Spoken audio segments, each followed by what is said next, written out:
Ladies and gentlemen, can you all hear me?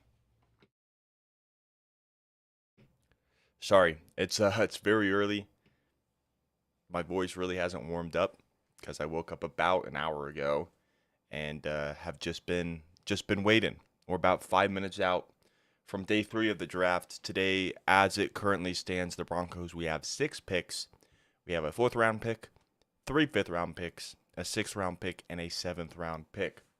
Now, while we wait for things to get started, I'm actually going to jump in to the stream and make sure you guys can actually hear me. Make sure that the audio is working fine because that's one of my biggest, I guess. Okay, you can. Yeah, okay. That's my biggest concern with streaming is accidentally streaming with no audio, and then it's like, well, he just went live for a couple hours and no one can hear you. But yeah, I've never made it through a full first or a full day three. I've been uh, I've been streaming for a couple years. I streamed the 2020 NFL Draft, and I was over on my Twitch, but I only did like the first. It was like the first 12 picks or something, because I streamed it to the Broncos pick. Then after the Broncos pick, I ended stream and went to watch the rest with my dad.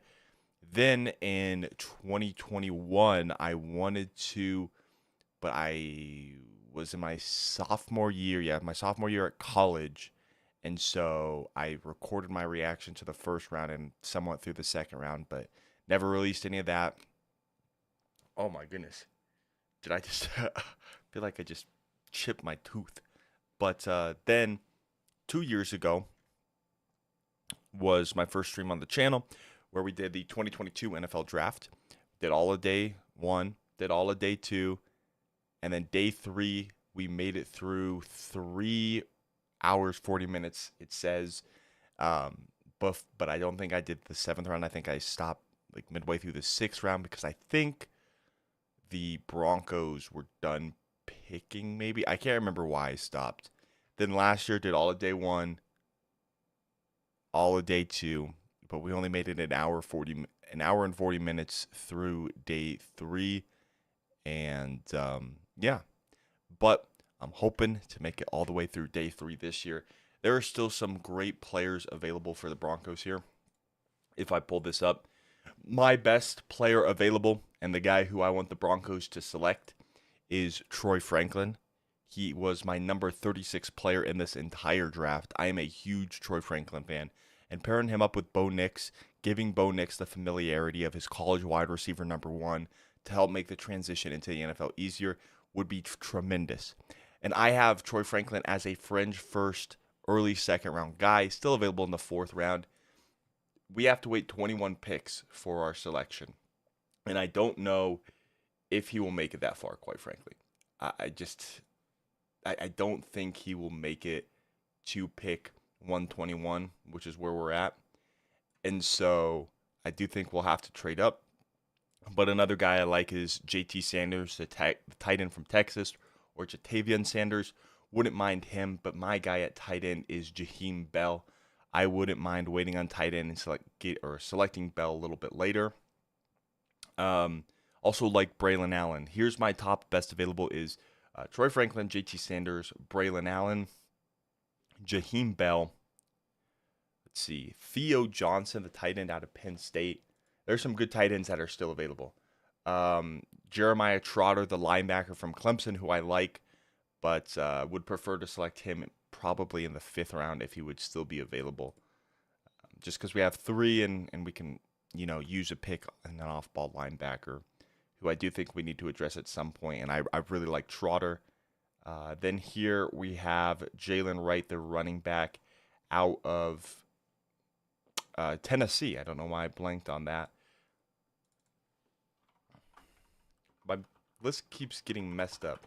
Sometimes the grade goes to where the player is. Then I have um, TJ Tampa, the Iowa State cornerback, Johnny Wilson, the Florida State wide receiver, Brandon Dorlus, the Oregon edge rusher, another Oregon player in Bucky Irving, the running back, Will Shipley, the running back from Clemson, and then we have Cedric Von Prawn, Chris Abrams Drain, Cedric Gray, Kyrie Jackson. I really like Kyrie Jackson.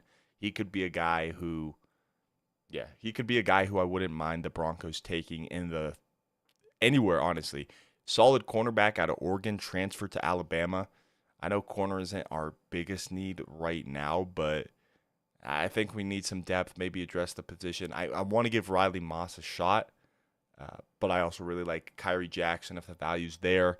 Then we have Cade Stover, the Ohio State tight end. Dylan Johnson, the Washington running back. Dallin Holker, the tight end from Colorado State. Yes, Dallin Holker, the tight end out of Colorado State. Then we have Gabriel Murphy. Gabriel Murphy is ranked ahead of Dallin Holker on my board. I kind of misread it there. But Dallin Holker, or Gabriel Murphy, edge rusher out of UCLA. Dallin Holker, the tight end from Colorado State. Jared Wiley, the tight end out of TCU. Then there's still some guys available. You know, like I said, I really want to go after. Here, let's see if the draft can get on underway here. I really want Troy Franklin, but some wide receivers that are still available are Brendan Rice, I believe the son of Jerry Rice, Tez Walker out of North Carolina. Two solid receivers who I would love if we don't go for Troy Franklin. I know wide receiver technically isn't our biggest need, and yeah, I could see us passing for sure. But this kind of just looking towards the future. I mean, I wouldn't mind passing wide receiver this year and then going next year early. But yeah, we'll have to see. We'll have to see how this all plays out. I'm trying to see if. Okay, I'm waiting for ESPN to connect. The draft should be starting here very, very soon. It's 10:02. So it says this event has not yet started, which says it's supposed to start at 10, but we'll see.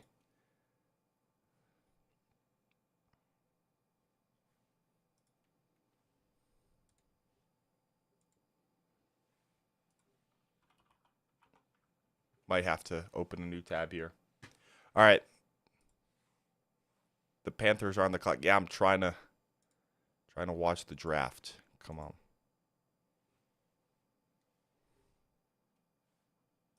All right, there we go. There we go.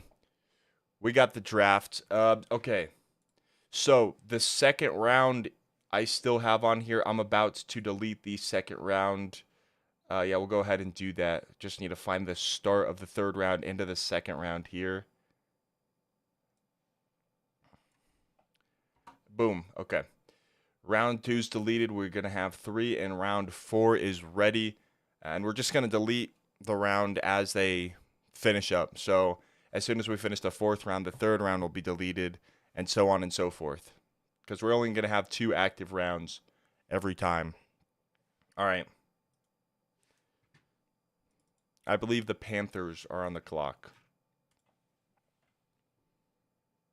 at 1:01.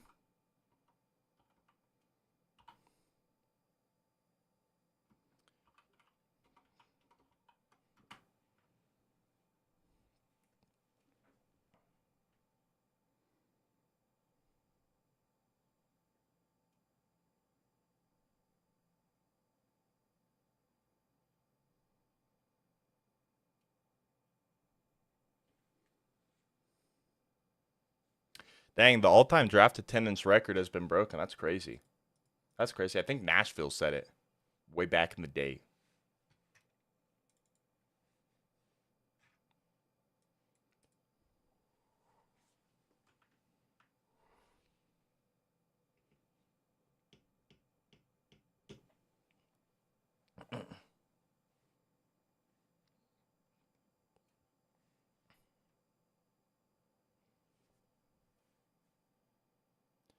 All right, round 4 is officially open. The Panthers are on the clock. Is it 5 minutes still per pick? It looks like it. I thought it was like 3 minutes, but 5 does make sense, so you actually have time to take calls and stuff, so.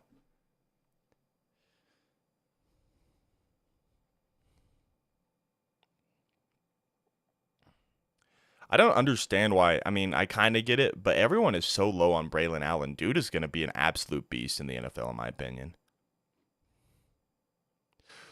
Low key, I hope no one from my dynasty, my dynasty fantasy football league is watching this because, I'm hoping to pick Braylon Allen up with my second or third round pick because we do a rookie draft where there's 3 rounds where you can draft an incoming rookie or players who aren't currently on a roster.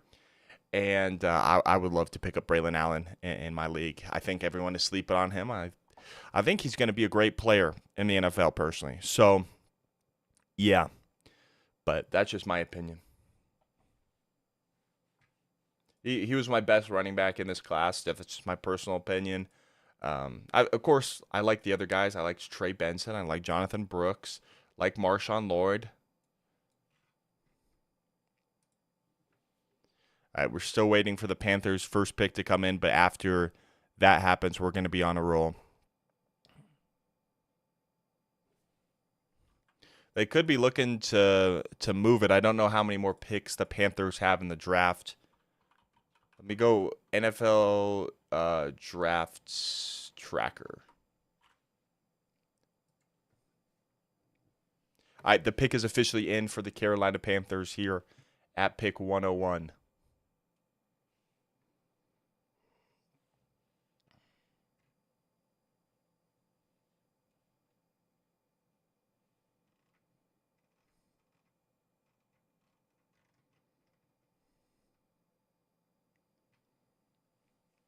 Yeah, we got pick 121.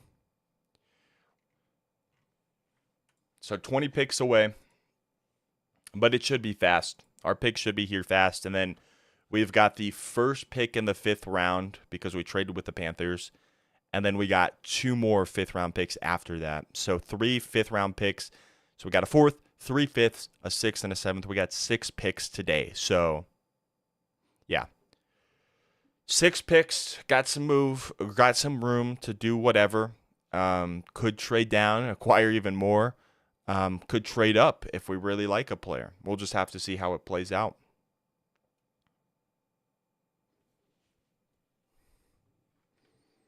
Obviously, my preference, you guys know it. I said it a lot last night, and I'm going to sound like a broken record, but I want Troy Franklin.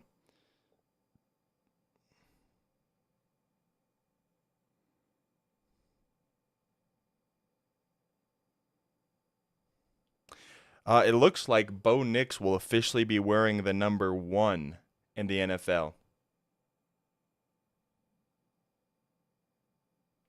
All right. Panthers pick is in. Here is their selection.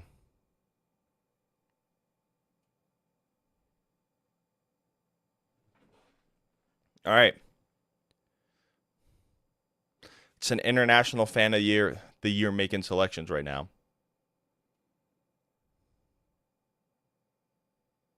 It's a German, hey.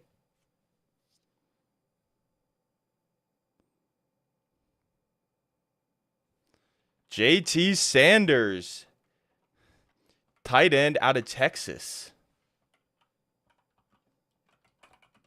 Tight ends, Texas. Dang, that's a good pick. That's a good pick. He was my second best tight end available.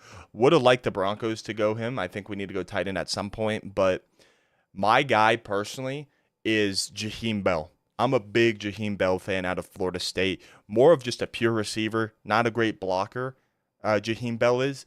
But we kind of got those blockers at tight end. We need that receiving threat, in my opinion, at tight end. And Jaheim Bell would be that. Obviously, you would like him to develop as a blocker. You want him to be an every down tight end. But, man, I think Jaheim Bell would be a great value pick here in the 4th round. Heck, even in the 5th round. There's been mocks where I've gotten him in the 4th round and mocks where I've gotten him in the 5th round. So, that's great value there. The Seahawks are on the clock here at pick 102. And they still got a minute 45. Oh, the Seahawks are trading the pick. We got a trade alert. The Seahawks have traded the pick to, the Broncos. We have traded up. We've traded up. We're on the clock. We made another trade with Seattle. I don't know how good that's going to be. The pick is in. Come on. Come on. Let this be Troy Franklin.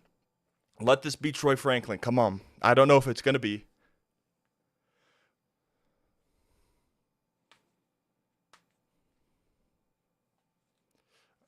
All right, we're on the clock. We trade up to 102. We're jumping up 19 spots. They're talking about quarterback positions. I doubt it's going to be us. And if we take Spencer Rattler, we ride in the streets. All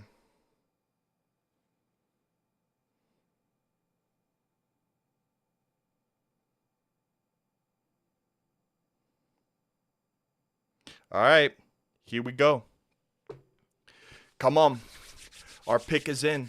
I'm not looking at the chat. No, I'm not taking any spoilers, but come on. Come on. Please let this be Troy Franklin. Troy Franklin. That's not the only pick that I would like, but that's who I want.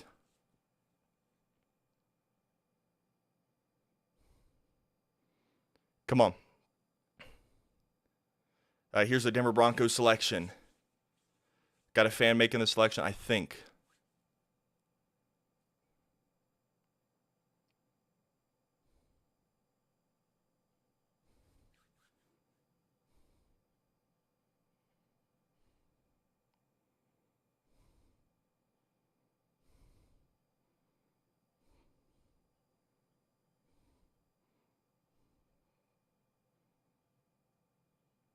Troy Franklin! Let's go! Let's go! We got Troy! Come on! Come on! Let's go!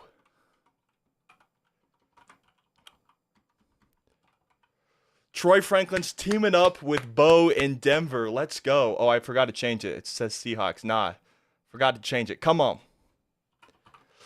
Come on! Let's go!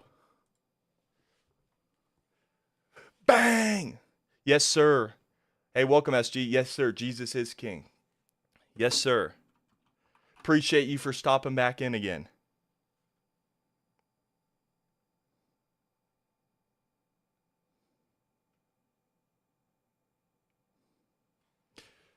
Bang! Come on!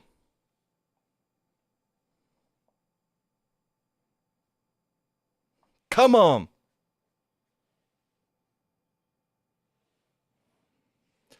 Come on!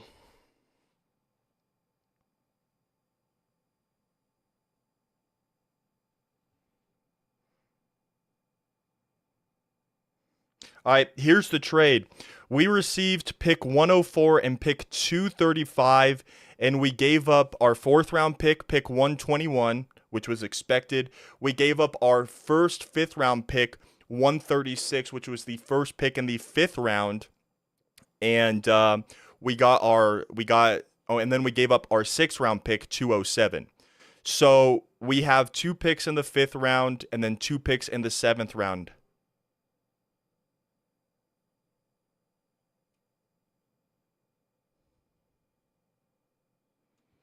All right, come on. The New England Patriots are on the clock here at pick number 103. Their pick still isn't in. Oh man, I'm so happy we got Troy Franklin. He was my best player available. Come on. Come on. Let's go, dude. I'm so happy. Preem, welcome. Yes, sir. Yes, sir. Jesus is king. We love it. We love to see it in the chat. We love to see it.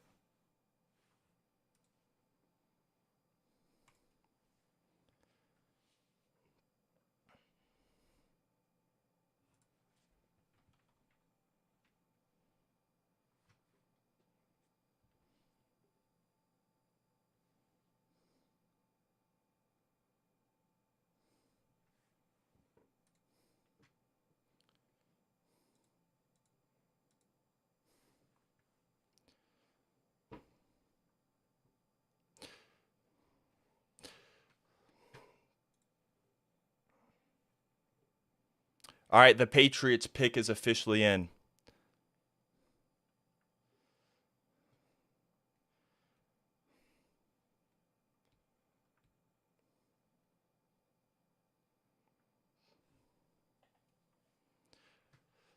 All right.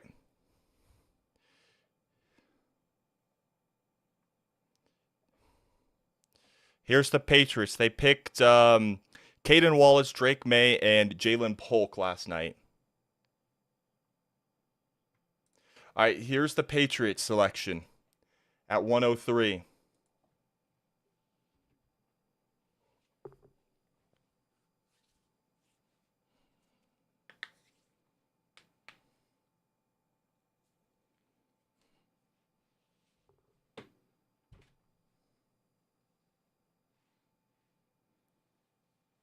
Here's another German, an international fan of the year. Layden Robinson, guard out of Texas A&M. I liked Layden Robinson. At this point, I have guys ranked, but when it gets to day 3, it's all about value and how you see players and how these teams see players. So I'm not gonna say it's an insane reach unless it's like a player that was expected to go undrafted or be one of the later picks. But the Arizona Cardinals are on the clock at pick 104, and I will be right back.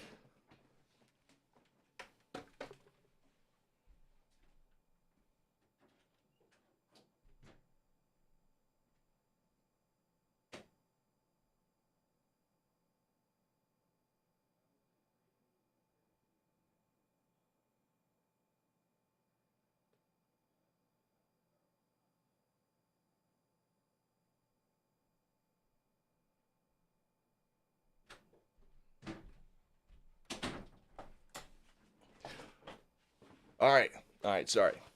I had to go let everyone know how I felt about the Troy Franklin move because it was a great pick. Great pick.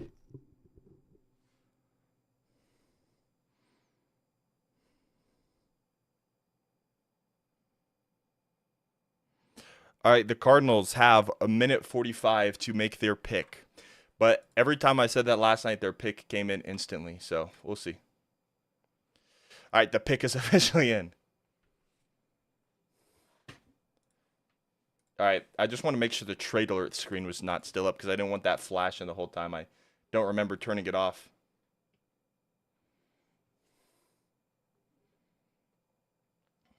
All right, Cardinals pick is officially in.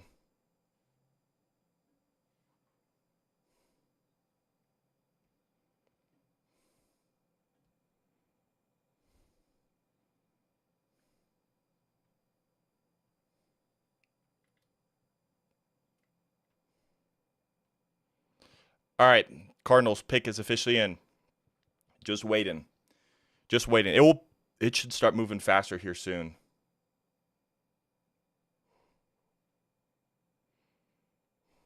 Oh man, my headphones are just static right now.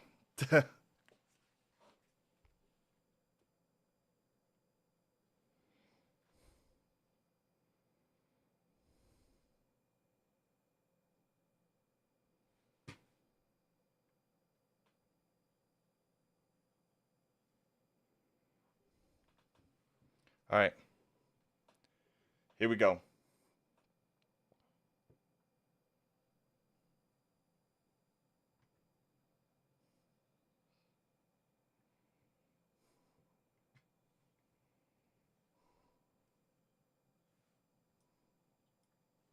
All right.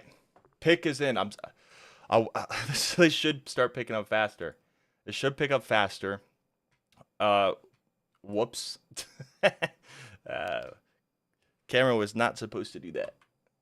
There we go. We fixed it. We fixed it. We fixed it. Let me actually lock this in place so I can't can't just absolutely just move it because that was crazy. But my two best prospects are gone now. Troy Franklin, JT Sanders. My best available player is Braylon Allen, running back out of Wisconsin, who I wouldn't mind the Broncos going. We might go running back at some point. I don't know if it'll be with our next pick. We got 2/5. We lost one in the trade up, but it was absolutely worth it for me. Absolutely worth it. And so yeah, absolutely worth it for me. All right, here is the Cardinals selection.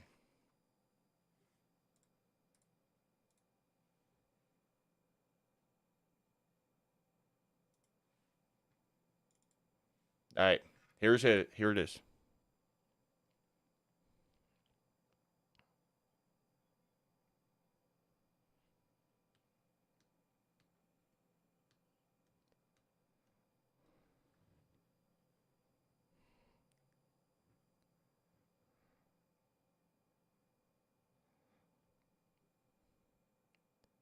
All right, the 104th pick, the Cardinals select Dadrian Taylor Demerson, the safety from Texas Tech. He was my number 10 safety out of, or I guess not out of, in this class. Again, I don't hate it. I just wasn't personally a big fan of any of the safeties this year, but that's just my opinion. Yeah, SG, the running back from Tennessee, Jalen Wright. I like Jalen Wright, and I would not be mad at him at all. Or yeah, I would not be mad at the Broncos taking him at all, as the Chargers are on the clock. But yeah, personally, Braylon Allen just my guy, and we all have those, which is fine. I know you guys probably have players who you want more than who I personally want, and that's fine.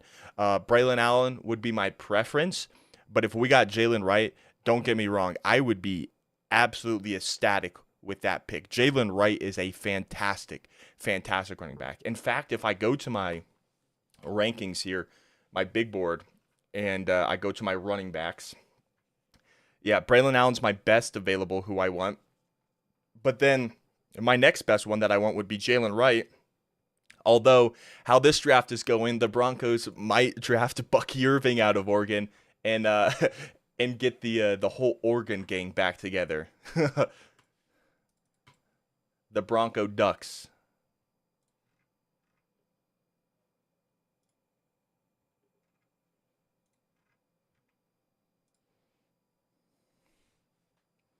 I'm just happy we got Troy Franklin, dude. I'm just happy.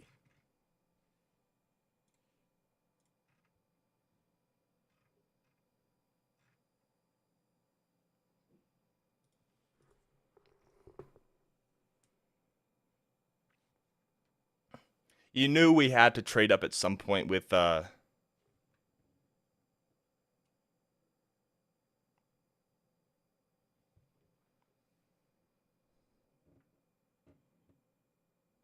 All right, here's the Chargers selection.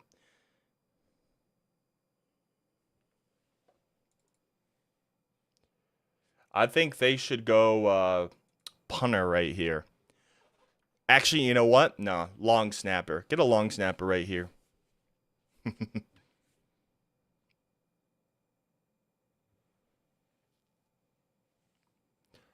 right, here's an Australian Chargers fan making the selection.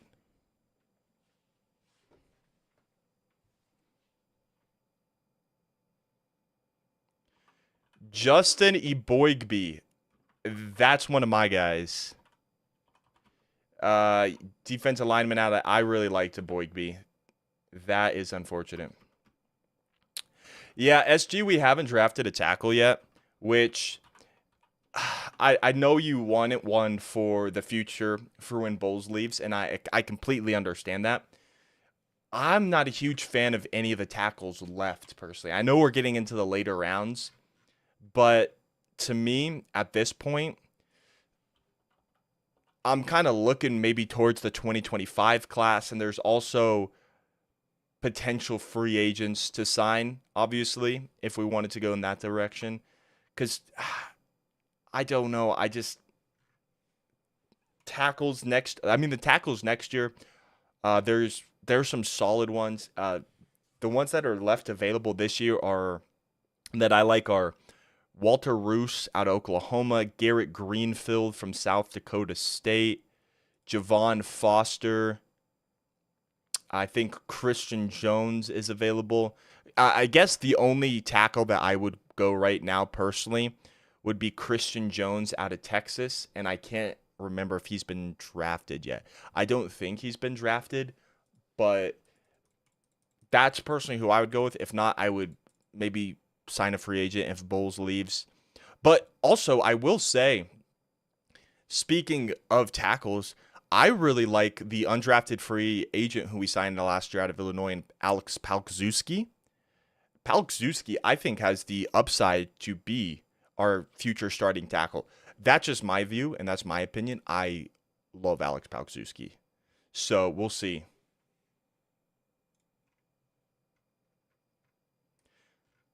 Also, I do want to say that I feel like my reaction to getting Jonah Ellis was kind of underwhelming because I wanted Troy Franklin. Jonah Ellis is a great player. Jonah Ellis is more of a pure pass rusher, so he's not going to be a three down player, not going to play every down. He's going to be out there to rush the passer, needs to develop as a run stopper. But he's kind of like how Nick Bonito was coming out of the 2022 NFL draft, whereas Nick Bonito was this pure athletic guy. Jonah Ellis is kind of like that, very twitchy guy, going to get after the passer, but does need to work on his run defense.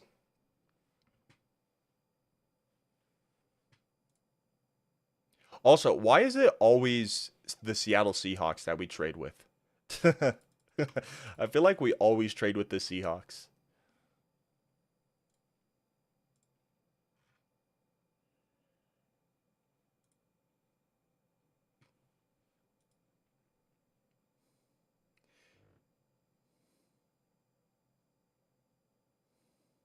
Yeah, yeah, SG. That's exactly how I felt. I had to go and watch some film on Jonah Ellis because I had seen him and I had ranked him. Where is he? I had him as my number 12 edge rusher, but I don't know. I feel like I should have him higher. Maybe a big factor was he didn't test at the combine, and it's not a make or break thing for me. But when you don't test at the combine, I'm a little bit disappointed. Didn't test at the combine, so that is a little bit of a reason. But dude, I mean, his pure pass rush ability is maybe some of the best in the draft. Just needs to defend the run. Just needs to work on defending the run, and yeah, yeah.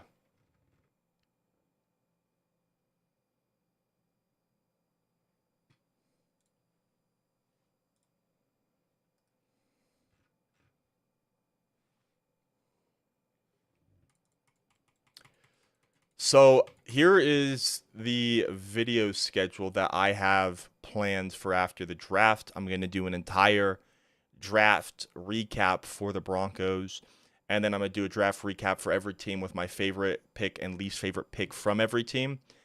And then I'm going to do a Denver Broncos, every single undrafted free agent we signed after. It's probably going to be more Sunday, Monday when that comes out because we got to wait for all the undrafted free agents to be signed by the Broncos. And then after that, I'm going to do my the top five prospects right now for the 2025 draft. And of course, this is before the college football season, before everything, so it's way too early. And then we'll do a way too early 2025 mock draft. And those are just the next few videos that I do have planned. So yeah, but the Titans pick is in. We're about to see the pick here.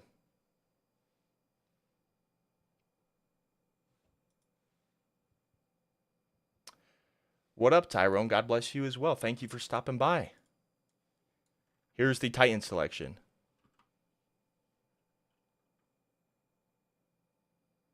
Cedric Gray, linebacker out of North Carolina. I like that pick. He was my number, I think, 5 linebacker. 107, the Giants are on the clock. I'll go take a look where I had him ranked exactly in terms of my linebackers. But he was my he was my number 5 linebacker behind Junior Colson, Peyton Wilson, and Edgerrin Cooper, who have all gone. And then the one who is still available above him is Jeremiah Trotter, who's my number 2 linebacker. Son of former Philadelphia Eagle Jeremiah Trotter. So yeah, we'll see if Jeremiah Trotter Jr. goes here. Or not goes here, but maybe goes to the Eagles. Get some Eagles royalty. But yeah, dude, I'm so happy we got Troy Franklin.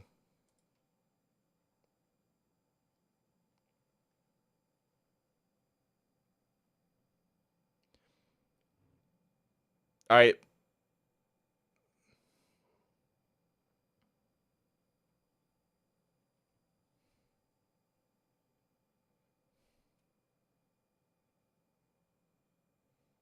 Ian Rappaport says he expects teams to inquire about uh, what was it, Cortland Sutton. So yeah, here's the Giant selection. So we could see Sutton maybe moved, but I right now at this point, I don't know. We would All right. Here's the Giant selection. I'll finish that thought after the Giant selection.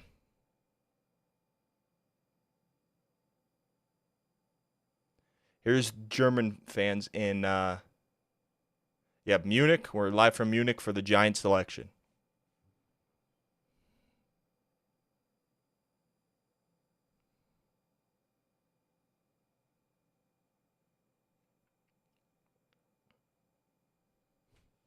Theo Johnson, tight end out of Penn State. That is a fantastic pick.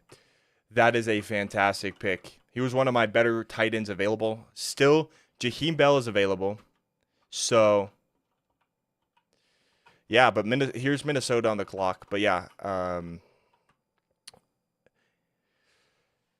great tight end. Yeah, great pick, SG, for the Giants. Theo Johnson is a beast. Okay, what was I getting at before? I'm trying to remember what I was talking about before that I'm trying to finish my thought on. I forgot. We'll have to come back to it.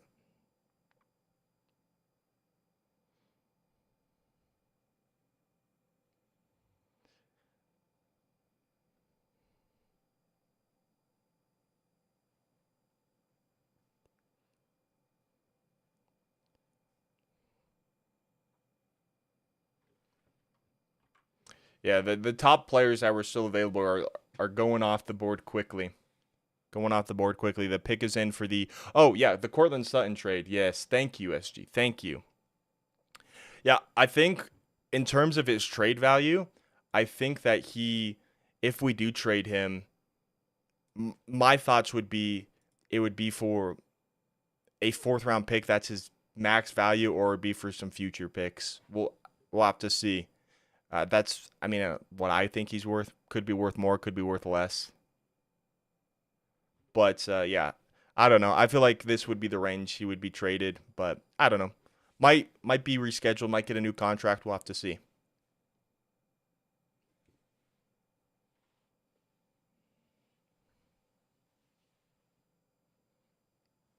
All right, Vikings fan is getting booed here in Detroit as expected.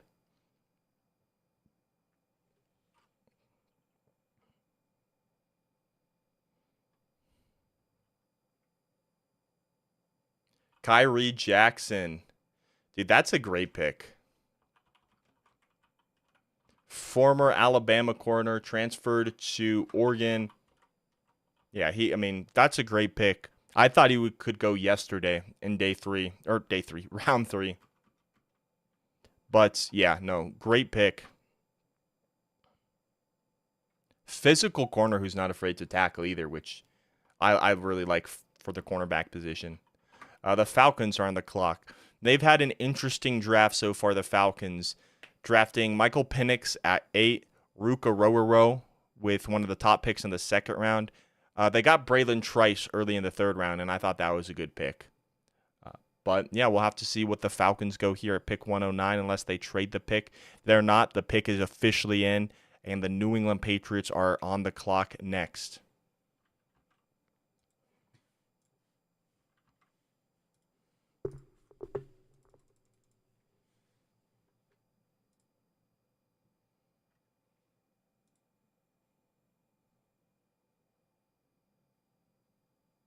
Adam Schefter says we're getting to the part of the draft where there could be another quarterback selected. Probably Spencer Rattler. My guess would be to the Giants.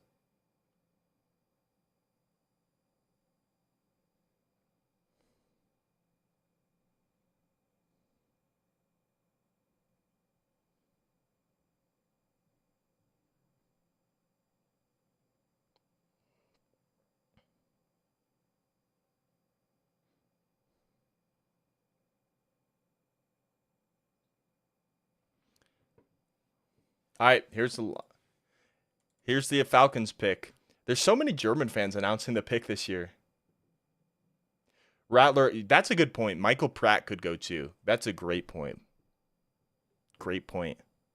I like Jordan Travis more than both of those, but with his ACL injury, I don't know if he'll get drafted, or if he does, I don't think he'll be this high, personally. But I know they're doing like the international fans of the year for each team to announce their pick, but are they all from Germany? Because that's what it feels like right now.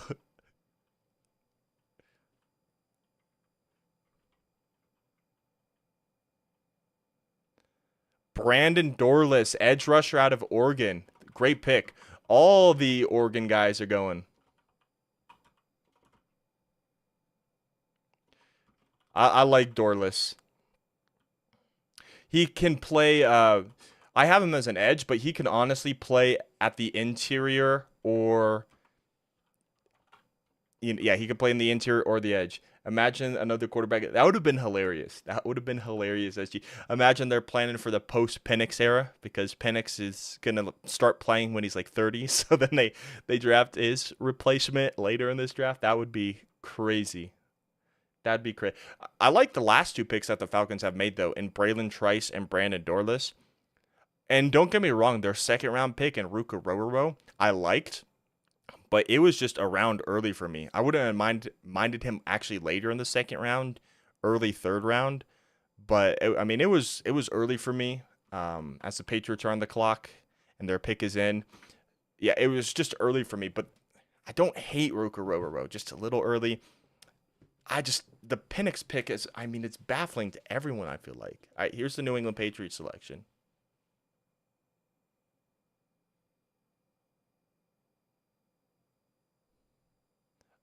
Back in Frankfurt, Germany.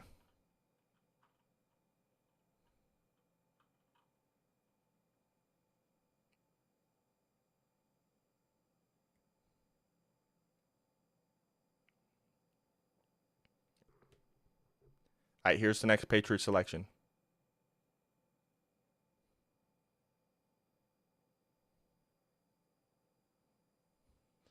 Javon Baker, wide receiver out of UCF. That's a pretty good pick. If we didn't get Troy Franklin, that's kind of who I was pivoting to be the next pick for the Broncos.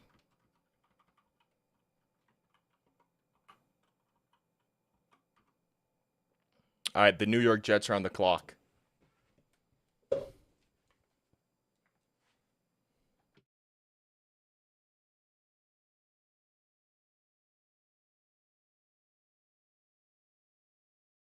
Right now, I got to get a little caffeine in me. I'm still waking up. Still waking up. I'll be honest, I was going to go to bed early, but then I just kind of stayed up a little bit late last night. I can't lie.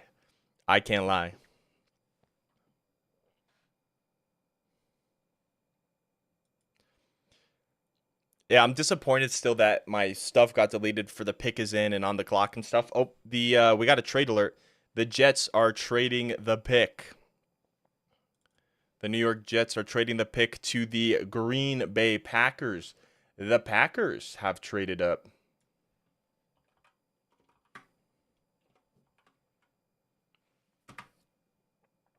And the pick is in for the Packers.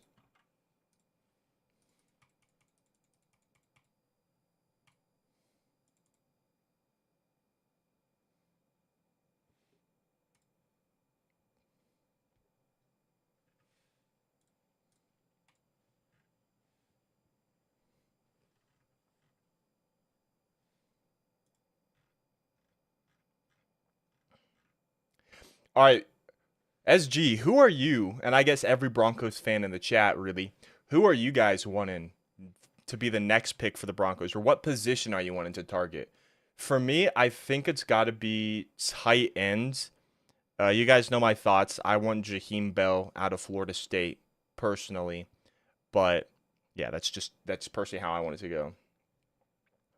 I don't know if this draft could have gone any better for the Broncos. You know what? I kind of agree. I was obviously disappointed we didn't get Franklin last night, but we got a stud pass rusher who has high upside. And I was watching, a lot of the experts said that he should go back for another year and raise his draft stock. So if a lot of people are thinking he can do that in college, and we could get someone who could have rose their draft stock to be a second, first round pick, dude, I'm all for it. And then we got Bo Nix, our future franchise quarterback, his number one weapon in college football, and Troy Franklin. And that's going to help the transition to the NFL become a lot easier. So, yeah, great value. I would say the only thing that maybe would have made it better is if we could have traded back and got Bo Nix later, but you don't play games and you don't try and wait. If Bo Nix is your guy and Bo Nix is the quarterback you want to get, you take him at 12 and you don't care what anybody else says. And you know what? I'm okay with taking Bo Nix at 12. Another corner, yeah, I'm not. I wouldn't be mad with another corner. I want a tight end because in terms of receiving at tight end, I think that Adam Troutman is kind of limited in that area. He can be a solid receiver, not the best receiver we've ever seen. And then Greg Dulcich, he's been injured so much that I just want Jaheim Bell because he's one of my guys, and it's starting to be a great value pick for me taking Jaheim Bell. But that's my personal pick. Tyrone, take another corner. Absolutely, I'd be happy with that. SG, tight end or O-line, even a safety were to replace Simmons. As long as the pick is good, I'm happy. I feel you, SG. I feel you. As long as it's a solid pick, I'd be happy too. Safety would be interesting, though, because we did sign Brandon Jones, which was interesting at the time, but I think they're going to roll with Caden Stearns and Brandon Jones with PJ Locke, and then got JL Skinner and DeLaren Turner-Yell at the safety position, but I wouldn't be too mad depending on who it is. Obviously, I'm not the biggest fan of this safety class, but if we took a safety later, I wouldn't be mad. O-line would be solid. If we were to take a guy, I would want it to be an interior guy. And the interior guys left that I like would be more of an undersized guy in Cedric Von Prawn, the center out of Georgia. But I feel like they want to roll with Alex Forsyth to pair him and Bo Nix up again. The Raiders would have, yeah, no, I agree with you. The Raiders definitely would have taken Bo Nix. I agree with you. Yeah, that's why I'm happy that we stayed. I think the Falcons kind of screwed everything up a little bit with taking Penix, but hey, it all worked out. It all worked out perfectly for the Broncos. In my opinion, worked out perfectly. Here's the Packers selection at pick 111.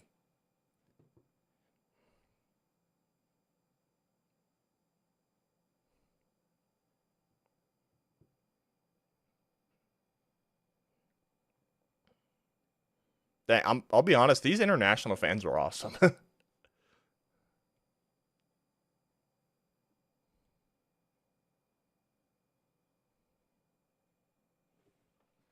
Evan Williams, a safety out of Oregon. All of the Oregon players are going. All the Ducks are going right now. As the Las Vegas Raiders are on the clock.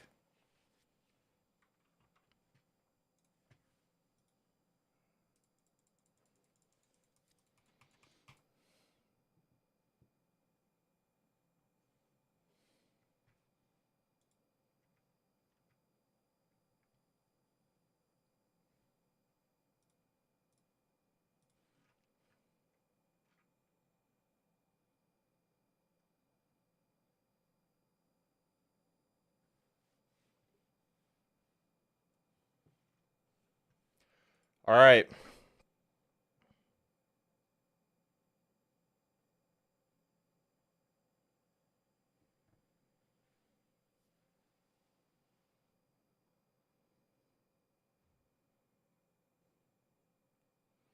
Raiders pick is officially in.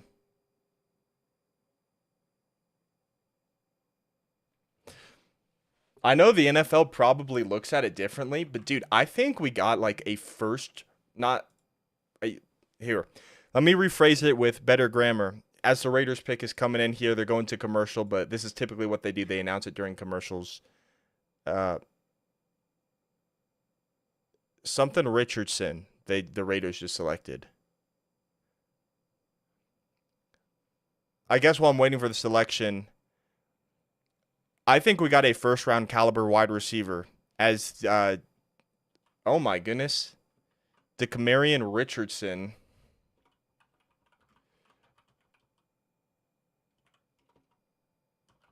Cornerback out of Mississippi State. I'll be honest, I don't think he was on my board. DeCamarion Richardson. But I think we got a first round caliber wide receiver in Troy Franklin. Maybe a little bit undersized, and that might be why he fell, as the Ravens pick is in at 113. But dude, I think it's great. I think we got the first round caliber wide receiver. It was a fringe first, early second round pick for me. Here's the Ravens selection at 113.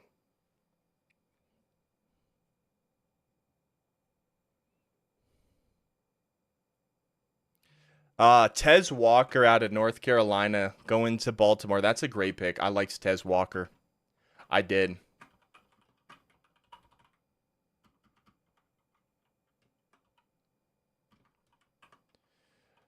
All right, Jacksonville's on the clock at 114. My best available players. I need to update this list. Let's see here.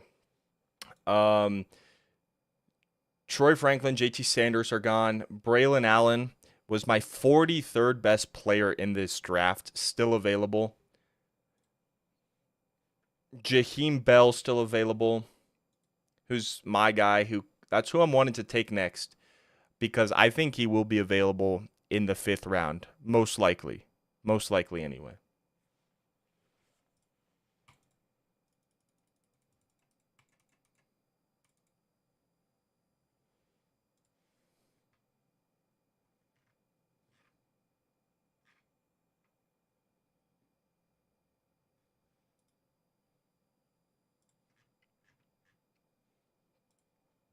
Pick is in for the Jaguars.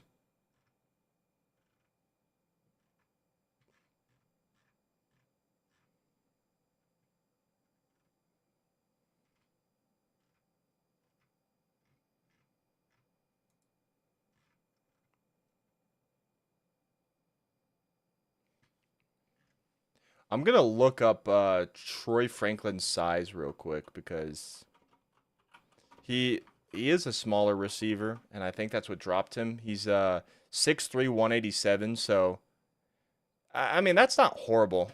Maybe he needs to put on a little bit of weight, but I don't think that's terrible. Nobody wants Iowa Hawkeyes. What's going on? Who is my best Hawkeye available? I think it might be Eric All. Well, Cooper DeJean was drafted, obviously. Obviously Cooper DeJean. Eric All. Logan Lee, I have as a later pick. But yeah, Eric All's my next pick.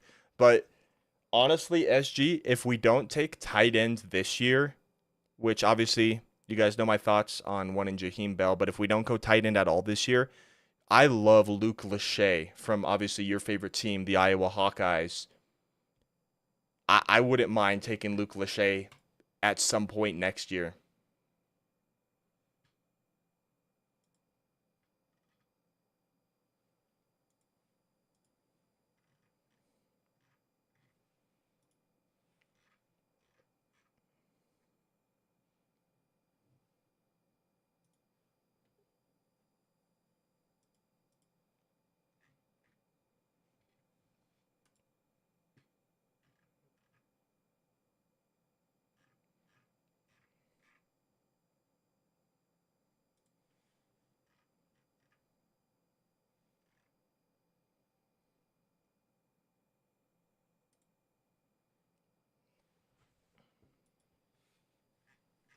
All right.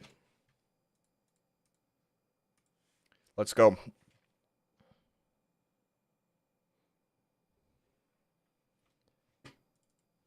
Jags at 114. Then it is going to be the Bengals at 115. And I know, well, we gave up the first pick in the 5th round in the trade up with Seattle. I think we gave up our 4th, we gave up our first 5th, so we still have 2 5ths. And then I think we gave up our 6th, and then we got essentially Troy Franklin and a 7th. So we have 2 5ths and 2 7ths remaining in this draft.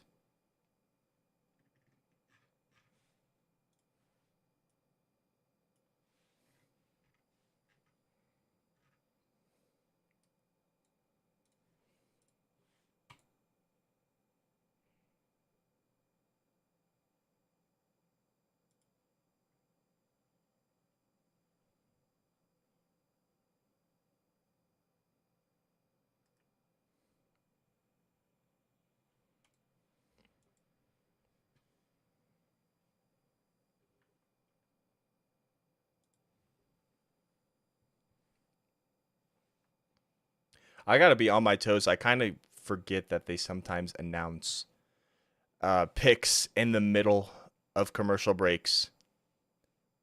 They typically start to do that towards the middle, end of the fourth, early fifth, but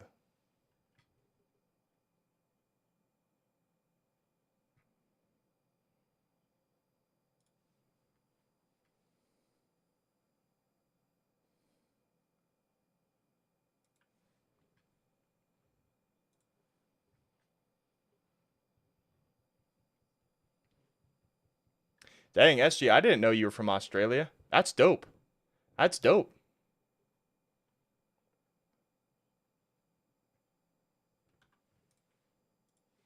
That's awesome. Javon Foster, offensive tackle out of Missouri, is the Jaguars pick. Just saw that.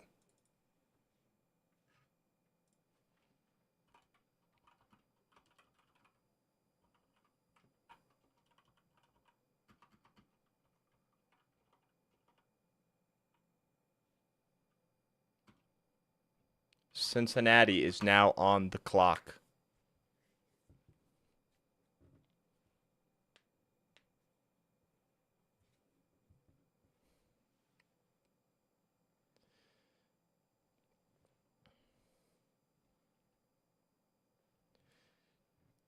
Three a.m. That is absolutely absurd, SG. That is crazy. That is crazy.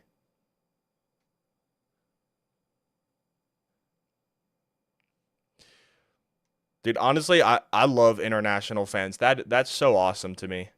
But it's just so awesome to me.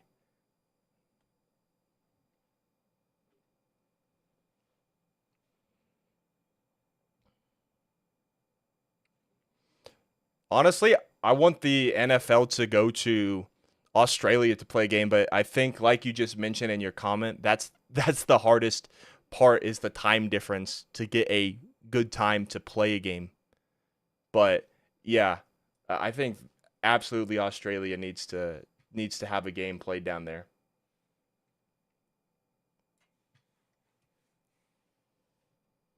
Bengals pick is officially in. Here's the Bengals.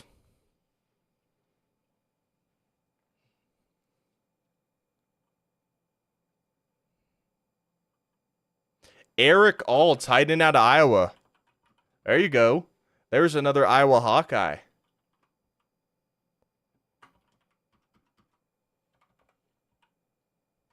The Jaguars are back on the clock at 116. It's a beautiful game. It truly is. It truly is.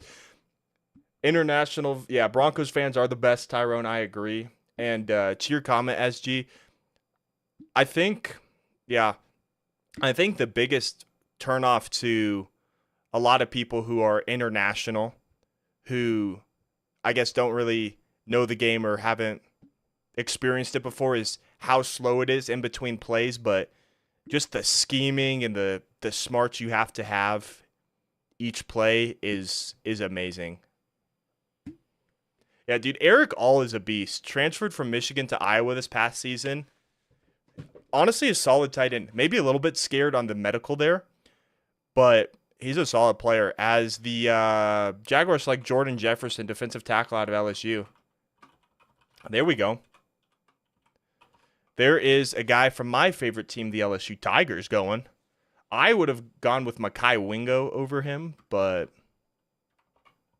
hey, it's a solid player. Jordan Jefferson, one of three defensive tackles that are expected to be drafted. Obviously, Mason Smith went yesterday. Jordan Jefferson here. And then there is Mekhi Wingo, like I just mentioned.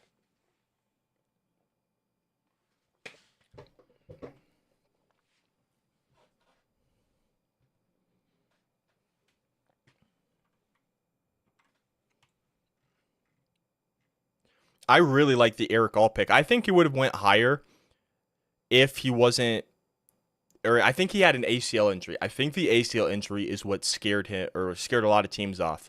But if you think the medical is fine, I think that's a great pick.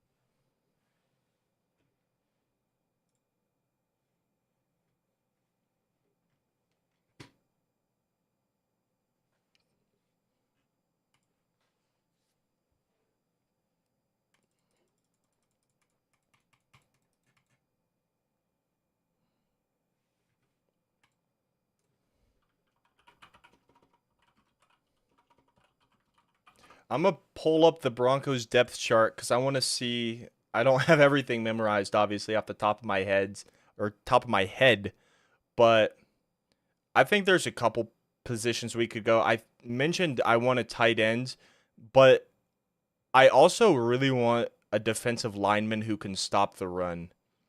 I know we signed Malcolm Roach. He's a solid depth guy. Iomo Wazarike, I don't know, is he going to be cut with with his suspension last season? I don't know if he's been reinstated yet, actually. But if we don't go tight end, I want a defensive lineman. I would like one who could rush the passer, but my main thing that I want is someone who can defend the run. Because my goodness, were we atrocious at that last year? As the Colts pick is in here at pick 117. Also, I'm going to pull up the draft tracker because I'm going to undoubtedly miss a pick or two here.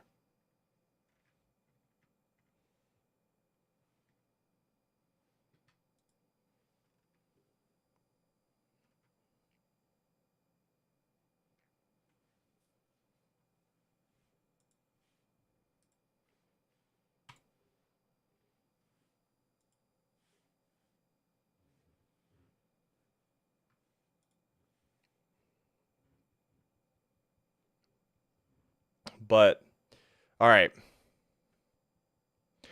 I think looking at this, the top positions I want, tight end would probably be one. A defensive lineman would be two. A cornerback would be number three. And then an inside linebacker. The inside linebacker is interesting because if Drew Sanders stays as an inside backer, I don't want to take an inside linebacker. But if he moves to edge, we need to take a linebacker. So, I mean, it all depends on what's going to happen and what Sean Payton wants to do with Drew Sanders. Because Drew Sanders was a 5-star edge recruit going to Alabama, transfers to Arkansas, becomes an off-ball linebacker. So, I don't know. He can do both, but I feel like every time we draft an inside backer, they convert to an edge rusher. Baron Browning, who's become solid. Drew Sanders potentially. So if we do take one, take a true inside backer, not one who's going to transition to the edge. My best one available is Tommy Eichenberg out of Ohio State. I don't know. I feel like he might transfer to the edge. He could. But I kind of like Jalen Ford at this point out of Texas. Jalen Ford if we go linebacker. If we go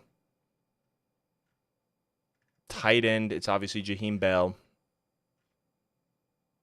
Defensive lineman right now would be Leonard Taylor out of Miami. Or Mekhi Wingo out of LSU. Edge, there's some good players, but we don't need one. Corner, TJ Tampa and Chris Abrams-Drain is still available. Kalen King I like potentially later. Do you think Henningsen will... I like Henningsen. It's tough to say, though. Obviously, he's a 6th-round pick. And did I miss 117? I missed the pick for the Colts as the Seattle Seahawks select Tyrese Knight, linebacker out of UTEP. The Colts selected Tanner Bortolini, center out of Wisconsin. Tanner Bortolini. I will answer that in just a second. I got to figure out how to spell Bortolini. Bortolini. Center out of Wisconsin. Honestly, I think Henningsen could improve. I wouldn't mind starting him as one of the defensive ends this year. Because we had what's his name? He's in Chicago now, I think. Jonathan Harris. Jonathan Harris started for a majority of the year. So I absolutely think that he could improve. And I wouldn't mind giving him a shot. I think that he could be a solid player. So, yeah, if you want to, I would not be opposed to giving Matt Henningsen another opportunity to play. Sorry, I'm just typing in the Seahawks pick in Tyrese Knight, linebacker out of UTEP. But yeah, I think Matt Henningsen, he deserves an opportunity to play and prove himself because I thought he was solid last year. So to me, I would absolutely be worth giving him a shot. But I would like a depth guy at least in this draft.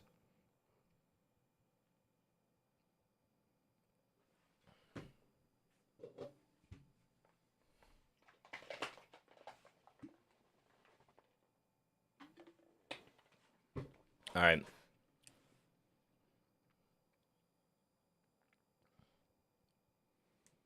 Steelers at 119 are on the clock.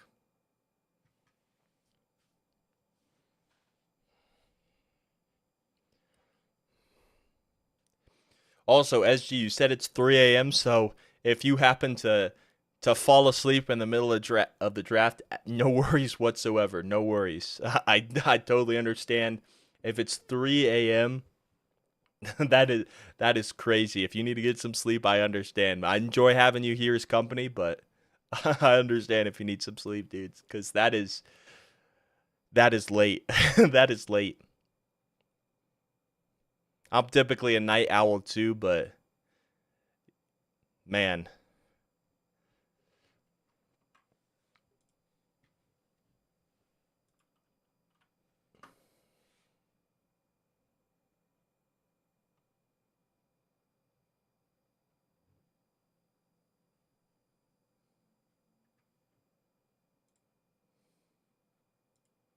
All right, here's a Steelers selection.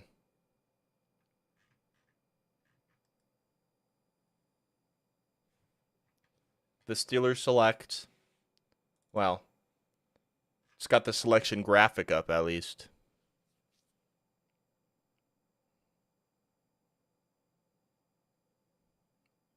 Mason McCormick, guard out of South Dakota State. I think that's a great pick. I think he can play tackle as well. He can play tackle or guard.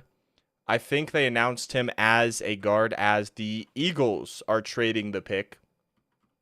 They're trading pick number 122, the Miami Dolphins. The Miami Dolphins are on the clock.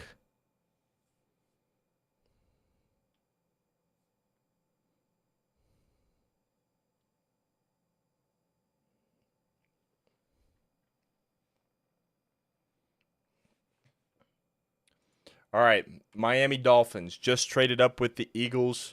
I'm done predicting what what teams are gonna do. I was doing that for the first and second, third rounds, but here in day 3, it's just I feel like this is best player available scenario. And for me, the best player available, that is Braylon Allen, the running back out of Wisconsin. Maybe I'm a little bit higher on him because that's my uncle's dude. He started watching him when he was a freshman at Wisconsin when he was 17 years old and played in the bowl game as the Dolphins pick is in. And then after Braylon Allen, my best player is Jaheim Bell, who's my guy at tight end. Those are my two best tight ends in terms of players who are still available who maybe everyone is high on. Jalen Wright, the running back out of Tennessee. I like him. Would love that. Would love Jalen Wright as a pick. Could get Sean Payton's Alvin Kamara essentially in Denver. Now, I'm not saying he's going to be Alvin Kamara. I think they have similar play styles. And obviously, the biggest comp is they both went to Tennessee or drafted out of Tennessee. Because I believe Alvin Kamara transferred from Alabama. There's still some good receivers. Broncos were not going to take another receiver, I wouldn't think. Johnny Wilson out of Florida State is still available. Bucky Irving is still available. Get all the Oregon Ducks. Cedric Von Prawn, center out of Georgia. Great player, but I think we're going to roll with Alex Forsyth at center because he has familiarity with Bo Nix. Jeez. A lot of running backs. A lot of running backs are still available. A lot of my top running backs too. If we look at my running backs, my top 20, Trey Benson, Blake Corum, Marshawn Lloyd, and Jonathan Brooks. Trey Benson's my second best, then Blake Corum's my third, Marshawn Lloyd is my fourth, and Jonathan Brooks is my fifth. My first is Braylon Allen, obviously, and then Jalen Wright is my sixth, then Bucky Irving is seventh.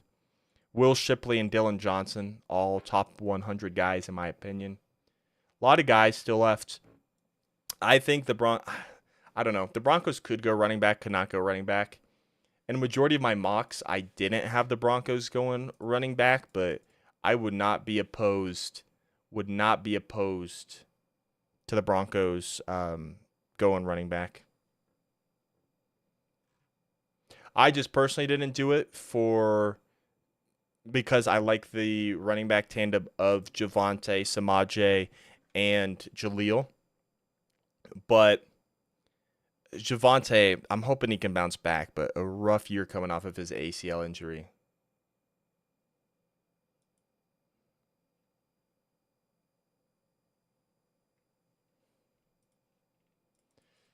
The graphic at the bottom is gone because I can't see any picks coming in. Also, for those of you who missed it, Bo Nix will officially be wearing the number 1 in Denver, which means Tremon Smith has given up the number 1. Also, speaking of Jalen Wright, the Dolphins traded up to select Jalen Wright out of Tennessee. The running back out of Tennessee is gone. That's a bit disappointing because I really did like Jalen Wright. Obviously, I had Braylon Allen over him. But Jalen Wright, great player. Would have loved him in orange and blue. He is going to play in teal and orange, though, in Miami. As the Seahawks are on the clock at pick number 121, this would have been our pick had we not traded up for Troy Franklin, but that's okay. I am happy with the Troy Franklin selection. Here is the Miami Dolphins fan of the year.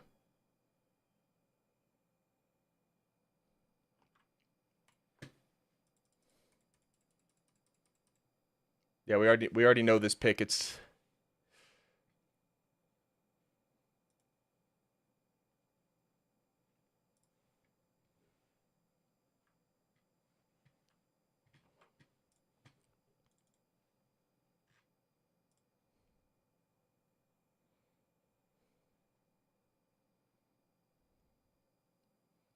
Jalen Wright, running back out of Tennessee. Yeah, yep. Confirmed now officially. Great player. Great player. Was linked to the Broncos. Obviously not going to the Broncos, but solid player.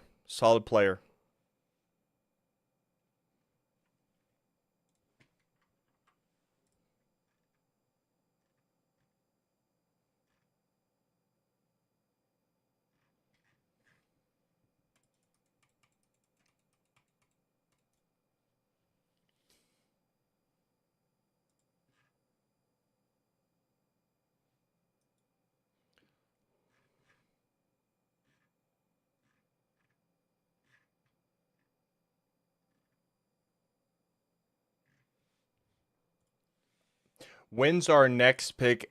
So we traded our first 5th round pick, which was the first overall pick in the 5th round. We still have 2 fifths, but I think it's like 145. I'll go look for you right now on the pick tracker. Our next pick is 145 and 147. So we have a pick in between our 2 5th round picks. And here's the Seahawks selection. I'll get you how many picks it is in just a second after the Seahawks pick.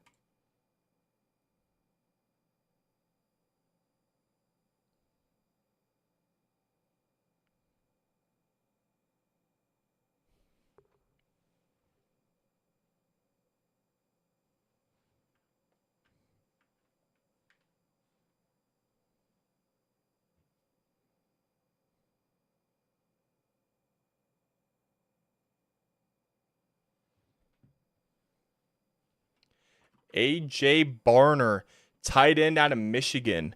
More of a blocker, so I am not mad at this pick. AJ Barner is a solid tight end out of Michigan, but he is mostly going to be blocking for you and helping out your run game, which is solid. But in my opinion, the Broncos, if we do go tight end, we need to take a guy who is a pass catcher, who will be a receiving threat, as the Chicago Bears are officially on the clock.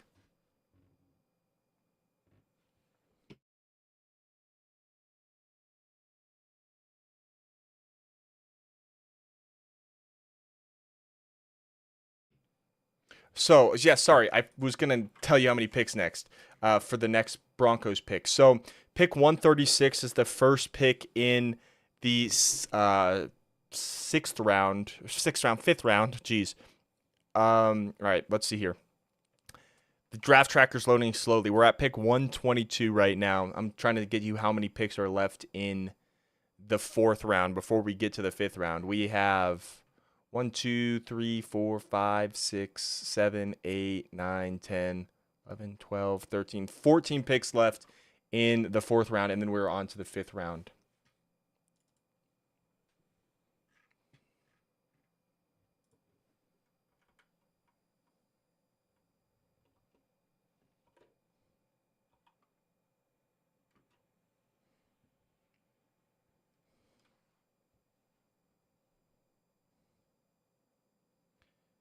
All right, here's the Bears selection.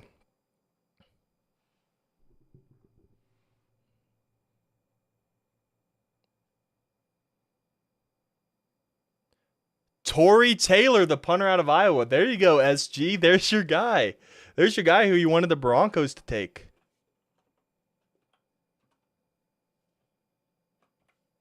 Tory Taylor, the best punter in the draft, is gone. I mean, I wouldn't have minded that pick for the Broncos if it was like the 7th round, but he's got great hang time to him. That's what they're saying. Yeah, there's your guy, SG. Tory Taylor.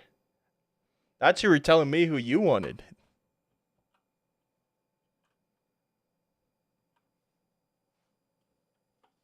All right, the Eagles are on the clock at 123.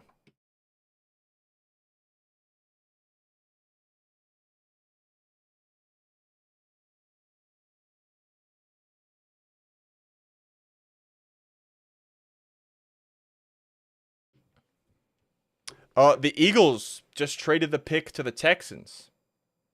The Houston Texans are on the clock. All right.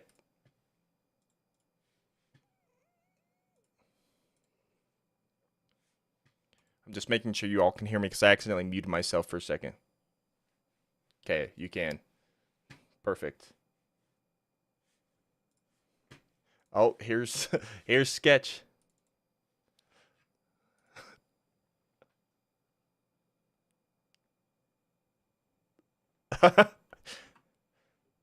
Say what you want, but Sketch is pretty dope, I'll be honest.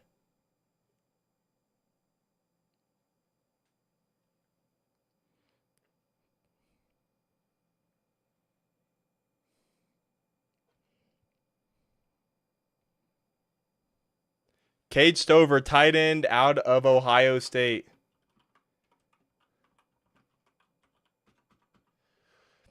A punter in the fourth. Yeah, I mean, Tory Taylor is the best punter in the draft. The fourth round's a little steep for me. The earliest I would have taken him would have been the 5th round, and that still would have been a little earlier for me. But if you took him in the 6th round, 7th round, I think that would be a great pick. But who knows? Other teams could have been targeting Tory Taylor, or they just really like him and his hang time because he's got a big leg, big hang time. As the 49ers are on the clock here at 124. But yeah, in the 4th round, that's a little bit early for me.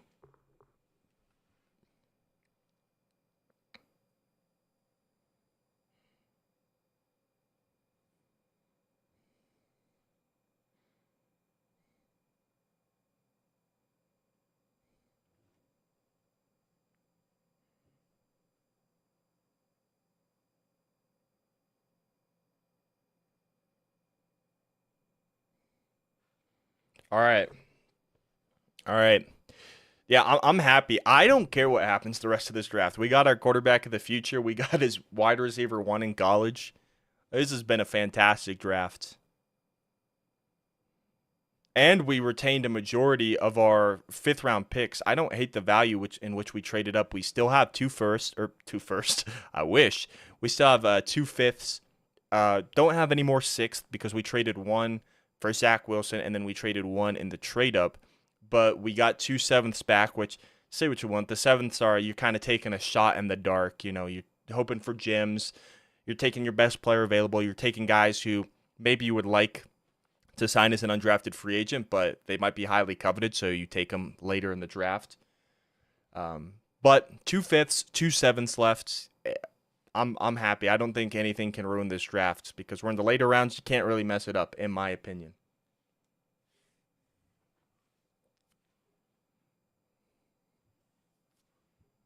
The only thing that would make me probably upset is if we took a long snapper in the fifth round.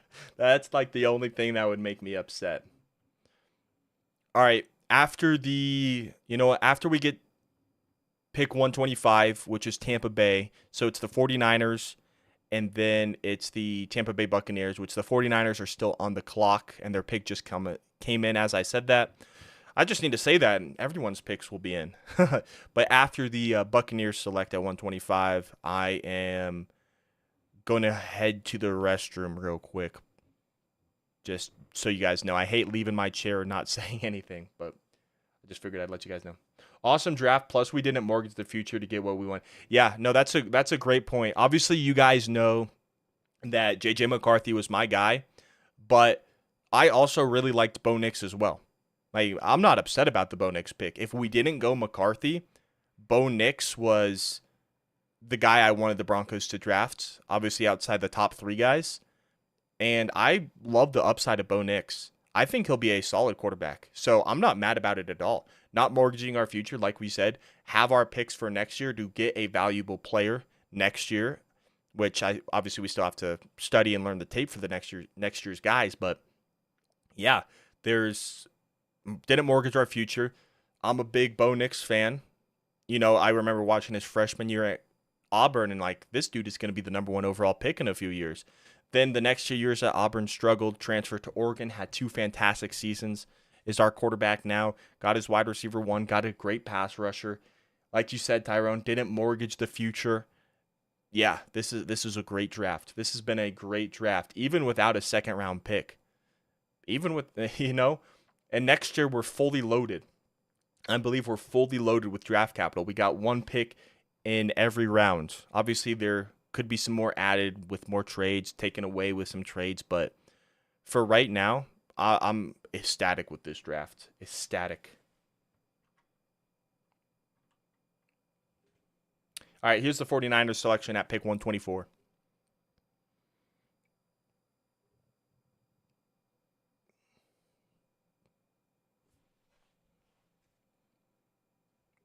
All right, Mel Kiper's best available.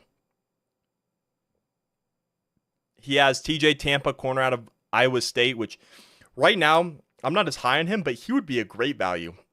Has Muhammad Kamara, edge out of Colorado State, Jaden Hicks, safety out of Washington, Jared Wiley, tight end out of TCU, who if we don't go Jaheim Bell, I wouldn't mind. And then he has Brennan Jackson, edge out of Washington State. But TJ Tampa is a great pick. I think this is great value for him. As Malik Mustafa, safety out of Wake Forest, goes here to the 49ers.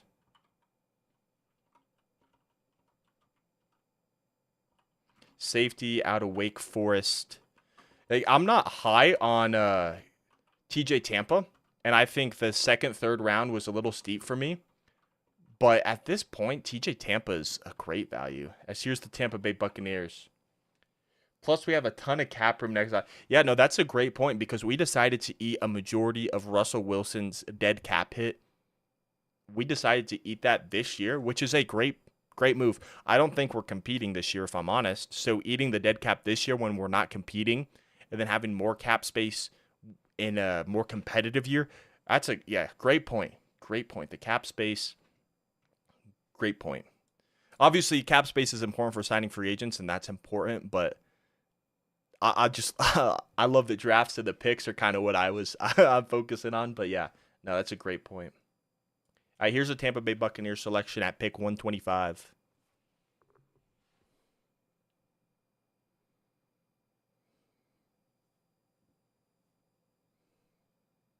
All right, we're in Hamburg, Germany.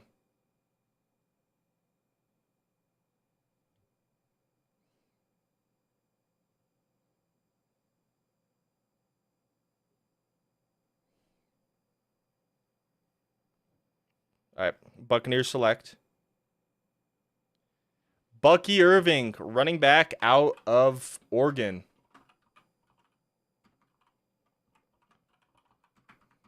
All the running backs are going. Come on, give me Braylon. If we get Braylon Allen, I will be ecstatic, dude. He's a big dude, but when he stood next to Derrick Henry, he looked small. Yeah, Bucky to the Bucks. That's a great pick. He's a smaller running back, smaller, shifty guy, and I think we kind of have that in Jaleel McLaughlin. So, but Bucky Irving, I think, will be a fantastic back.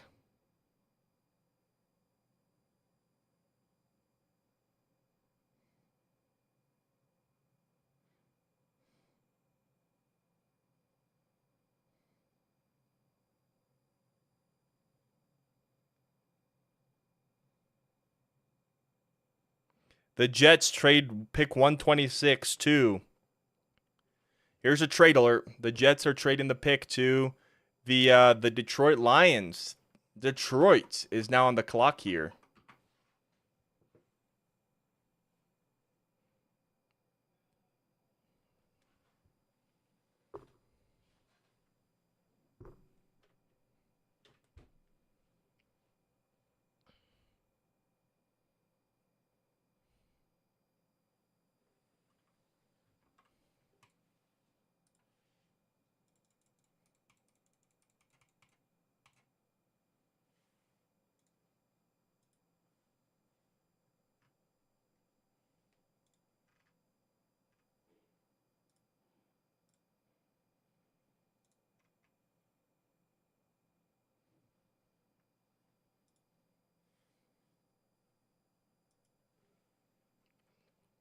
All right. Lions pick isn't in, but it should be soon since they traded up.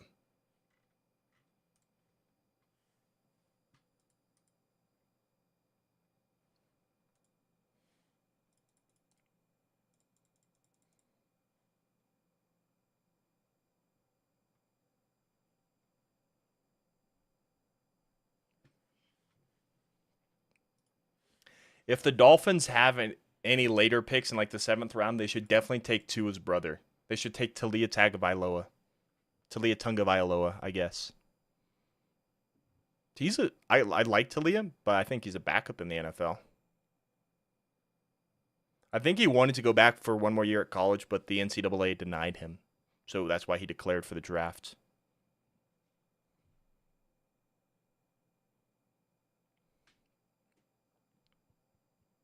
All right, we're waiting for the Lions selection here.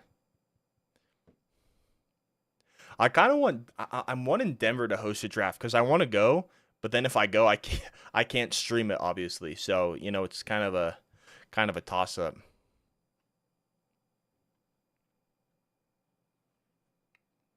But obviously next year is at Green Bay. I don't remember where 2026 is. I don't know if they've announced it yet.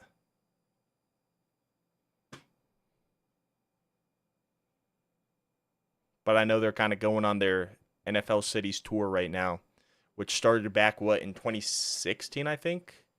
I think it was 2016 when it was in Chicago. I think Chicago, then Philly, then Dallas in 18, 2019. Oh, where was it in 2019? That was Nashville in 2019. Then in 2020 it was supposed to be in Vegas, but COVID happened. So then in 2021 it was Cleveland. Then 2022 was Las Vegas, right? 2023 last year was Kansas City, then this year it's Detroit, and then next year it is Green Bay at Lambeau, which is actually going to be cool to see a draft in Lambeau. That'll be fun to watch. The still okay, the pick is officially in for the Detroit Lions. I was gonna say their pick hasn't been in yet.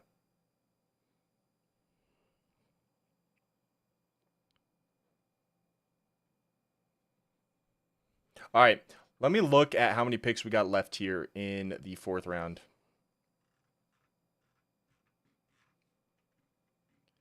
We have got, including the Lions pick right here, we got 1, 2, 3. Okay, 1, 2, 3, 4, 5, 6, 7, 8, 9, 10 picks. We got 10 picks remaining in the fourth round, and then the fifth round will begin.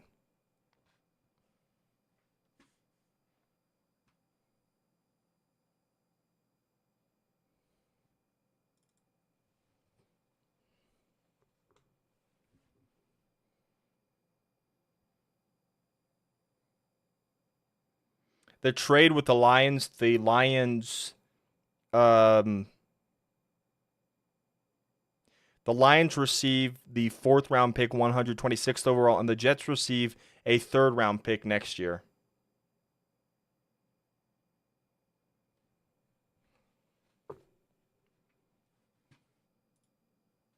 All right.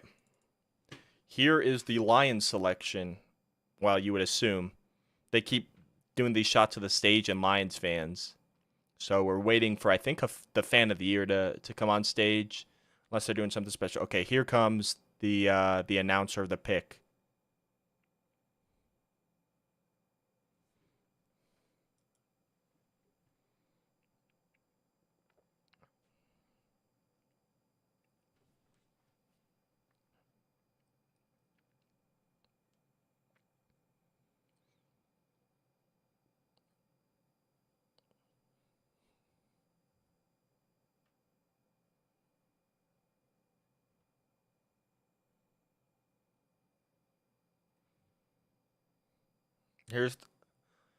Here's the Michigan governor. Wow, the Detroit broke the NFL draft attendance record. That's impressive. I think that was set back in 2019 in Nashville.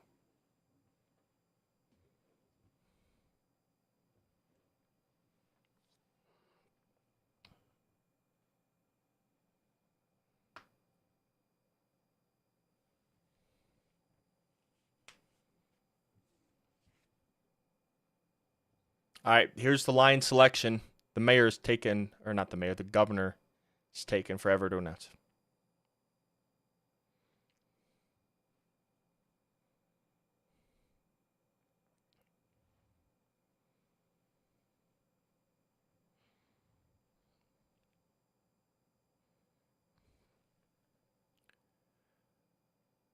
Okay, I've never heard of this player, but it's Giovanni Manu, an offensive tackle from British Columbia in Canada. Giovanni Manu, offensive tackle out of British Columbia in Canada. Did not have him on my board. Interesting. I want to look at this guy's tape real quick. Dude is huge and a mauler. I mean, we'll have to see if it translates to better competition. But this guy is huge as an offensive tackle.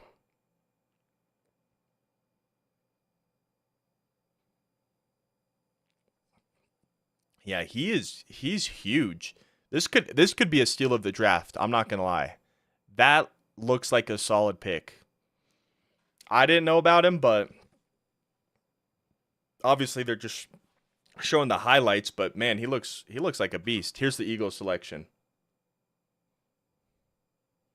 Will Shipley, the running back out of Clemson, is gone. Everyone but Braylon Allen is going. Dude, I would love for the Broncos to take Braylon Allen here. I think it's either him or it's either going to be him or Jaheim Bell, who I want the Broncos to take. As the Bills are on the clock, and I'll be right back. I got to go to the bathroom.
All right, here we go. Lions are the best at drafting O line the past couple years, yeah. And I just got back. Ray Davis, running back from Kentucky, is the pick for the Bills. Yeah, I mean, the Lions are great at draft. Okay, the Jets are trading this pick 129. They're trading it to the San Francisco 49ers. But yeah, no, the Lions have been great at drafting a line, and so if they're taking this prospect that I'm guessing a lot of people haven't heard of, I'm not gonna question it. I mean, he looked like a beast. Obviously, it's his highlights, but man, he looks like a mauler. And I feel like a lot of people, well, typically there's a big list of everyone who's declared for the draft, but yeah, I mean, if you're not playing at a major college and playing in Canada, I mean, it's pretty hard to get drafted. But I mean, if he works out, that is going to be a steal. That is going to be an absolute steal.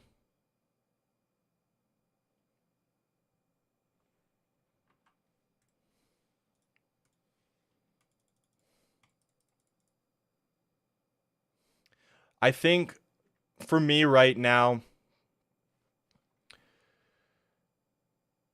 for right now, my best scenario from me personally, and I'm just speaking for me. I'm not speaking for every Broncos fans. The best case scenario for me is with our back to back, or not back to back, but technically with there only being one pick in the middle of our fifth round picks. With one of our fifth round picks, we select Jaheim Bell, tight end out of Florida State. And then with our next fifth round pick, we select Braylon Allen, running back out of Wisconsin. If we select both of those guys, that is my dream scenario right now for our next two picks. They're interviewing Kevin O'Connell, and they're talking about JJ McCarthy, which kind of hurts me, but I'm a Bo Nix guy now. Bo Nix guy.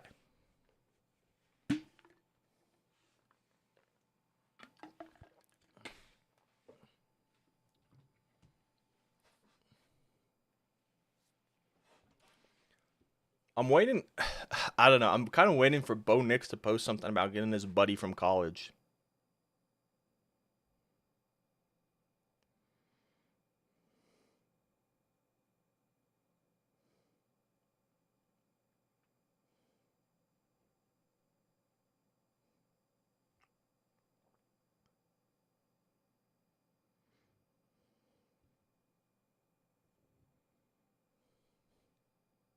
The pick is in for the Niners at 129, obviously. I'm going to, well, no, I'm not going to promise that because I feel like I'm going to say it again, but we can just assume that essentially every pick is going to come in if it's not traded uh, pretty pretty instantaneously.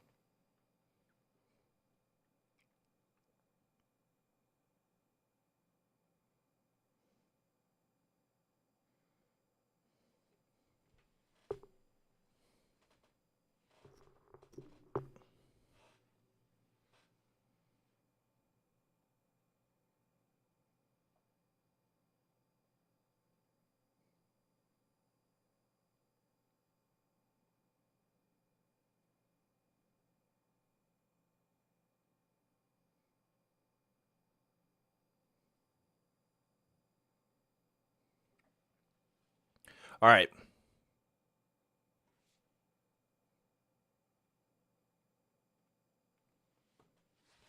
I want Wingo or Tampa in the fifth if possible. Hey, both of those are great players. I would not be mad at that at all.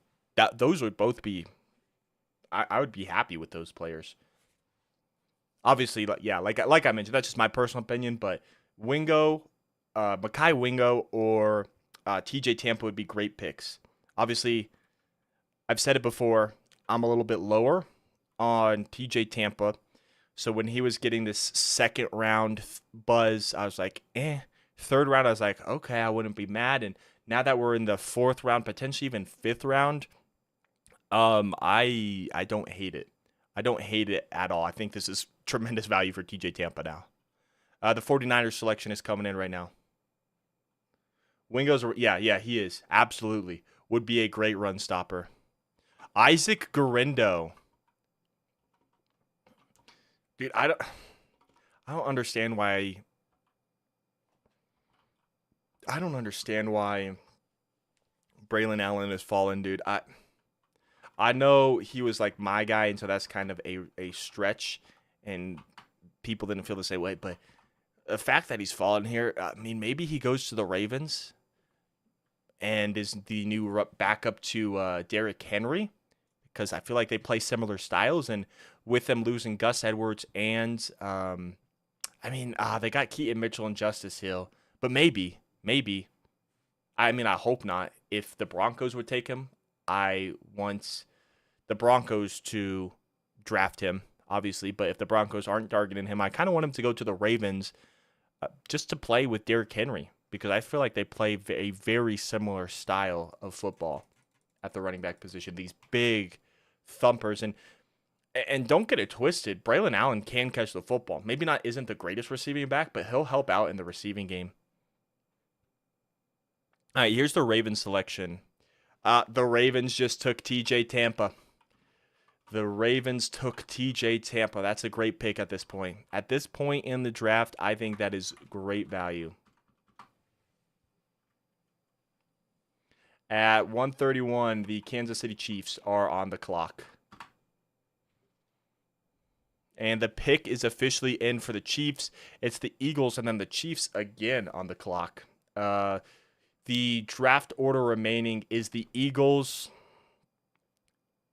It looks like it was, I don't know. It looks like it was traded. Oh, no, just kidding. It's the Chiefs, Eagles. It's the Chiefs, Eagles, Chiefs, Jets, Niners. And then we are out of the fourth and into the fifth round.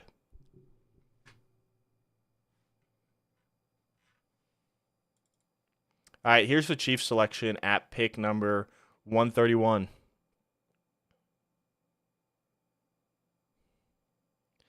They go Jared Wiley, tight end out of TCU. That sucks because I liked Jared Wiley. I think he's going to be a solid tight end. Obviously, they got Travis Kelce, but Jared Wiley's a solid tight end. Oh, the Eagles are trading the pick, but I was more of a Jakeem Bell fan, personally. The Eagles are trading their pick to the Lions. The Lions are back on the clock here at 132. You know, even if the Broncos don't go after my guys in Jakeem Bell or Braylon Allen, as long as they don't go to the Chargers, the Chiefs, or the Raiders, that's all I care about. I want them to go to the Broncos, obviously, but if they don't, just don't go to our division rivals, please. That would pain me to see one of my guys go to a team that I just don't. Teams obviously don't like.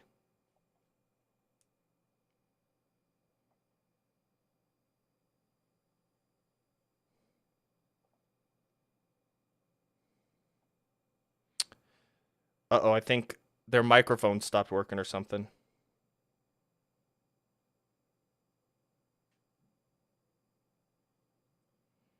Oh, well, they cut to commercial break. That's why. That's why. Oh, they're doing a story on Ray Davis, the Kentucky running back. These stories are pretty cool.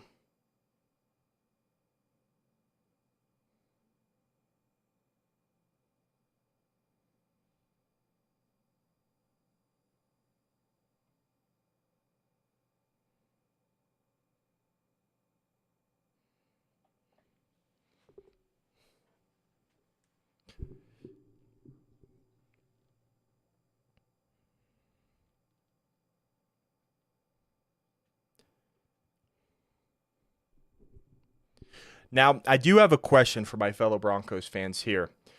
When we get to the fifth round, we obviously have the back-to-back picks. Here is my question to you. Do you think we're going to trade down and get more draft capital this draft? Maybe some next year, but most likely it would be this year. Or do you think we're going to stick and pick? Or do you think we're going to trade up? And then after you answer what you think you're going to do, what do you want to happen? If it's me, I kind of want to stick and pick and use those 2 fifth-round picks. A trade up I wouldn't mind, but there's a couple players falling who I would like to use both of those picks to select.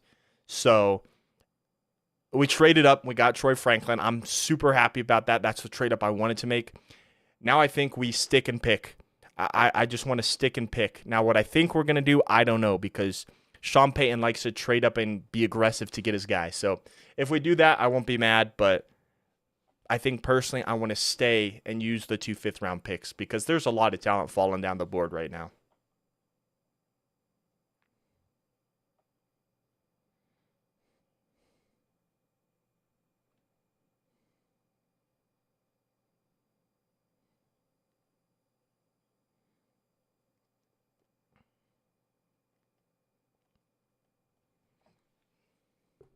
Stick and pick, but I want to trade for more picks next year. I feel you. I feel you. I think the best way to do that would be, I feel like trading Cortland Sutton for a pick next year.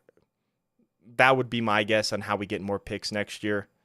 But we'll have to see. We'll have to stick and pick. Yeah, I agree. I agree.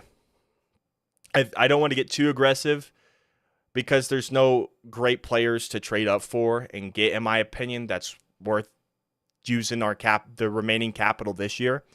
And then trading back wouldn't be the worst thing, but with the talent falling, I kind of want to stick and pick. So I'm with you. I'm with you all. I'd love to get more draft capital next year. It's just it'll be interesting to see how we do that.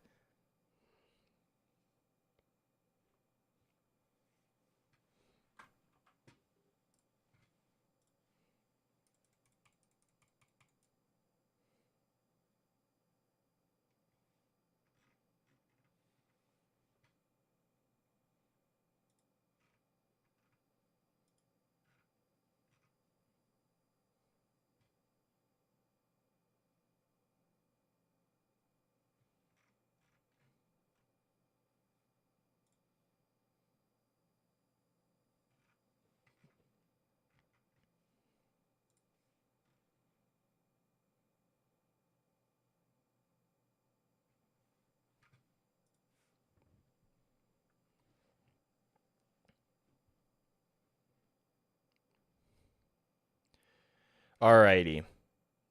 Did I miss a pick? It's pick 132 with the Lions. I don't think I did. They're not announcing it right now, so I wonder if they want to come back from commercial break and, since it's in Detroit, announce the pick and not just have it show up over a commercial just because they're the host city. Maybe, maybe not. We'll see. But yeah, we got only a few more picks. We got 4 more picks here in the 4th round. And then, here's the Lions selection. I was wrong. They're going to make it at a commercial break. And then in the 5th round, we have the 10th overall pick and the 12th overall pick in the 5th round. So we got about 14-ish picks to wait.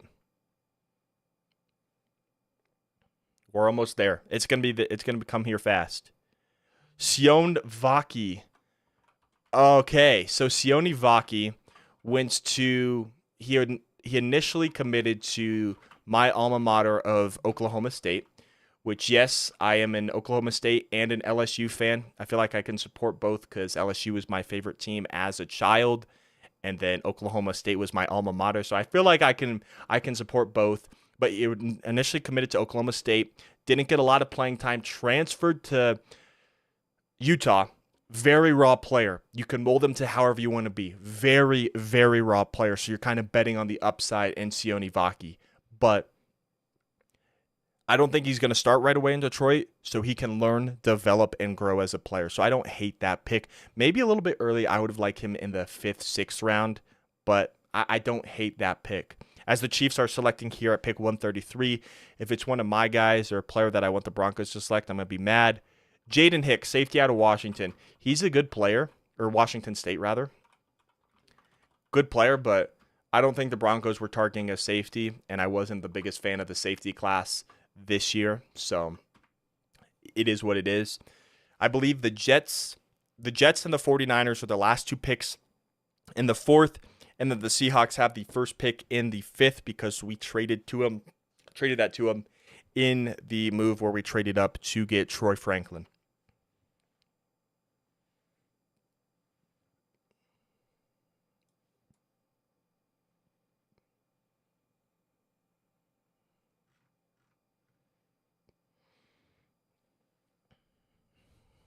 Pick is in for the Jets. They have selected Olu Fashanu, great pick. Malachi Corley, honestly, a solid pick for the Jets. Those are their first 2 picks. And I think, were those their only 2 picks? It looks like it. Have had a good draft so far. I think they traded back a few times, acquired more capital. Now they're ready to select their player here at the end of the 4th round. Second to last pick in the 4th round.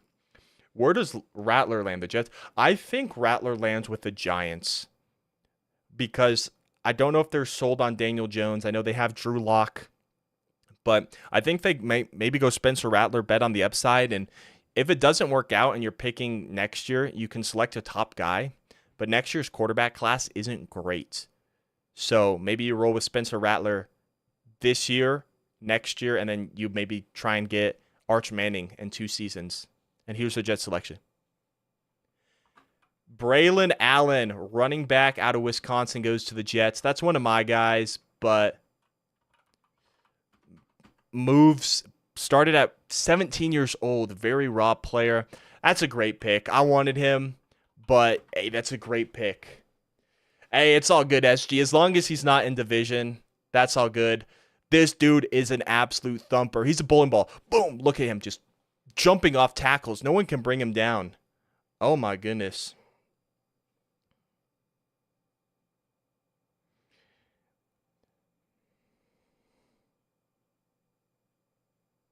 Hey, it's all good.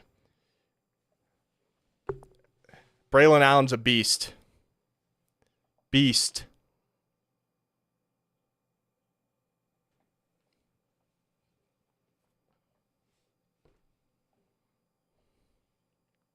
As long as he's not in division, that's all all good. I guess not all I care about is what I was gonna say, but I do care because I wanted him to go to the Broncos. But that's a fantastic value, at least according to my board. I was higher on Braylon Allen than a lot of people.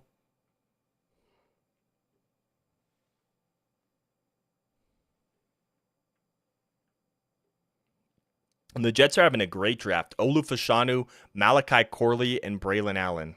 Yeah.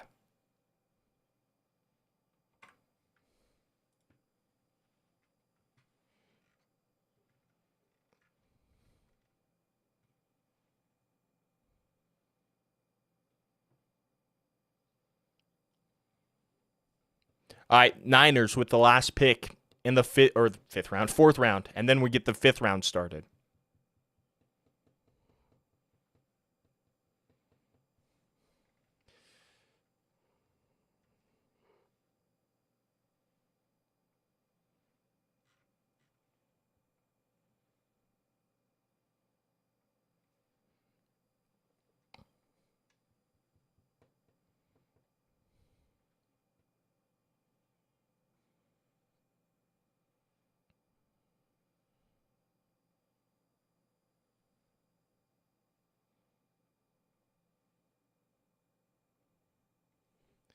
Jacob Cowing, wide receiver out of Arizona.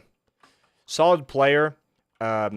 He was in my top 20 wide receivers before the combine, after he moved out, but I don't hate this pick here in the 4th round. This is kind of where I expected him to go, 4th, 5th roundish. Solid pick. They add another receiver. They added Ricky Pearsall in the 1st. What's going on with Debo? What's going on with Brandon Ayuk? That is my question right now. But the Seahawks are on the clock at pick 136.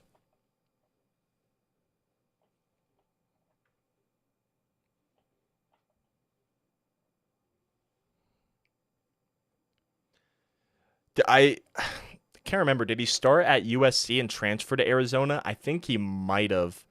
All I know is he was at the University of Arizona his final season here. As the pick is in for the Seahawks at 136. We are almost at the Broncos pick, ladies and gentlemen. This is the first pick of the 5th round right here for the Seahawks. I actually got to... Let's do this. We are in round 5 here.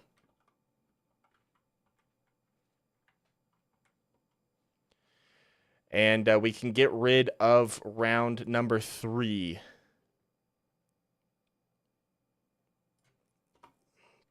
We are officially at round 5, and we are 10 picks away.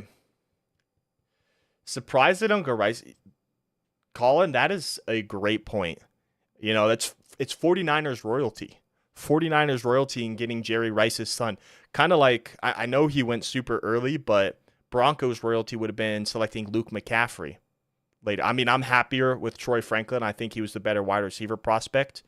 But yeah, you're right. It's 49ers royalty getting Jerry Rice. It's his son, right? Either his son or his nephew. I believe it's his son. But yeah, no, you're right. They should have taken Brendan Rice out of USC. A bit surprising, but I do like Jacob Cowing. I think he is a solid receiver as well. But you do make a good point. I figured they probably would have gone Brendan Rice. You know what? Here's what the Broncos will do. We'll select at pick number 145. We'll select Brendan Rice, and then we'll trade him for Christian McCaffrey. Obviously not. Obviously, I'm joking. Obviously, I'm joking. But yeah, I mean, Brendan Rice is solid, but we don't need another wide receiver. I want a tight end. I want Jaheim Bell with our next pick. Personally, Mekhi Wingo would be a solid player too. There's not a lot of picks that would make me mad here in the 5th. I think we need a receiving tight end with Greg Dulcich's just being injured a lot. And to me, my guy, who I'm higher on than a lot of people, is Jaheim Bell out of Florida State. Yeah, I kid. Broncos, right? Yeah. That one preseason that Jerry Rice played with the Broncos. Broncos legend Jerry Rice.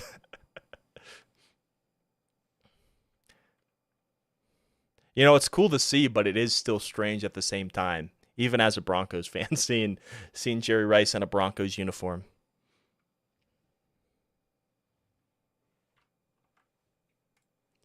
But yeah, here in the 5th round, yeah, we hold the 10th and the 12th pick here in the 5th round.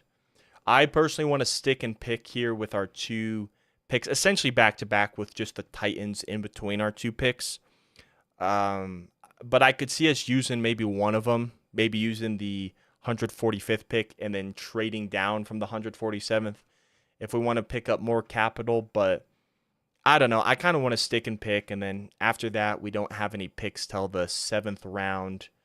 But I don't mind it personally.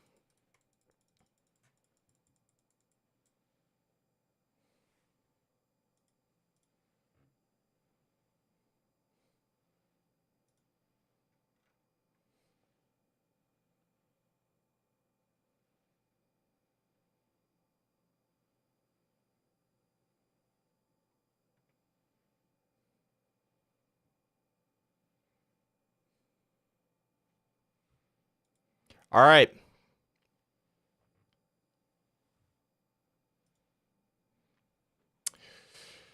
The Chargers pick is in. I missed the Seahawks pick. It's going to be Nehemiah Pritchett, the cornerback out of Auburn. Likes Nehemiah Pritchett. Solid player. I'm not going to say any player is really bad here. Now I need a Nehemiah.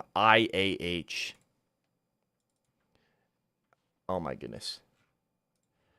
IAH Pritchett, Pritchett,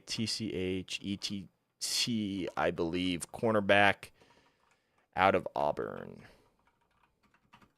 137, the Chargers pick is in.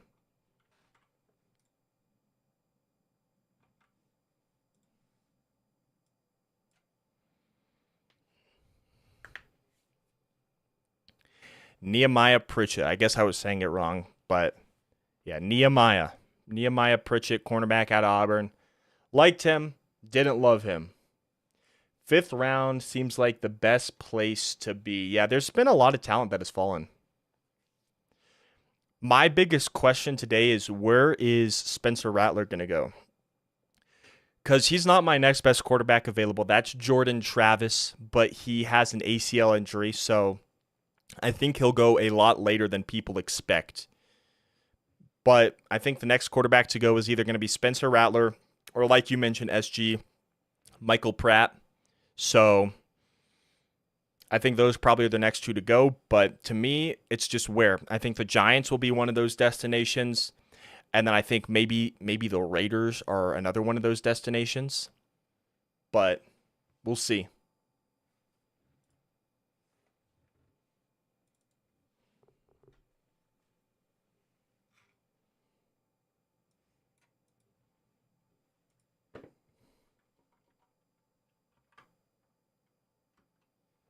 All right, here's the Chargers selection.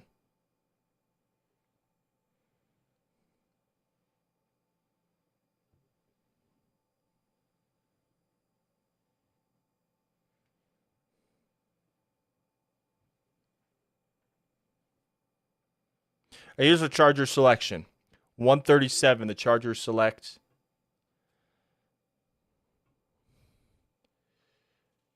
Tarib Still, cornerback out of Maryland.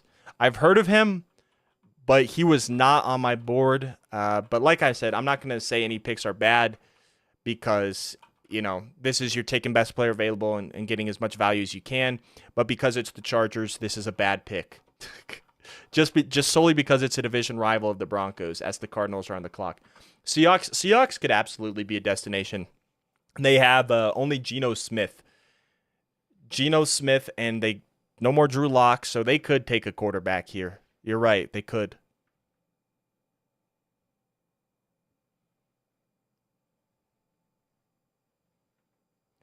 Wow, Eagles acquired a couple thirds, fourth, and fifths for next year's draft. Dang. The Cardinals are on the clock here at pick 138. But yeah, Seahawks could very, very well be a destination. I think it's probably the Raiders, the Giants, and the Seahawks left who might take one of these quarterbacks.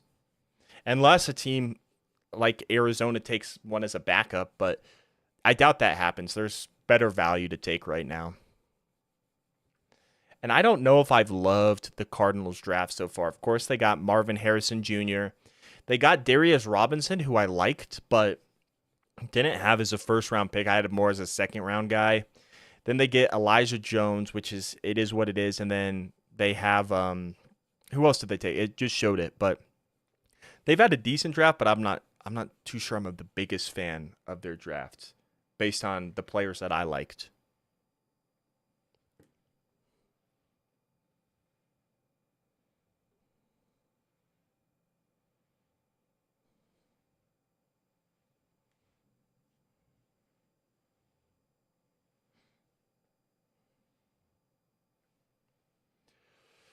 I mean, yeah, this draft is fantastic. You can't ruin it for me. We got Troy Franklin as a steal in the fourth. Steal. I didn't think we were going to trade up for him. I'll be honest. I didn't think we would. I wanted to, but I didn't think we would.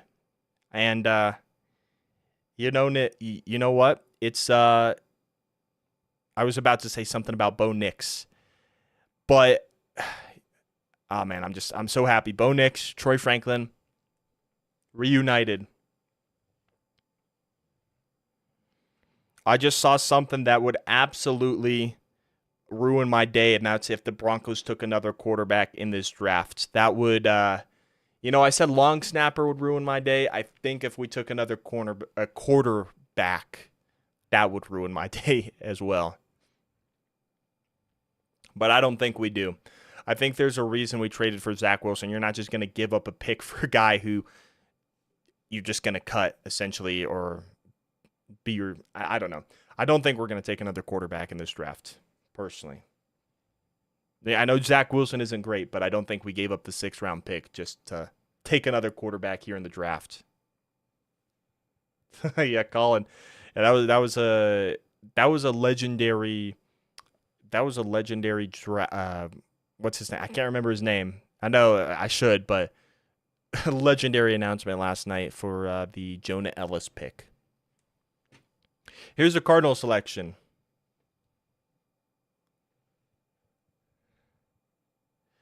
Xavier Thomas, edge out of Clemson. I think this is about where he was expected to go. Xavier Thomas in the 5th round, early 5th. Could have been a late 4th, but early 5th is where he was expected to go, I believe. Solid pick for the Cardinals there.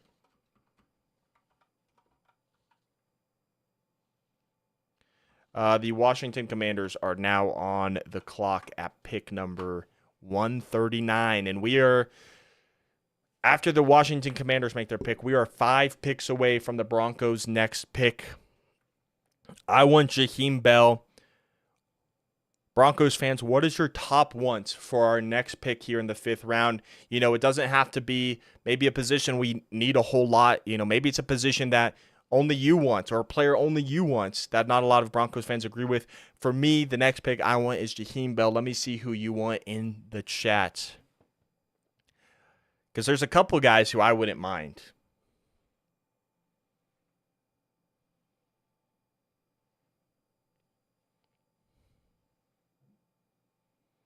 The Commanders pick is in.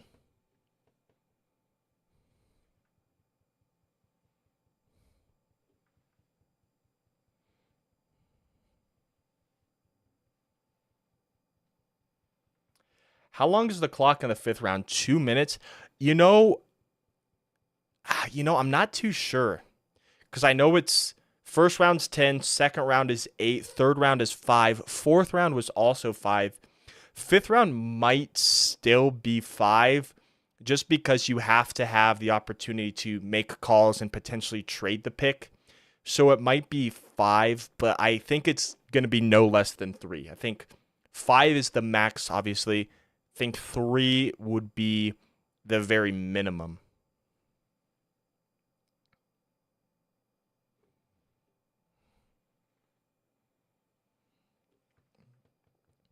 Any depth needs on our roster? I mean, I wouldn't mind depth at the defensive line, personally, because I think we need a run stopper on the defensive line because we struggled against the run last season. So I wouldn't mind a depth defensive lineman. I wouldn't mind a depth corner, as here's the Commanders pick. Depth offensive line is never a bad idea, as the Commanders take Jordan McGee, linebacker out of Temple.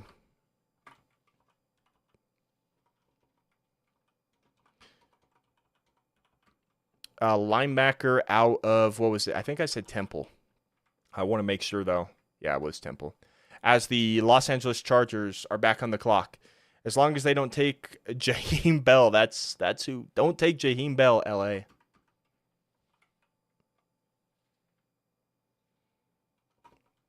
$140, the Los Angeles Chargers are on the clock. But yeah, I wouldn't mind a depth pick, but with how Greg Dulcich has been injured recently, just so far in his NFL career, honestly, first 2 years, I want another vertical threat at tight end, and that's Jaheim Bell.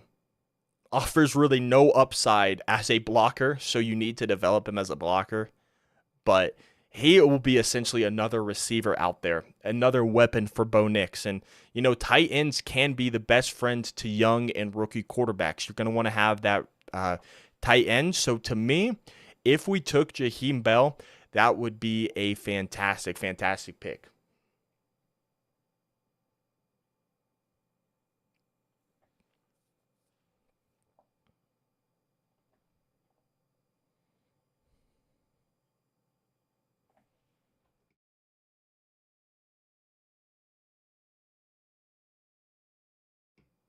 All right. We are 5 picks away. The Chargers are on the clock. Their pick isn't in, but now that I said that, the pick is probably about to come in here.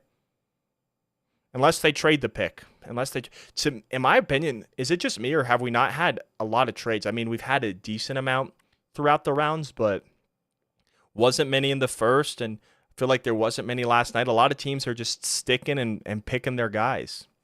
Very few trade ups. Of course, we trade up for Troy Franklin, which I'm ecstatic about. But I feel like there's just been less trades than last year. As the pick is officially in for the Los Angeles Chargers at 140, the Buffalo Bills are on the clock at 141, followed by the Indiana Colts at 142. Then it will be the Falcons at 143, and the Bills again at 144 above us. So Chargers, Bills, Colts, Falcons, Bills before us.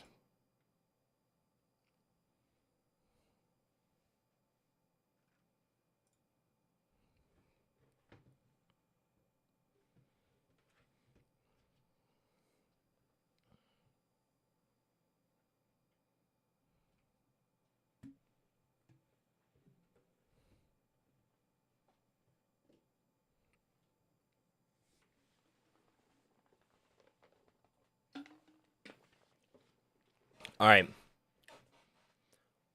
The Chargers have the next selection.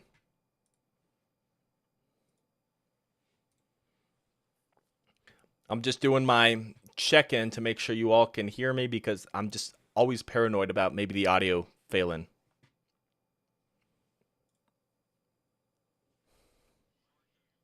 All right, perfect. Christian Boyd from Northern Iowa, big boy, 6'4", 317 at D tackle. Maybe he could be our fifth. I don't hate Christian Boyd. I saw him and I liked what I saw, but obviously a little bit of a smaller school guy. So, but I wouldn't mind the pick. As Cam Hart, the cornerback from Notre Dame, is going off the board here to the Chargers. 141 here. Pick 141. And the Buffalo Bills are on the clock. Perfect. Appreciate it, Colin. Yeah, I just sometimes I get a little paranoid. The audio starts glitching out. I hit the mute button and I forget to unmute it. So I always gotta double check to make sure the audio is working. I'm kind of, I don't know, just need to check it. But I appreciate you guys. Chargers got to do. Yeah, I liked Cam Hart.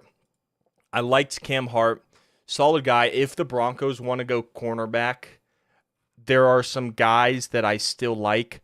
I really like Kalen King, who significantly fell in this draft process, but I am super high on Kalen King. So if we were to go corner, the two guys I would draft would be Kalen King or Chris Abrams-Draine Chris Abrams-Draine's out of Missouri, and then Kalen King is out of Penn State. Obviously, Jaheim Bell, tight end out of Florida State. My top guy still.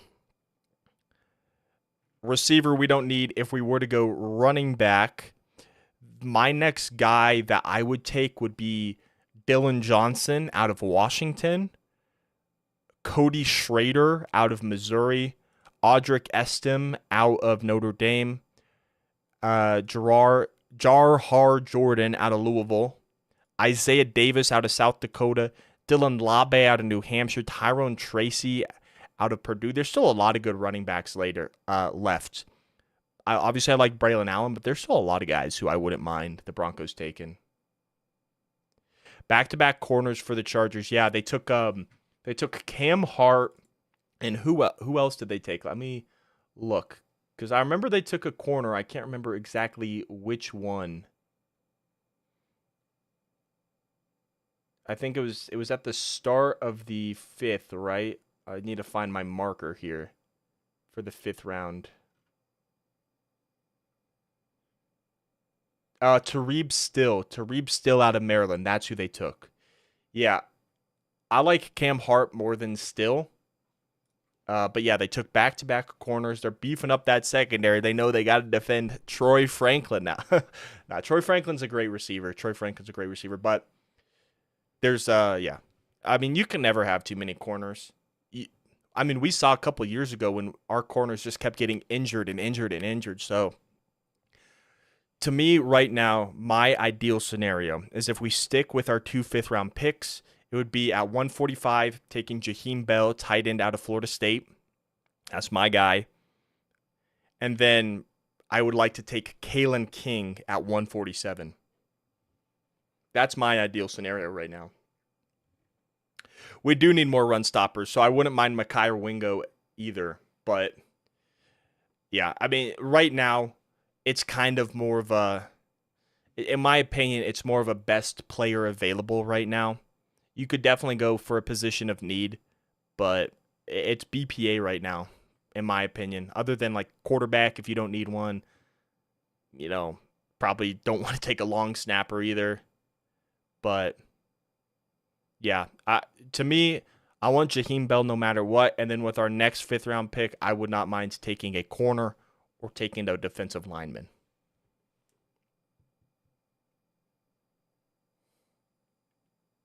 Still look to be a special teams pick. He returned a punt for a touchdown last season. Who are you talking about special teams? Are you talking about Cam Hart, Tareeb Still? I'm curious who you're talking about right now.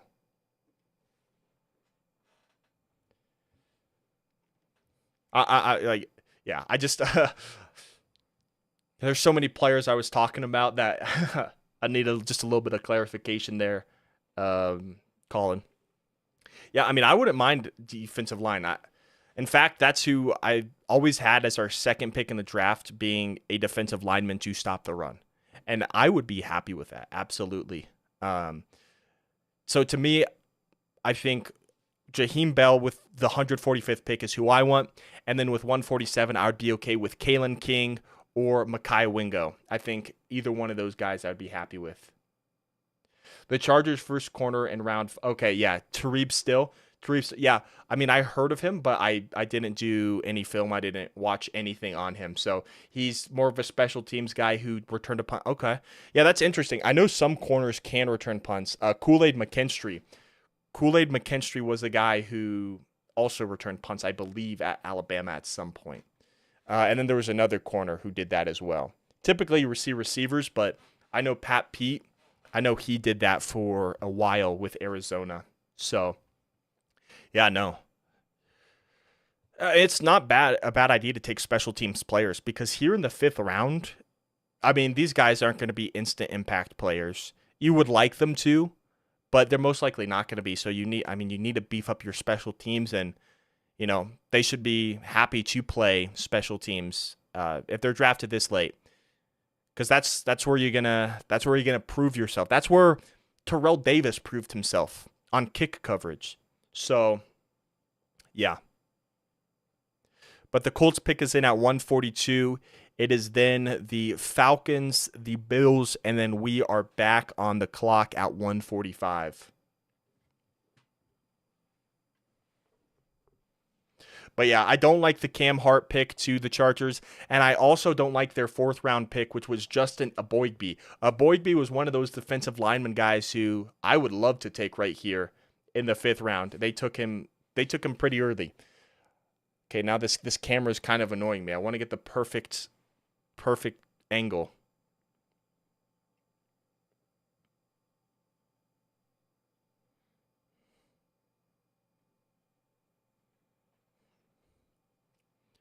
All right, Colts pick is still in. Still waiting for them.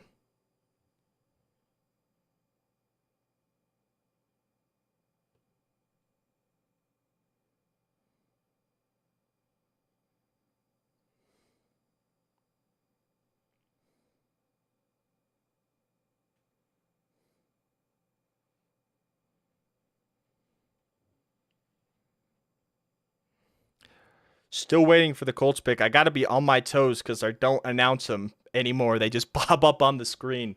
So I'm looking for a ton of information and whatnot. So, all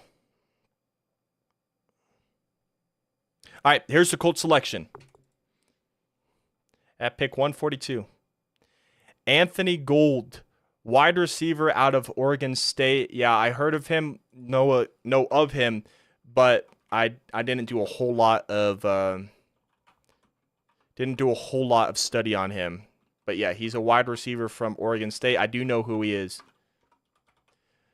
He went to the Colts, right? 141. Wait, was that? I got to look at the draft tracker because I might have missed something.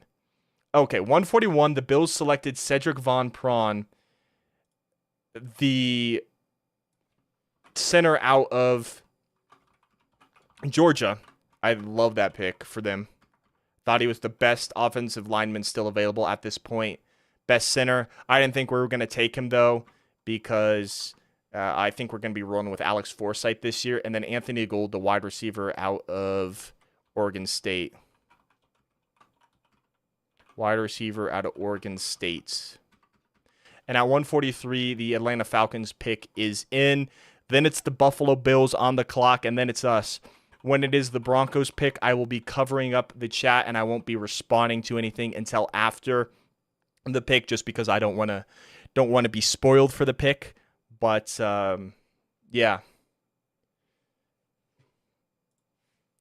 All right, here we go. We're waiting for the Falcons at 143.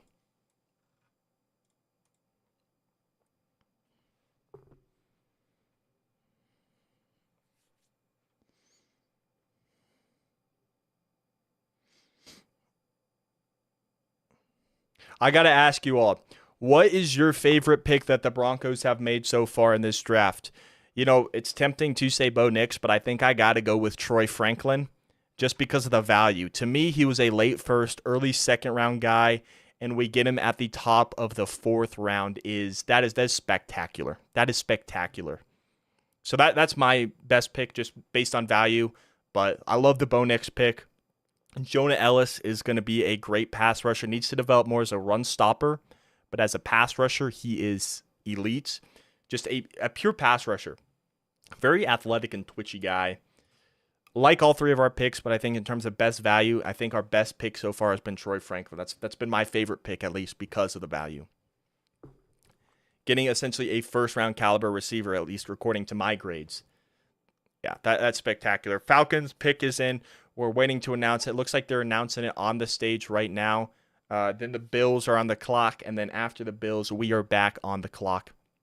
I'm going to be, once again, covering up the chat, so I won't be able to see any messages as soon as the Falcons pick is announced. I'm probably going to cover up our pick. When is our next pick at? Our next pick is in 2 picks so far. It's at pick 145. Pick 145. We're at pick 143 right now. I don't agree, Troy Franklin. For sure. I don't understand why he. Oh, I agree.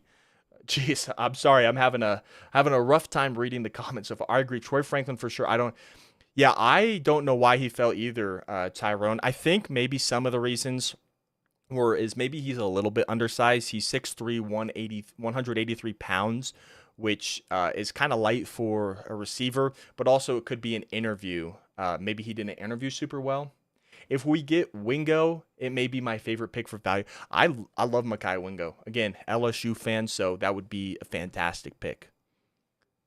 But here is the Atlanta Falcons selection at pick 143. I liked Mekhi Wingo over Jordan Jefferson. There was 2. There was Mason Smith, who I thought was the best, and then I liked Mekhi Wingo, and then I liked Jordan Jefferson.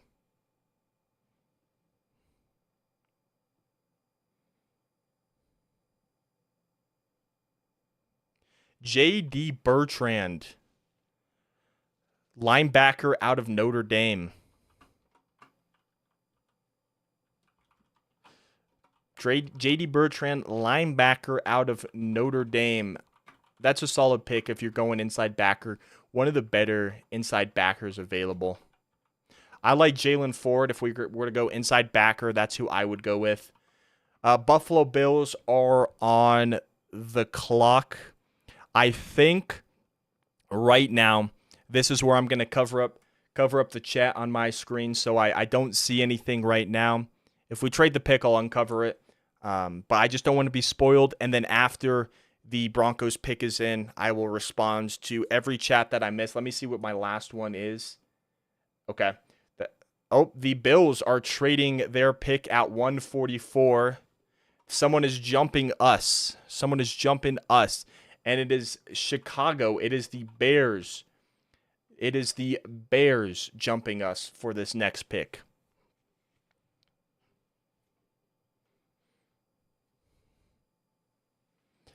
You guys, I keep sounding like a broken record, and I'm sorry. I keep repeating myself. You guys know it's Jaheim Bell who I want here, the tight end out of Florida State. But it wouldn't be the only pick that I'd like. I would be happy with plenty more guys. It doesn't have to just be Jaheim Bell. Spoiler, Broncos get Bo Nix. Yeah. I uncovered the chat because I'm going to wait until it says the pick is in for the Chicago Bears. Because that's when I feel like it can start to be spoiled. But yeah, yeah, Bo Nix, Troy Franklin. We've had a great draft so far. Great draft so far. I need to give an apology to Jonah Ellis because I was not familiar with his game. Obviously, I knew who he was, but yeah, I like the value there. All right, round 5. As soon as I see the Bears pick is in, the chat is getting covered.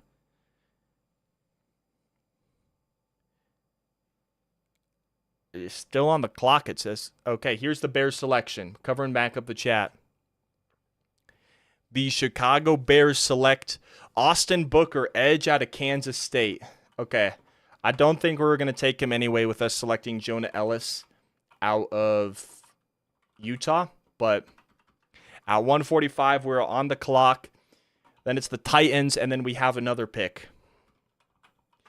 Now, of course, we could always trade out of the pick up more capital, but I don't know if we are going to do that necessarily.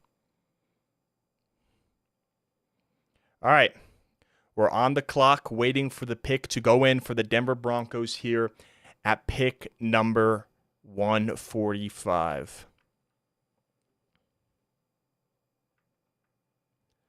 All right. You know, the 3 guys I really want right now are Jaheim Bell, tight end out of Florida State. I really like Kalen King, the cornerback from Penn State. Mekhi Wingo, defensive lineman out of LSU. Those are the 3 guys I like. There are a couple of running backs who I wouldn't mind. So, yeah, I'm not going to list all the running backs because there's a few that I'd be happy with. But, yeah, the 3 I want, Jaheim Bell, tight end, Florida State. Mekhi Wingo, defensive lineman, LSU. And Kalen King, cornerback from Penn State. The fish, jeez. The pick is officially in. The pick is in for the Broncos, waiting for it to be announced. Probably going to be announced during this commercial because they're not doing any more stage announcements or whatever unless we have a fan internationally announcing the pick right here. But, yeah. Couple of places we could go here.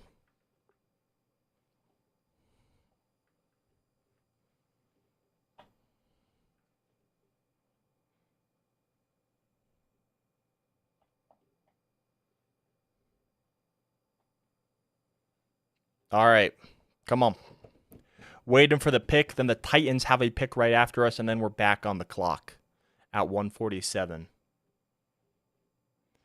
All right, well, we're at a commercial, and they took off the bottom score bug, so we'll see if it gets announced right now, and then I don't get to see who it is. But that would suck. But we would just go look at the draft pick tracker and see who we selected. Just waiting.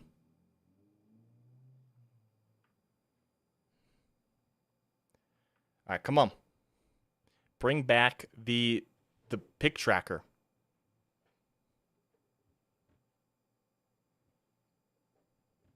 They got a John Elway Chevrolet commercial playing right now for me.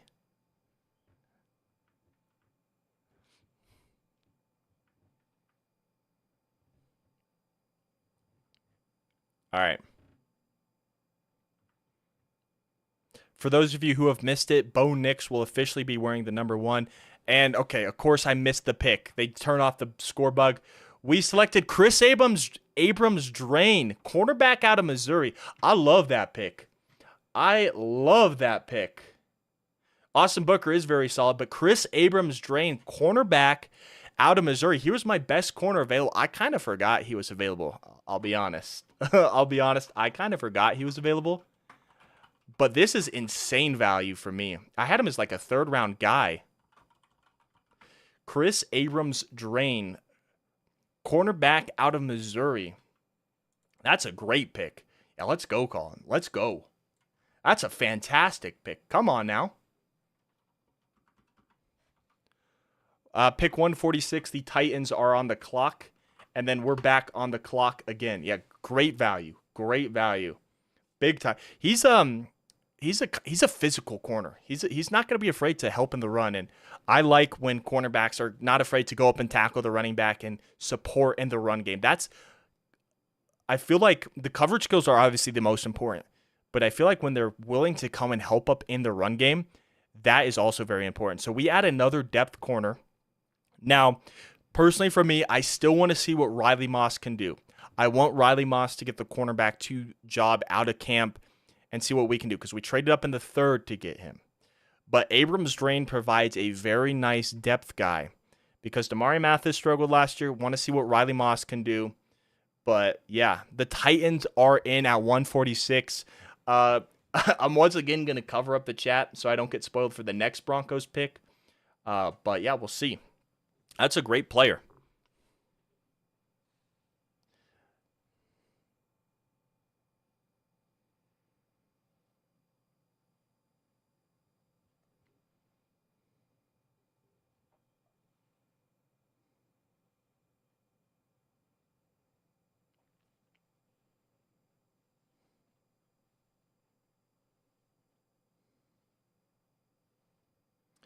All right.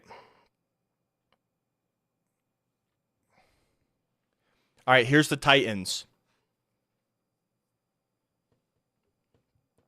Titans at 146, then we're back up at 147. Once again, Jaheim Bell is who I want. And then after that, wouldn't mind a defensive lineman, Mekhi Wingo, some solid guys, some running backs out there that I like. Yeah, just watching Drain's highlights in the NFL draft. Yeah, got some decent speed. I'm not the fastest guy, but solid coverage guy.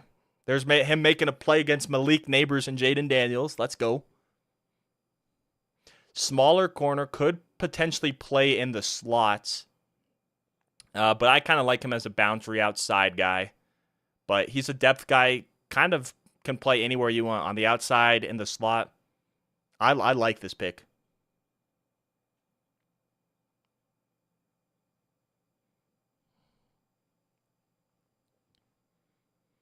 All right, Titans pick is in. We're waiting for that selection right now. And then we're back on the clock at 147.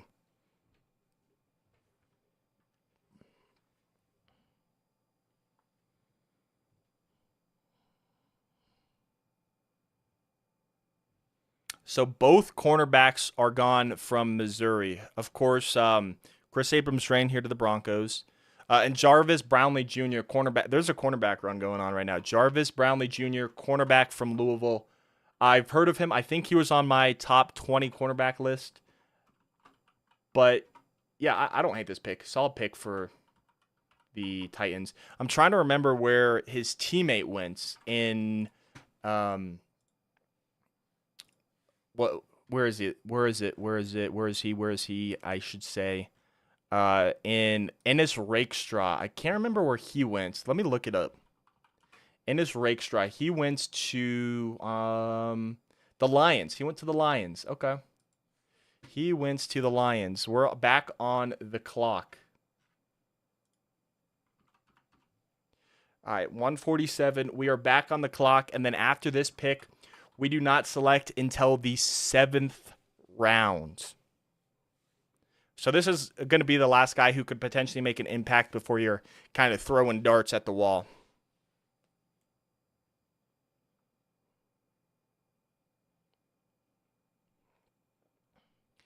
Could be trading the pick, but I would rather just make the pick here. And, you know, you get extra draft capital, but it's going to be a 5th round, maybe a 6th round, and then maybe 1/7 or something like that. I'm not saying all of that, but you'd get a 5th round, and then you'd get maybe a 6th, probably a 7th. So I don't know if the value is there in trading back at this point. I think you just should stick and pick. As the pick is in, all right, we are waiting for our selection.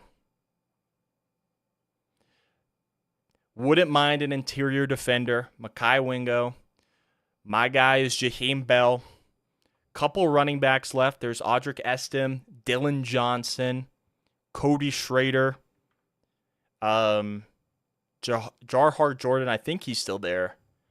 Then there's the two smaller school guys, and Dylan Labe and what's the other guy? It's Dylan Labe from New Hampshire, and then from South Dakota State, it's let me look it up real quick. I'm not spoiling myself. Let's see here. It's Dylan Labe and Isaiah Davis. Isaiah Davis, that is the other guy.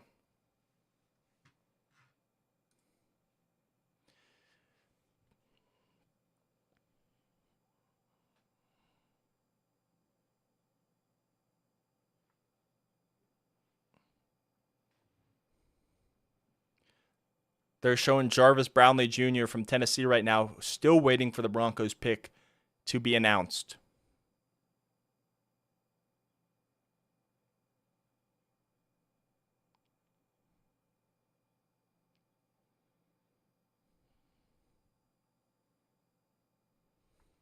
Come on, let's announce the pick here. I don't want to go back to commercial where they take the bar off. Okay, here's the selection. At pick 147, the Denver Broncos select Audric Estim, running back out of Notre Dame. That's one of the guys who I didn't mind. Audric Estim, running back out of Notre Dame. There we go. There we go. One of the better running backs available. I still think I had a couple guys over him, but I don't hate the pick. I don't hate the pick as the Las Vegas Raiders are on the clock. Let me see what your guys' reactions are. It is an interesting pick, but yeah, he's a bigger running back, which makes me think if Braylon Allen was there, they would have taken Braylon Allen. But yeah, it'll be interesting to see what happen. I didn't finish that sentence. It will be interesting to see what happens with our current running back room. Is Javonte Williams? What's going to happen with him? What's going to happen with Samaje Perine? Yeah, he's a good player. I would have preferred probably a tight end or an interior guy, but yeah, he's a bigger runner, more of a physical runner. So, yeah, I mean, I don't hate the pick. It's interesting to me. But here is the Raiders selection. Raiders select Tommy Eichenberg, linebacker out of Ohio State. I think this is great value for the Raiders, unfortunately. At 149, the Cincinnati Bengals are on the clock at pick 149. I just said that, but I said it again. Reminds you of Royce Freeman. Yeah, kinda. He's a bigger dude. How tall is he? Let's look at this. Audric Estim. Or I guess Estime. However you want to pronounce it. But well, he's a little shorter than I expected at 5'11". I thought he looked a little bit bigger, but he's 5'11", 227 pounds, physical runner. I don't hate it. Or he reminds you guys of Royce Freeman. Hey, I'll take it.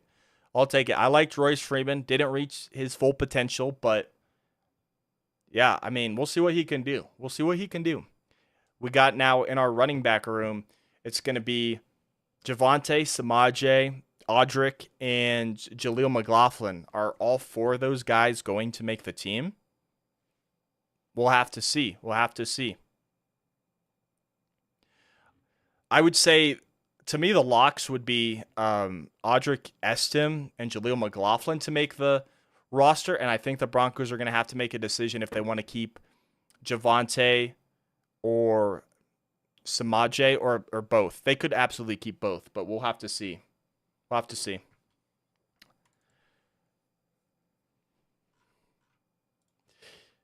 Yeah, so if I look at the running backs who I would have wanted there, Audric Estim was one of them, but I liked Dylan Johnson, Cody Schrader, Audric Estim, Ray Davis, Jarhar Jordan, Isaiah Davis, Dylan Labe, Tyrone Tracy. Those were the guys who I wanted at running back, and we got one of them. So, yeah, I'm cool with that. I'm cool with it. Now, for Broncos fans who are wondering when our next pick is, we do not have a pick, and I mean, we got a while. We have until pick 176 in the 5th round. In terms of 6th round picks, we had two a couple days ago. We traded one for Zach Wilson, and then we traded one when we traded up for Troy Franklin, which I do not mind at all. But we do not pick at all in the 6th round, but we have 2 picks in the 7th round. We have the second to last pick in the 7th round, which is pick number 256. Second to last pick. The Jets couldn't even give us the Mr. Irrelevant pick. And then we have the 15th pick in the 7th round at 235. So we have pick 235 and pick 256 in the 7th round. Those are our next picks. It is going to be a little bit. I'd say it's going to be about an hour and 15 minutes until our next pick, about maybe a little bit longer.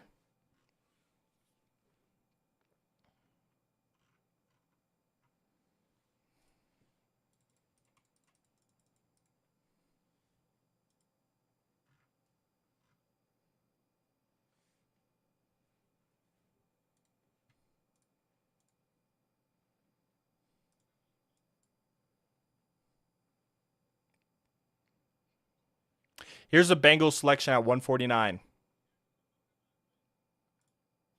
At 149, the Cincinnati Bengals select Josh Newton, cornerback out of TCU.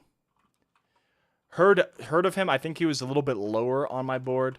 I'm just not checking my board anymore because updating it is a little bit too complicated now with how fast the picks are coming in. But at 150, the New Orleans Saints are now on the clock.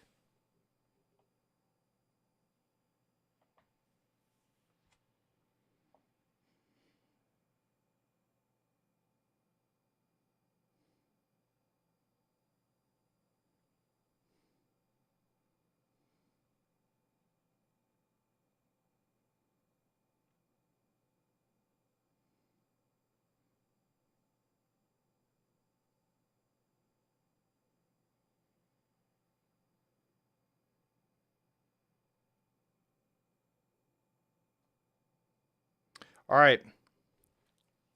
Pick is in for the Saints.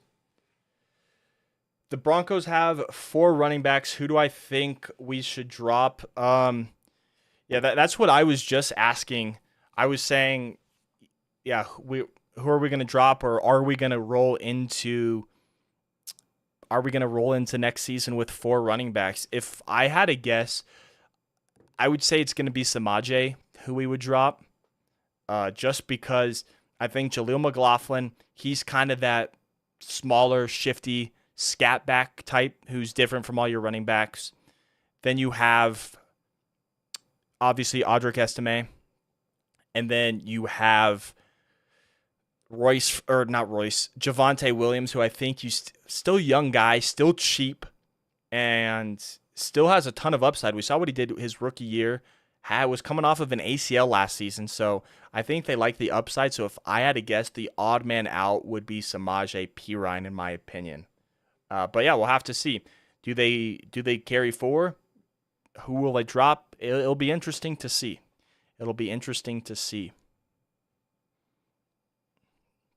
Saints pick is in at 150.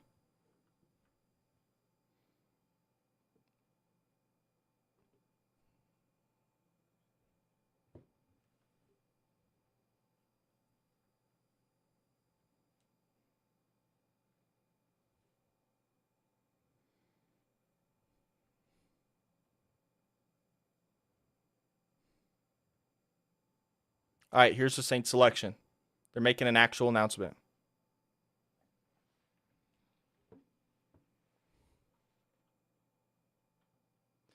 Saints select Spencer Rattler. Yeah, I can see it. I mean, they got Derek Carr.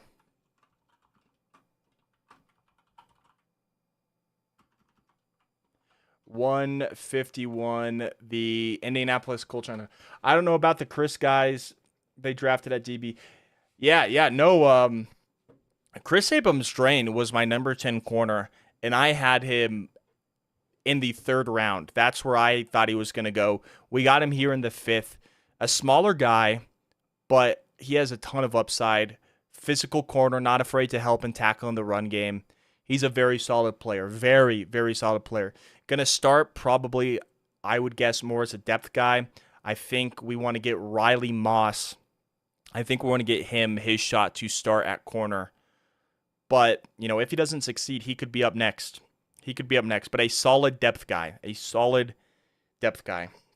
But yeah, Saints take Spencer Rattler. I don't hate it. They have Derek Carr. I don't know how long they want to roll with him.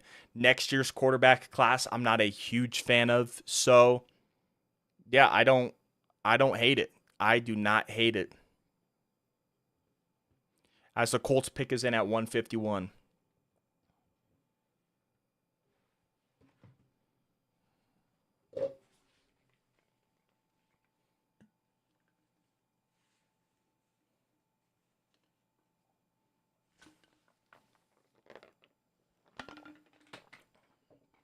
All right. Colts pick is in. I think that Nix and Franklin connection. Brody, I absolutely agree with you. Sometimes it's challenging for a quarterback to get adjusted to the NFL. So getting his number one guy in college that he already has the connection and already has the timing to is a great, great pairing. I love the pick. I had Troy Franklin as a late first, early second round guy. So this is tremendous value. Tremendous value. All right, the Colts selection is at 151.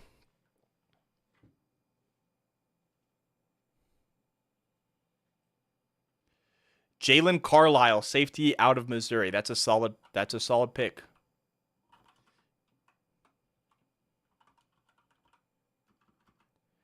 $152, the Philadelphia Eagles are on the clock.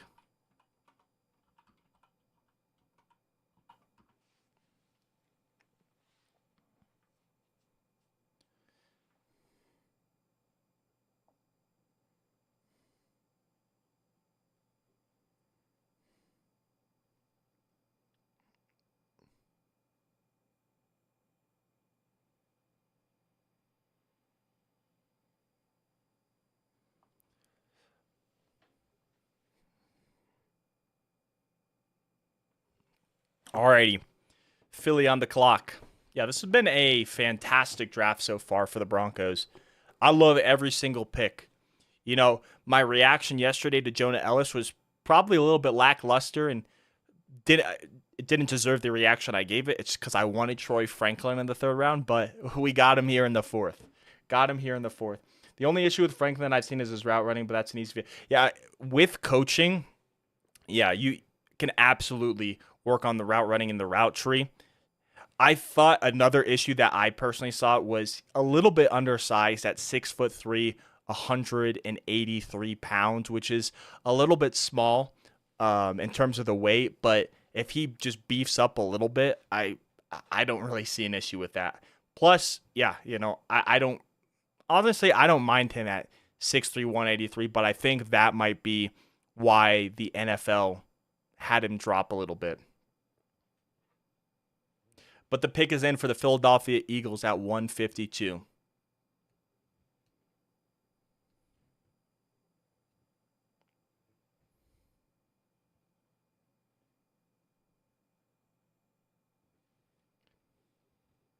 I'm not too much of a fan of Ellis. He's a great player, but we have so many other holes on this roster. Yeah, I agree with we have other holes, but he is this super athletic, twitchy guy at the edge position, and he is a pure pass rusher. He is going to get after the quarterback. Now, he does need to work on his run defense. That is the biggest issue, so he's not going to be a three-down player, going to be a rotational guy, but he is going to get after the pass rusher and cause chaos. Cause chaos. He's a great pick. I understand the pick of wanting another position because we have other holes, but Jonah Ellis is still a solid player. It's being seen more and more each year where weight isn't seeming to be much of an issue. Yeah, no, I hear you. I hear you. I just feel like that's how the league saw him, and that's why he started to drop. That's just what I personally think. Other things could be he didn't interview well or whatnot, but we weren't in the interviews, so we can't really say for certain. But this is a great value pick.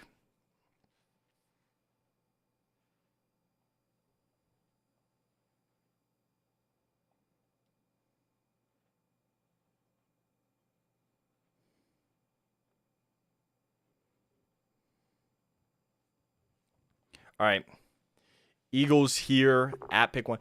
Yeah, I love the Troy Franklin pick. I love the Bo Nix pick too, but I think our best pick in this entire draft is the Troy Franklin pick with the value. I had him as a late first, early second round guy, and getting him at the top of the fourth is spectacular value. Spectacular value.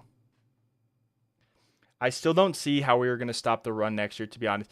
Well, yeah, Tyrone, I agree with you. That is the.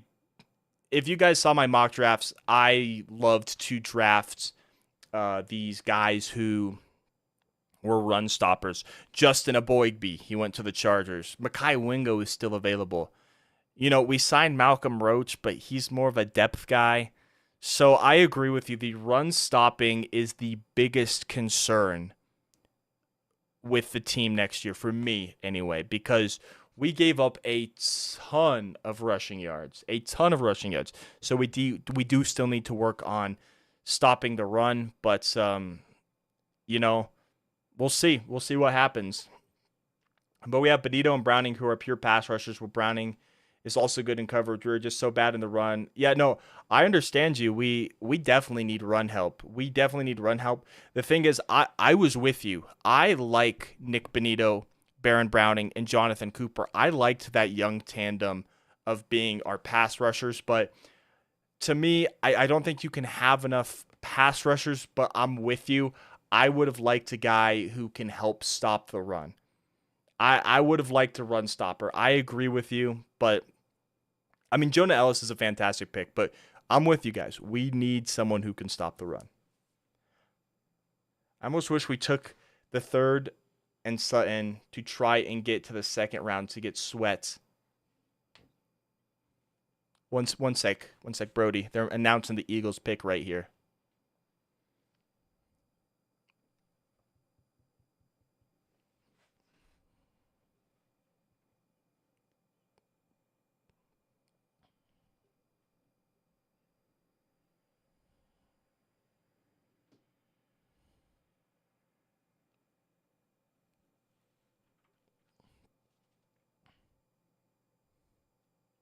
Ainias Smith, wide receiver from Texas A&M. I think this dude is super underrated. I think he is super underrated. I think he could have gone in the third, early fourth. They get him here in the fifth round. That is tremendous value, in my opinion. One of the most underrated players in this entire draft for the Eagles. Jacksonville. But yeah, no, we definitely needed a run stopper. Now, here's the only thing I will say. This upcoming year, I don't think we're going to be competitive. I don't think we're going to be competing for a playoff spot. I think this is still going to be kind of like a rebuilding year, and we're going to struggle against the run, but we'll probably get a higher draft pick next year to take a run stopper, potentially. But yeah, I mean, T'Vondre Sweat, dude, he was one of my favorite players in this draft. To me, I think the Broncos were targeting him. I think that's who they wanted in the third. But he just went earlier than expected. Because I think he was the third player selected in the third or the second round. So I don't think we could have gotten into the second round to select him. I don't think Sutton in our third would have been enough. I think we would have had to give up a little bit more, which, it would have been probably one of our fifths. And yeah, I don't know. Tavondre Sweat would have been an excellent pick, but we'll have to see what we do. Are there any huge defensive linemen going into next year? I'll have to look. Because I've seen some of them, but I haven't done a whole lot of studies. I can pull up a guy for you right now. Let me see here. I'll let you know after this Jacksonville Jaguars selection. They select DeAndre Prince, corner out of Ole Miss.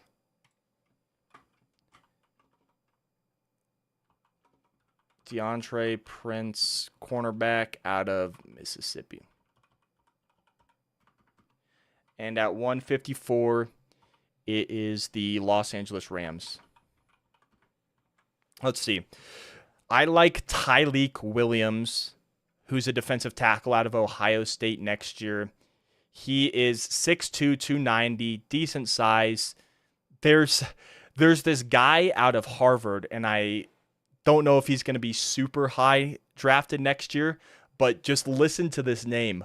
Thor Griffin out of Harvard at 6'2", 305 pounds.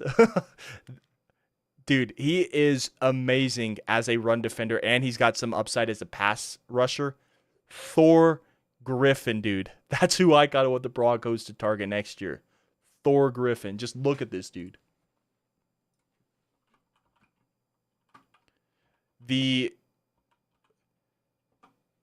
Thor Griffith. Sorry, Thor Griffith, yeah. The Rams select Brennan Jackson, edge out of Washington State. That's great value.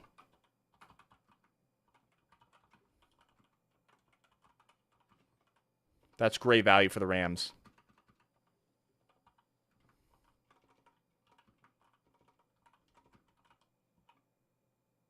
The Colts are on the clock at 155. He's a Viking. He kind of sounds like a Viking, honestly, just purely based on his name. Thor Griffith. I keep saying Griffin. That'd be an elite name if it was Thor Griffin. But yeah, he's a huge dude. Obviously out of Harvard, not playing the best competition. He's a solid run stopper and a solid pass rusher as well. It's going to depend on that Ivy League competition. Harvard doesn't play the greatest talent. Didn't go up against Kieran Amagaji, who was the offensive tackle out of Yale drafted this year, because he's an interior guy. And Kieran plays tackle and plays off the edge, but because we almost need a Chris Jones or a Jalen Carter who's heavy and can take. No, I agree with you. We need that guy who will eat up blocks and plug those gaps. And if the running back runs to him, he'll tackle him or he'll force him to go and run through another gap. I'm with you. What I will say is, we were talking about this earlier here. I think Matt Henningsen can be a solid player. Didn't start many games when we had Jonathan Harris. Started, I think, towards the end of the year. I like his upside. We got Malcolm Roach as a backup who is really good at stopping the run, but he's a backup depth guy. DJ Jones, he's all right, but not great. Zach Allen, more of a pass rusher.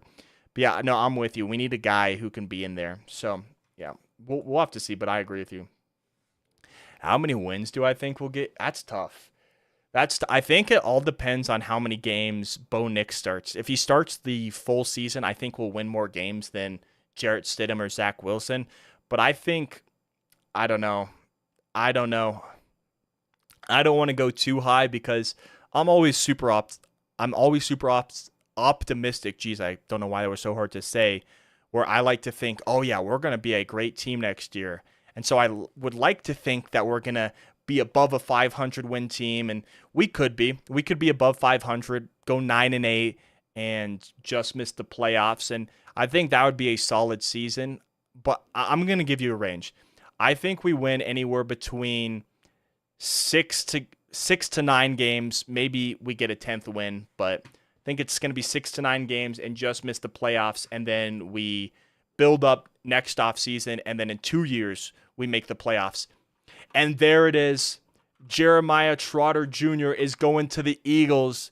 Philadelphia, a Philadelphia royalty player, son of Jeremiah Trotter Sr., who played for the Eagles, is going to his father's team. Great player, my second best linebacker in the draft.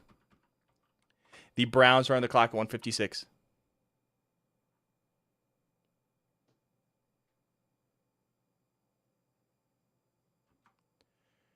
Wait, we just traded with the Jets, guys.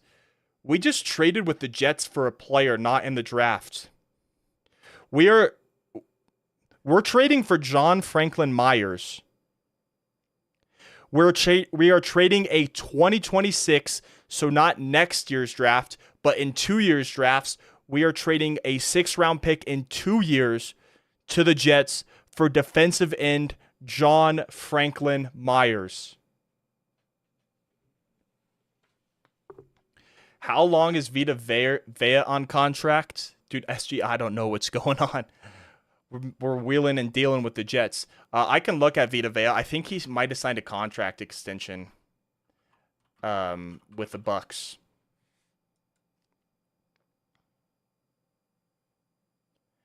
He's got a potential out after this year, but I don't think he's going to be cut. He's got 4 years left on his deal. Vita Vea's got 4 years left on his deal. He'll be a free agent in 2027. Could be a free agent in 2027. I think. Yeah, I think 2027 is when he's out of his contract. But yeah, John Franklin Myers, got 2 Franklins today, are acquiring which honestly, that I think they're going to try and use John Franklin Myers to help stop the run potentially. I think that's going to be the Band-Aid for this year. Yeah, John Franklin Myers is a huge trade for us. I think, I say Band-Aid, but I don't know if he could be the long-term option. I like John Franklin Myers. I think he's a solid player. But yeah, I think he's going to be our run stopper there. Going to be our run stopper. Now, yeah, I think it just depends on what do we want to do. Is he going to be a Band-Aid and a quick solution just for this upcoming season, or is he going to be a longer-term solution? But I don't hate it. It's a 6th-round pick 2 years from now for John Franklin Myers. So I don't hate the pick, or I don't hate the trade. I do not hate the trade. Also, Broncos running back Audric Estime is 20 years old, so he's a young guy. John Franklin Myers, let's see here. John Franklin Myers. He is 27. That's actually relatively young. I like the trade. He's only 27. I mean, obviously he's older than some players, but he's still fairly young at 27 years old. Okay. Yeah. Yeah, no, 27. Yeah, solid. Yeah, he's not 30 yet. That's pretty decent. I like. Okay, Sean and George are wheeling and dealing.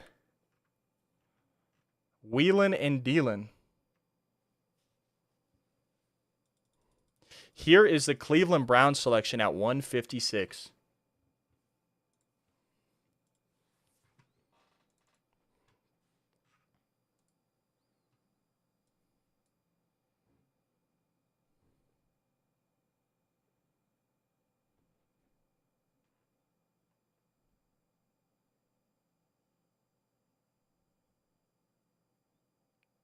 Here is the Browns selection.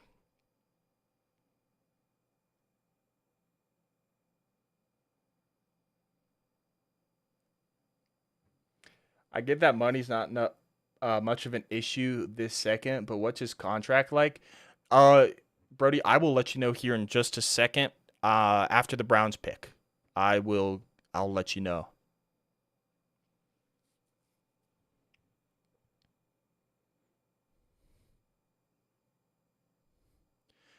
Jamari Thrash, wide receiver out of Louisville. That was kind of one of my sleeper guys. I liked Thrash as a later guy. Sleeper. Him and Anais Smith are two underrated guys in this class, in my opinion. Started at Georgia State, transferred to Louisville. And yeah, he's a sleeper. All right, Carolina's on the clock. Let me go look up John Franklin Myers' contract.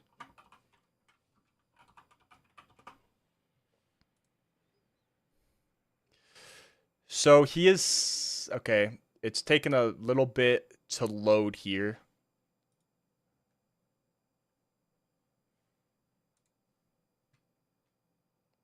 Okay, yeah, my my internet's being a little bit slow right now, probably because I'm streaming and watching the draft.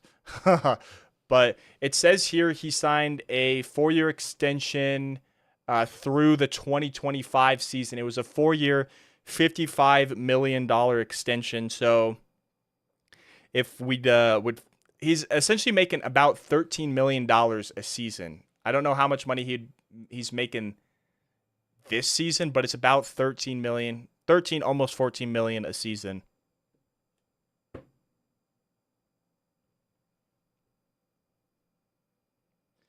Should ask Shannon Sharp to come over. It feels like that because I mean they're probably betting on Greg Dulcich, but in his 2 years in the NFL, he's been injured so much, so much. Okay, I'm just gonna look this up on my phone because it's taken forever to load.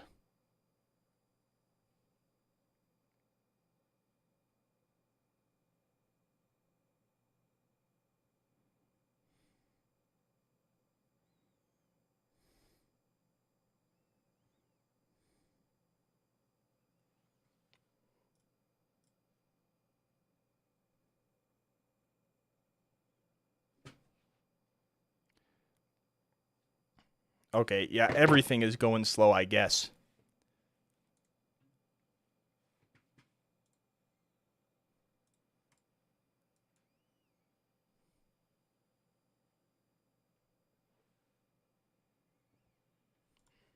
All right, this season John Franklin Myers is making 13.3 million and next season he's making 14.3. So we got him 2 years at 13.3 and 14.3 million. All right, here's the Panthers selection at 157. Yeah, so yeah, he's under contract for 2 more years, 13 million which per season, which I don't think is horrible. But I really like that Kroll guy, but didn't get enough reps to see if he's good or not. Yeah, I like Kroll. A decent receiver. I think he's more of a blocker in my opinion. I personally, the reason why I liked Jaheim Bell is because he is a pure receiver. He's not going to be a huge blocker, but he is going to be a very, very solid receiver. Needs to work on his blocking, but that's why I like Jaheim Bell, a pure. He's essentially another receiver at the tight end position. I'd say he's Brock Bowers like in that he's a great offensive weapon, but not really a great blocker, not all around and stuff. And obviously Bowers is better, but I really liked Jaheim Bell. Chow Smith Wade is the cornerback out of Washington State going to the Carolina Panthers. Cornerback out of Washington State. 158, the Miami Dolphins are on the clock.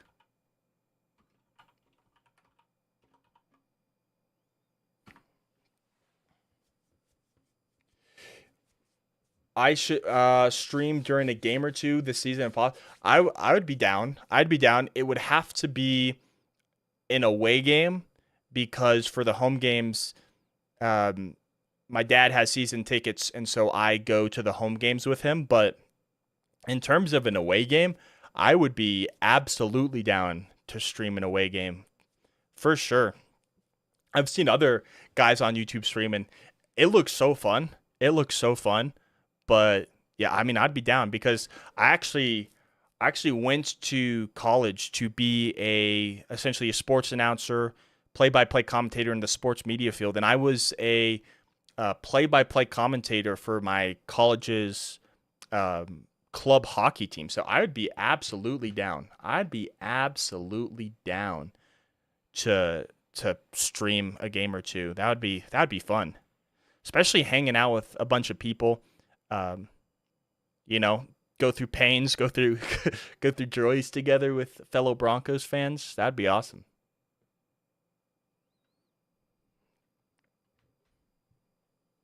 All right, pick 158. The Miami Dolphins selects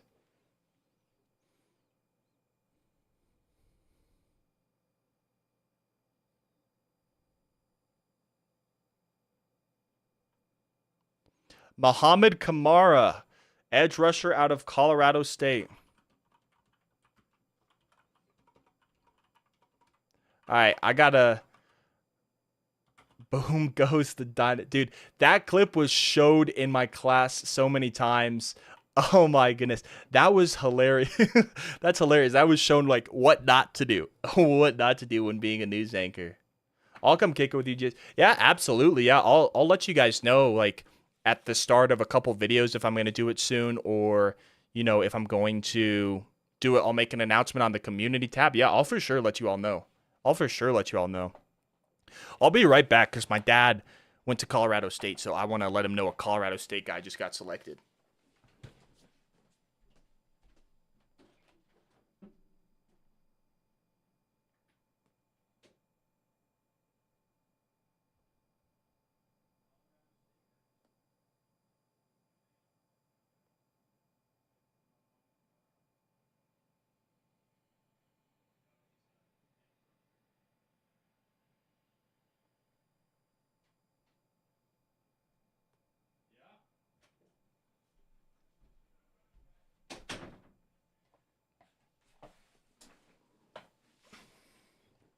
All right, back for the Chiefs selection right here.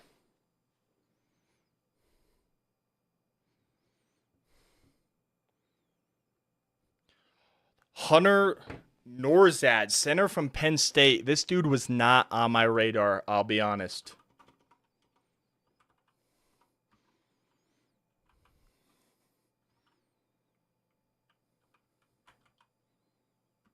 Center from Penn State, I believe. At 160, the Bills pick is in.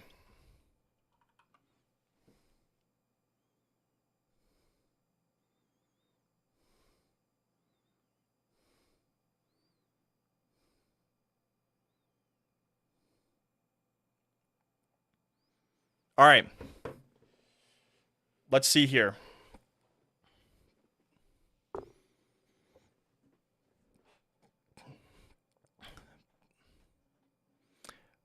Buffalo Bills pick at 160 is in. Let's see.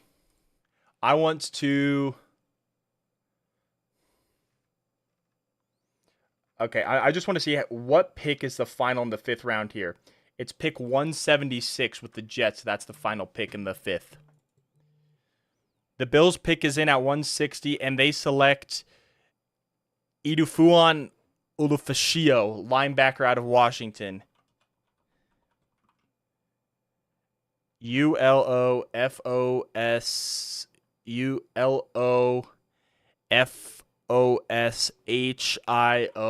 linebacker out of Washington. I have heard of him, but I have never learned to pronounce his name because I was just going to butcher it anyway, so I figured I would just butcher it anyway. The Raiders get a QB in the next draft. That's going to be a scary... Yeah, Michael Mayer and Brock Bowers as a tandem is frightening. However, here's what I will say. I do not like next year's quarterback class that much. There's, the top 5 guys for me in that quarterback class, and I'm not crazy about all of them, but it's Shedeur Sanders, Carson Beck, Drew Aller, Jalen Milroe, and the guy who is my sleeper who I think I really like, and it's Jackson Dart out of Ole Miss. But those are the 5 best quarterbacks in next year's draft, but I'm not a big fan of next year's quarterback draft, so... we'll have to see what they do. They could maybe take Michael Pratt, maybe take Jordan Travis, who I think has a ton of upside, just as coming off of an ACL injury. Could sit behind Gardner Minshew this year, and they also have Aiden O'Connell. So, yeah, we'll see. We'll see what the Raiders do. But next year's QB class, not the biggest fan of personally. All right, 161, the Commanders pick is in.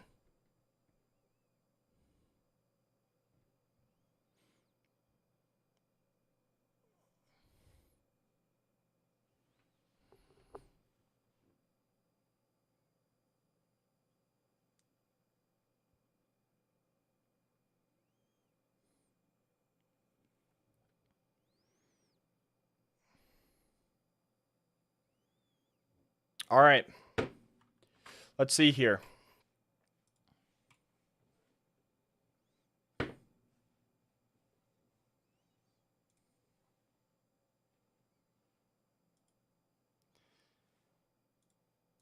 Here is the commander selection. They're starting to post videos of Troy Franklin getting the call. It's Dominic Hampton, by the way, safety from Washington. Another Washington safety.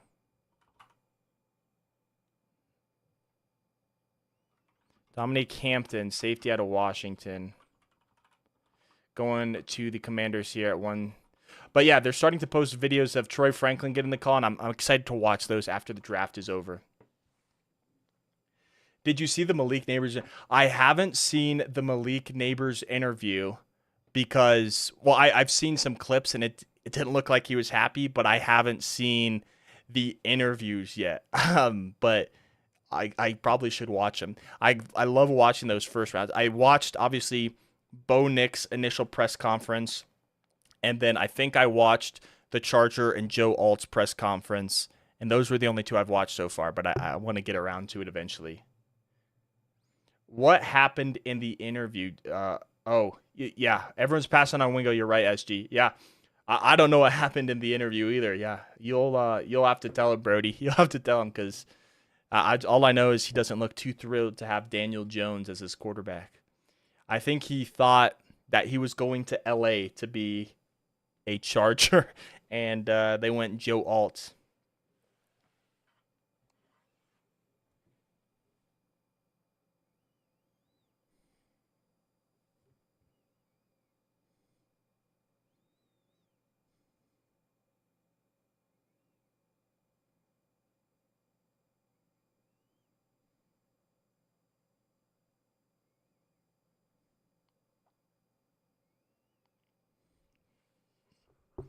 Cardinals pick is in at 162. He thought he was playing with Herbert and with Jones, and now he's not happy about it. Yeah. I mean, it'll be interesting to see because 2 years ago, Daniel Jones had that crazy year and then signed a big contract. Didn't play super well this year, got hurt. We'll see. We'll see what happens to Daniel Jones.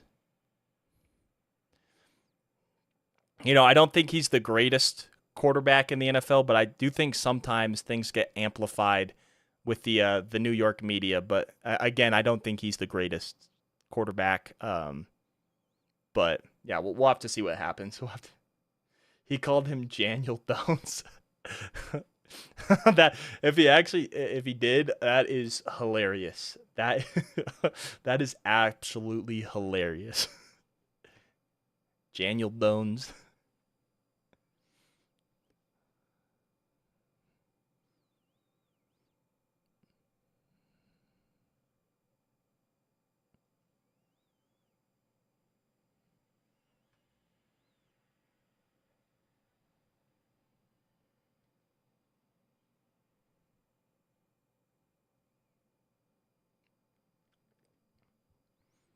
All right, they took off the thing on the bottom, so I can't see who was just selected by the Cardinals. So I'm gonna wait here. I'm gonna wait here for the draft tracker to update. I'll be back. I am gonna go to the bathroom. I've been drinking a ton of water.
The Cardinals just took the last tackle that I would have taken in this well, maybe not in this entire draft, but for a while, and that's Christian Jones out of Texas. I also forgot to 163, the Buffalo Bills are on the clock. I forgot to turn off the light.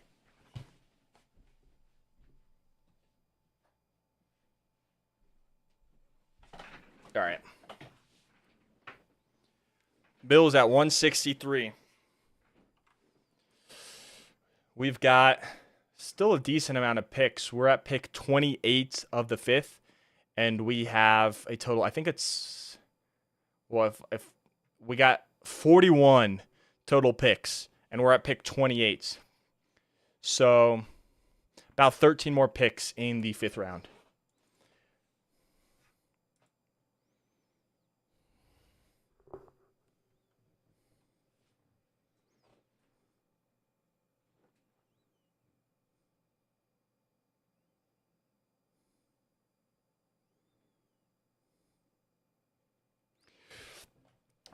Breaking. John Franklin Myers and the Broncos have agreed to a new 2-year, $15 million deal as a part of the trade from the Jets. The deal will pay $10 million of guaranteed money, including $8 million fully guaranteed and a $4 million signing bonus. So, a new contract extension for John Franklin Myers and the Denver Broncos.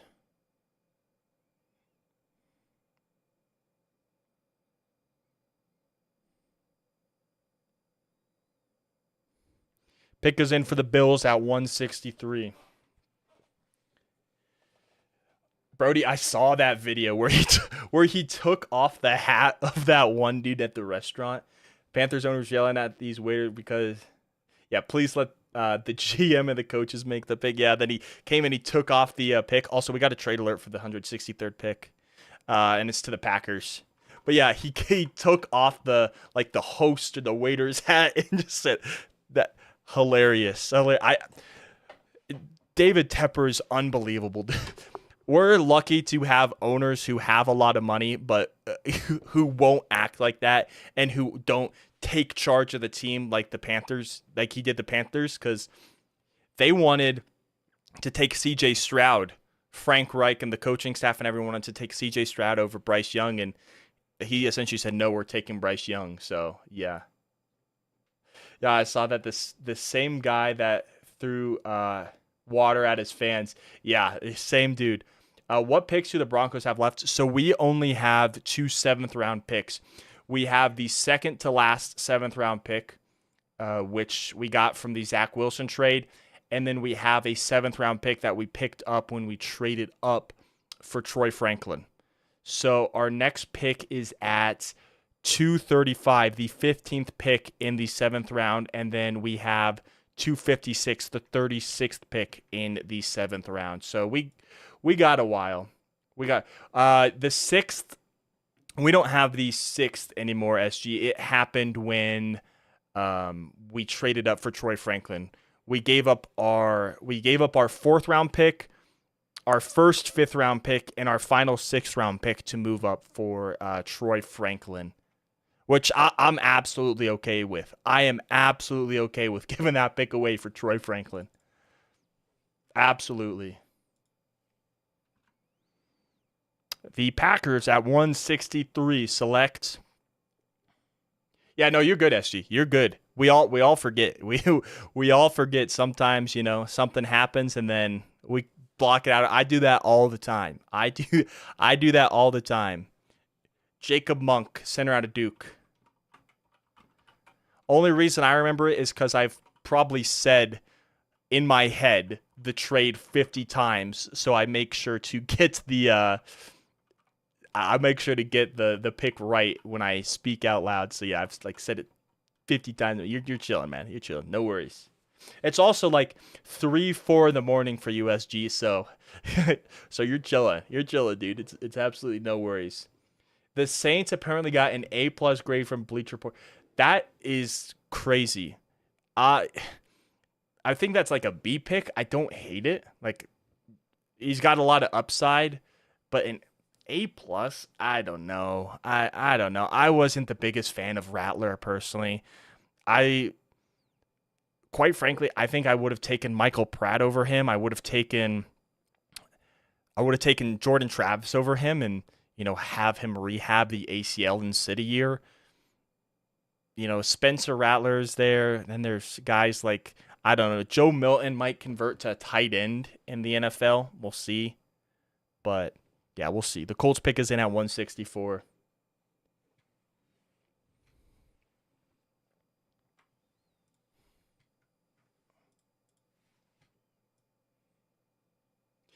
It's like 5:30 in the morning. I don't the SG, if you have to go to bed, man, no worries. No worries. I would be absolutely dead. I like to stay up late, but when it's like 3:30, 4 in the morning, I'm just wanting to pass out. So if you have to go to bed, absolutely no worries. Just just go to sleep. You don't have to explain yourself. It is all good.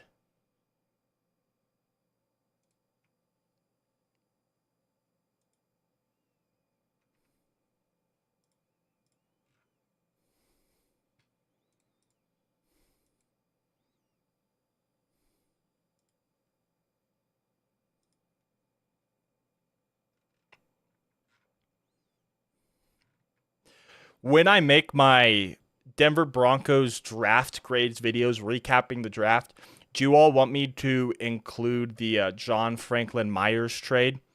Because, I mean, technically it was a 2026 sixth round pick. And so it doesn't have any impact on this particular draft, but it happened on draft day. So I wouldn't mind including it if y'all want to.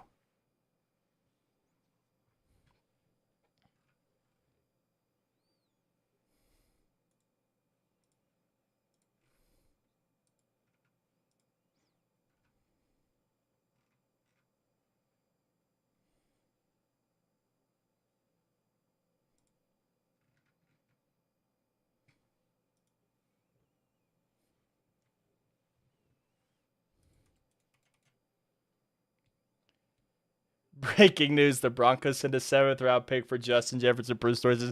Dude, it feels like that right now with how good this draft has been. Imagine. Jalen Simpson, the Auburn safety, is going to the Colts. Jalen Sim safety out of Auburn. I've heard of him. I think. Didn't have him on my list though. 165. The Baltimore Ravens are on the clock.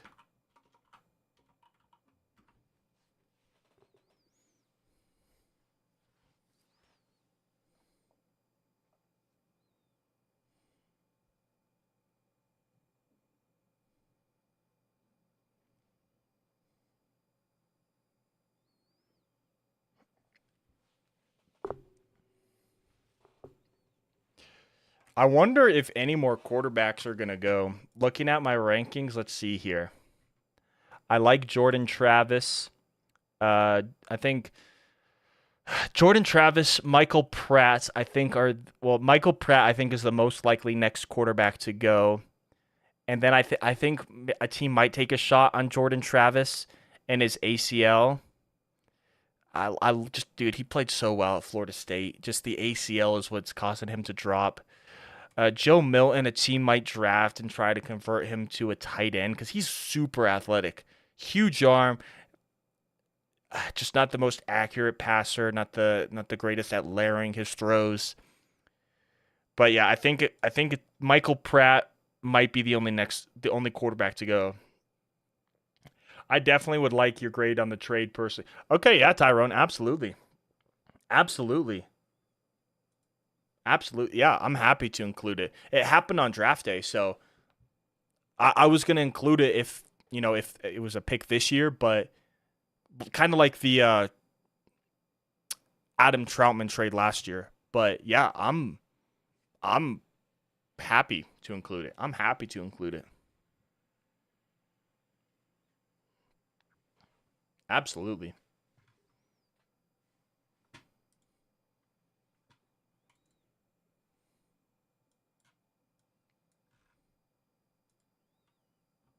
All right, we're at pick 165. I'm trying to remember which one. What is the last pick? 176. So we're about 11 picks away. We're not about, we're 11 picks away from the 6th round.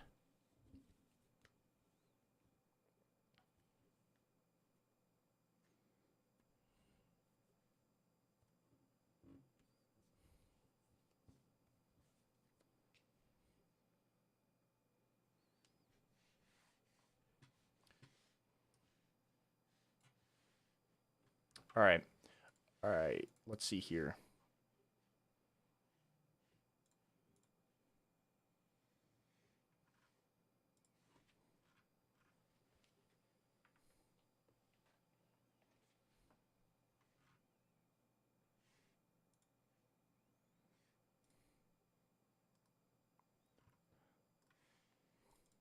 All right.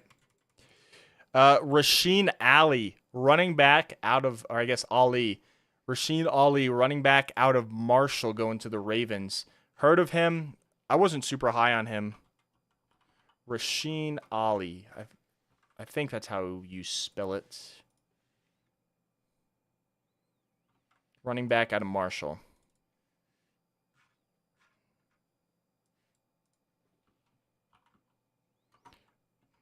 Marshall. 166. The Giants are on the clock. If someone tried to if someone tried to clone Mahomes and failed. Yeah. Yeah.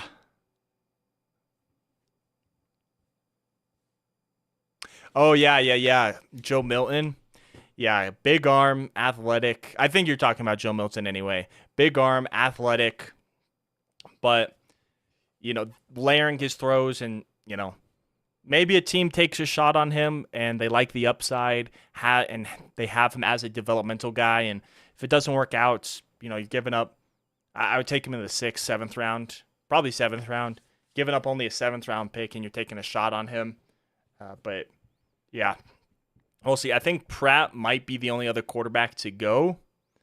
But dude, Jordan Travis is so underrated. Honestly, if he's becomes an undrafted free agent, I would not mind to bringing him in, sitting him on the injured reserve this season, and then next season maybe having a competition and having him as a potential backup.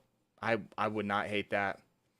I was saying Spencer Rattler looks like a failed clone. Oh, I gotcha. Yeah, the hair kind of is very similar. Or not kind of. It is pretty similar.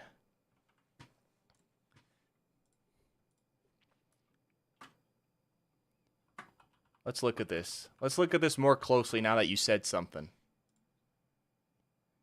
Because yeah, the hairstyle is very similar.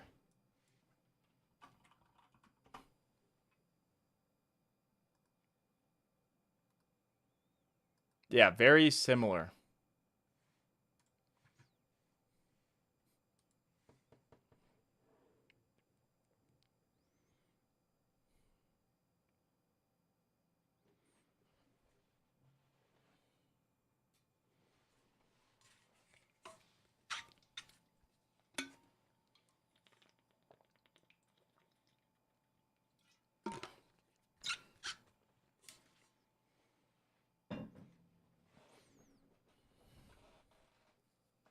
Here's the Giants selection. 166.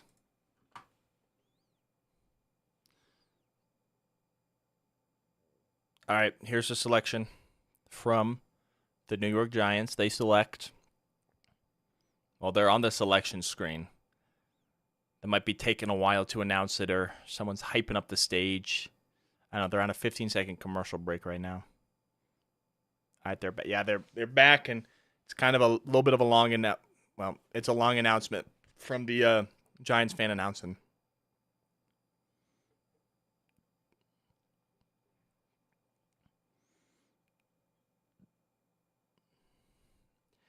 Tyrone Tracy Jr., running back out of Purdue. I like that pick.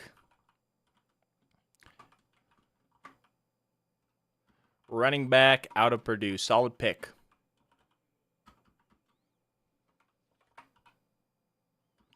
The Jacksonville Jaguars.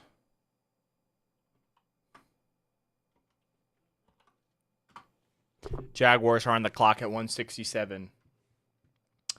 What I think of the Broncos' new unis? I'll start with the throwbacks, and the throwbacks are absolutely perfect. Absolutely perfect. I think those should be the primaries. In terms of the new uniforms, when I saw the side by side of the old and new or I guess jerseys specifically, I kind of like the new jerseys. Looking at them side by side, but the helmet, I'm not a huge fan of the stripes starting at the back and only going halfway up the helmet. Don't like the helmets, and I don't like the pants. So if 2 out of the 3 elements are bad, I don't think I can say it's a good uniform. So I'm going to say right now I'm not a huge fan of them. Now, obviously, that could change. I want to see them in person, and I want to see them game used before I make my final opinion. So as soon as the preseason and the regular season gets here and I see a few games played in the uniforms, I can develop a proper opinion. But right now, I'm not a huge fan of the helmets and the pants personally. But the throwbacks are absolutely perfect. I wish those were our primary uniforms.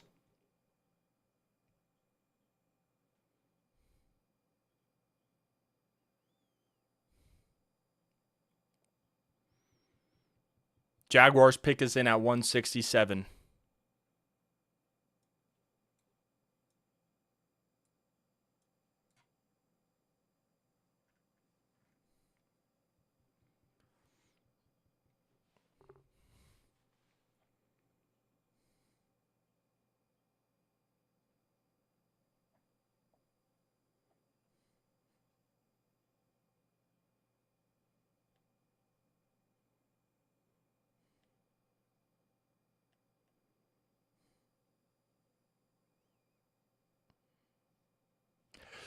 All right. Pick is in for the Jaguars, followed by the Buffalo Bills and the Green Bay Packers. Here's the Jaguars selection.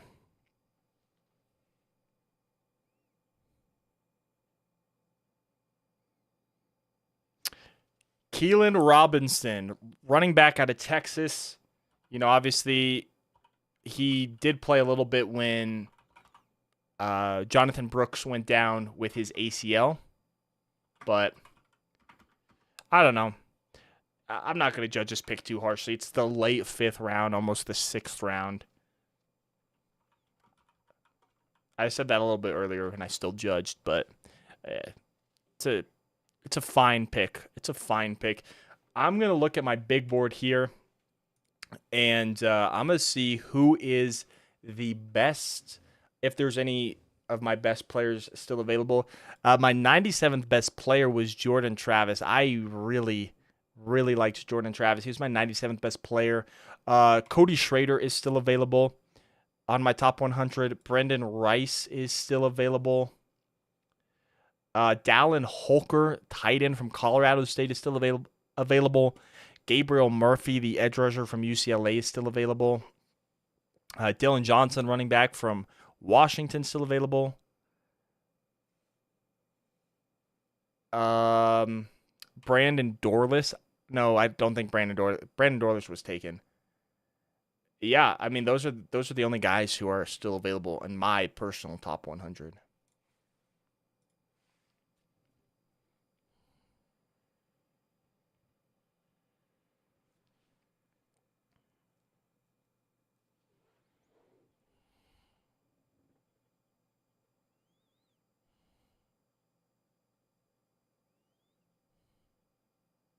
Keelan Robinson started at Bama before transferring to Texas. I did not know that.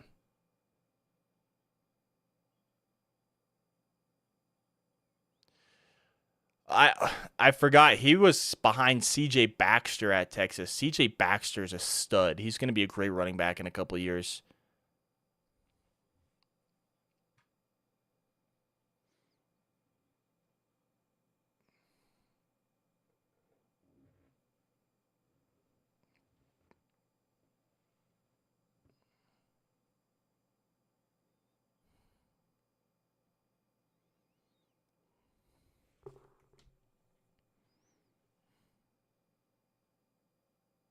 All right, here is the Bills selection at 168.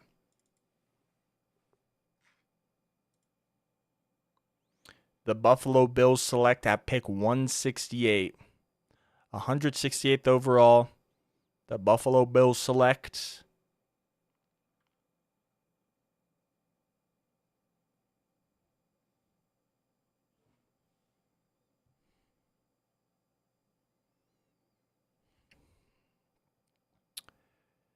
Javon Solomon, edge rusher from Troy. Heard of him. Can't remember if he was on my top 20 position or top 20 edge players, but solid pick for the Bills, getting another pass rusher. It's just kind of where a lot of the depth pass rushers go.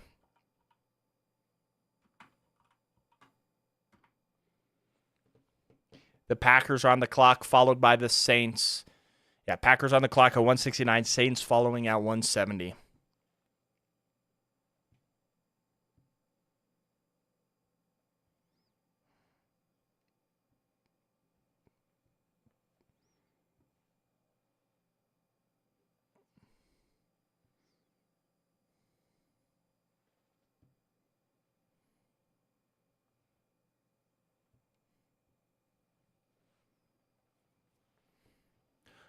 All right.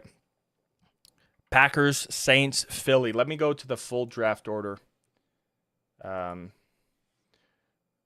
We have the Packers, the Saints, and then back-to-back picks for the Eagles, then the Jets, then the Cowboys, then the Saints again, and then the Jets ending the round here.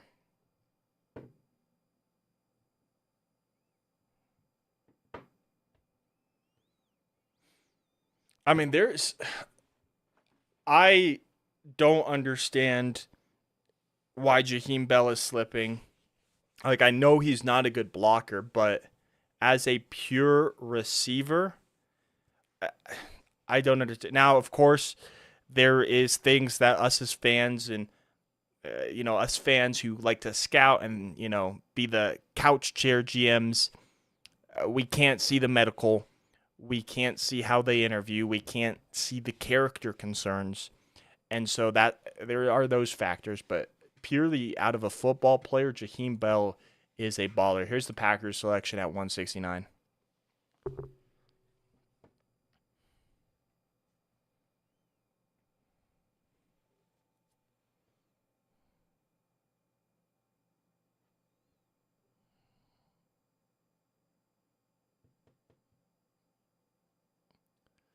The Packers select Keaton Oladapo, safety from Oregon State. Solid pick. I wasn't the biggest fan of the safety class this year, but here in the 5th, 6th round, 7th round, I don't hate the safety picks. 170, the New Orleans Saints are on the clock.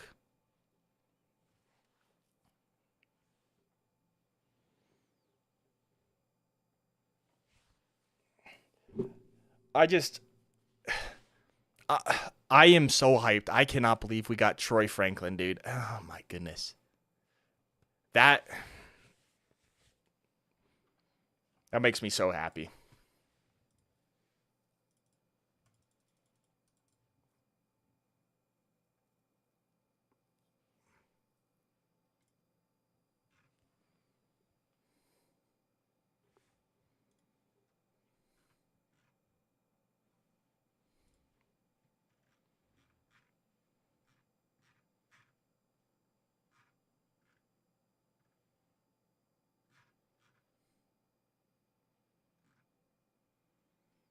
Saints pick is officially in.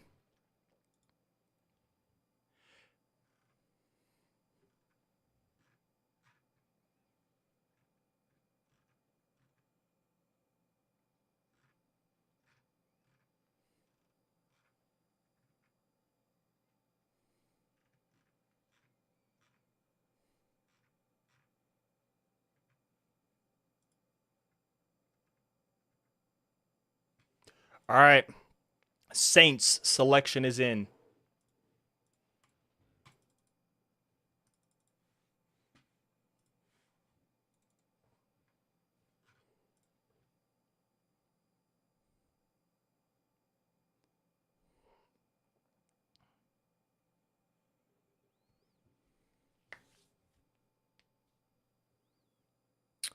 Bub Means, wide receiver out of Pittsburgh. I've heard of Bub, but he wasn't a top 20 receiver of mine.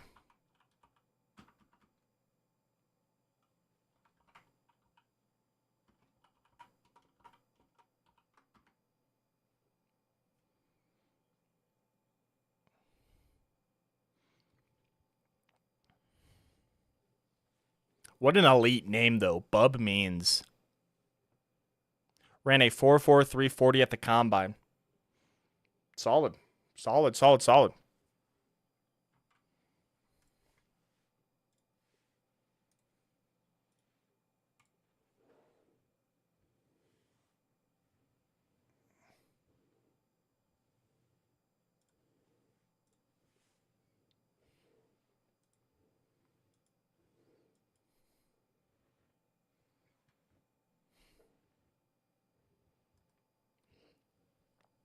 $171. The Eagles are on the clock. Oh, the Eagles are trading the pick to the Jets. The Jets are on the clock.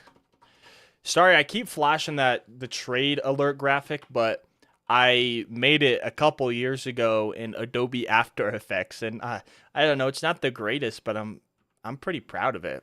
I'm pretty proud of it. So that's why, yeah, I just love the graphic. It's not good at all, but I made the graphic, so it's special to me. But yeah, the Jets pick is in.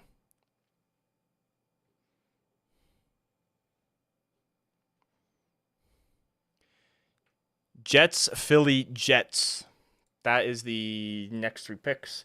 According to the draft tracker, it is the Jets, Eagles, Jets, Cowboys, Saints, Jets.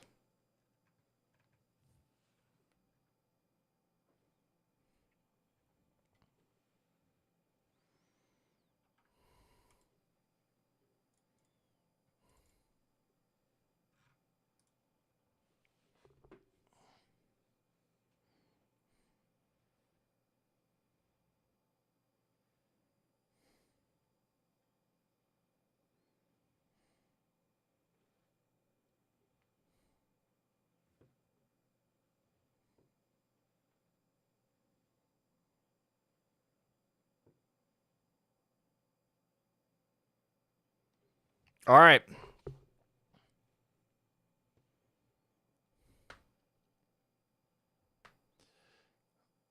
Bub Means looks like he's a couple picks ago for the Steelers at wide receiver. Started at Louisiana Tech before transferring to Pittsburgh, it looks like.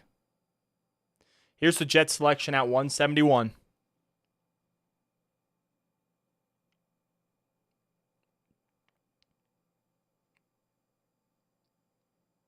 Jordan Travis, quarterback out of Florida State. What a great pick by the Jets. What a great pick by the Jets. Fantastic. Huge upside. Obviously, you got Aaron Rodgers playing. Needs to recover from the ACL injury, but he will be a fantastic player for the Jets. I think he could have been like a 3rd round guy if he didn't injure his ACL. And so getting Jordan Travis here, I love this pick. He was my best quarterback available. So my best quarterbacks were Caleb 1, and then it was Drake 2. And honestly, I liked JJ 3, but JJ and Jaden were tied at 3 and 4, so they were my 3 and 4. And then 5 for me was Bo Nix. Then it was Michael Penix, and then after Penix, I liked Jordan Travis. So this is a great pick for the Jets, in my opinion. 172, the Philadelphia Eagles are on the clock.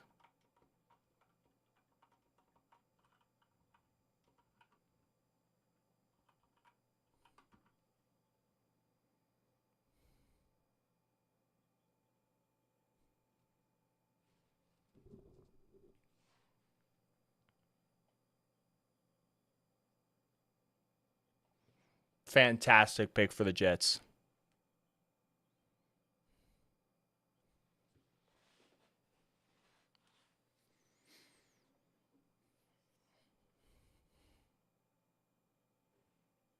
Here's the Eagles selection coming up.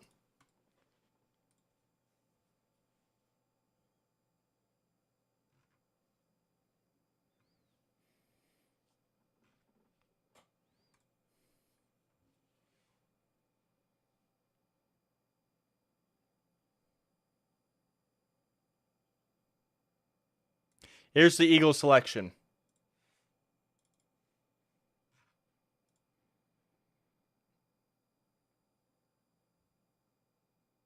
Oh, Adam Schefter's back.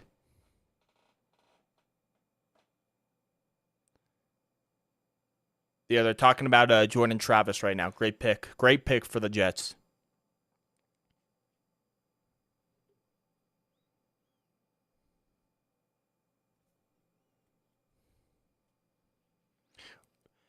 The Jets considered taking Jordan Travis in the 4th. Yeah, I mean, great value. Obviously, as Trevor Keegan, guard out of Michigan, goes to the Jets. But yeah, yeah,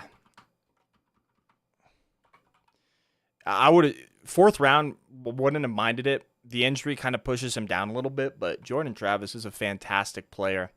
As the New York Jets are on the clock at 173 again. I got 2 more picks here in this 5th. It goes, let's see here. It goes Jets, Cowboys, Saints, Jets.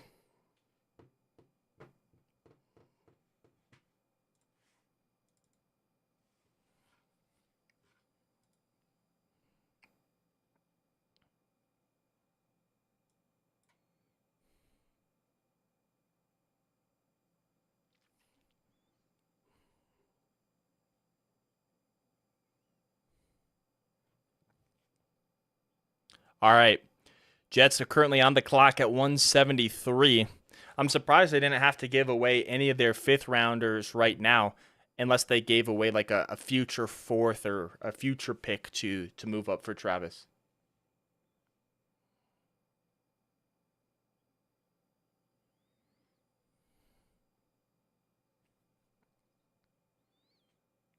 Currently waiting for the Jets pick at 173 here.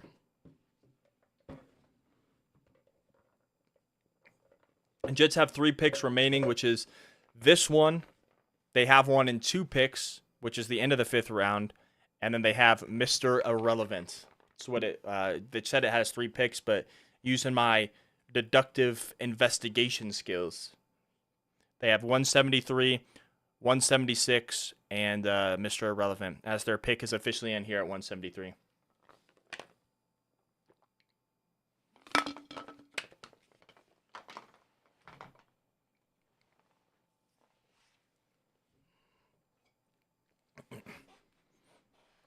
All right.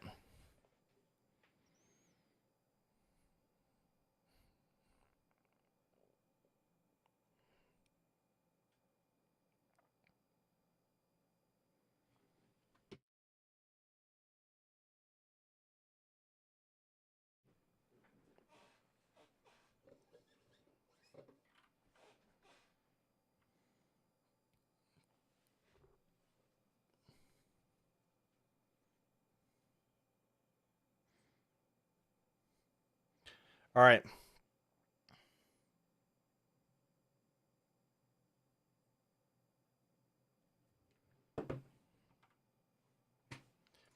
Alrighty.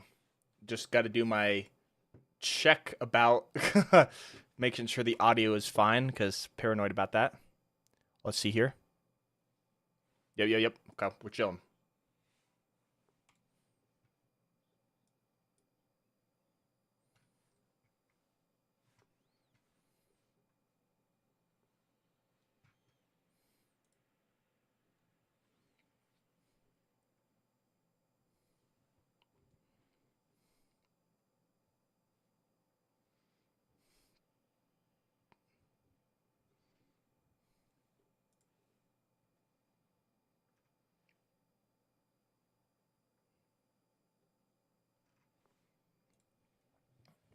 So, okay, I want to just here's the trade for John Franklin Myers. I kind of want to go over this again. So the Broncos, we acquired John Franklin Myers and essentially he's being paid 13.9 million and then 15 million and 13.9 in 2024 and then 15 in 2025, and we give them a 2026 sixth round pick. So in 2 years, we're giving them a sixth, which it's fine. And then the New York Jets take on. Wow, the Jets take on $9 million of dead cap, but it frees up 7.3 million in cap space. Okay. By the way, the Jets selected Isaiah Davis, running back out of South Dakota State. I liked him. I liked him as a late round running back. Isaiah Davis. Isaiah Davis, running back out of South Dakota State. Pick 174. I believe it's who is it? I think it's the Saints. No, it's the Cowboys. It's Dallas. To me, running backs that I'm still surprised to see on the board that haven't been taken yet are Dylan Johnson out of Washington. I know he had an injury in the semifinals, but it looked fine in the championship game. Cody Schrader out of Missouri. Jahar Jordan, I think, is solid. Dylan Labe out of New Hampshire, though, I could see going. And then, okay, so Frank Gore Jr., Dylan Labe, Jahar Jordan, Cody Schrader, and Dylan Johnson. That's 5 running backs who I still think could be selected in this draft.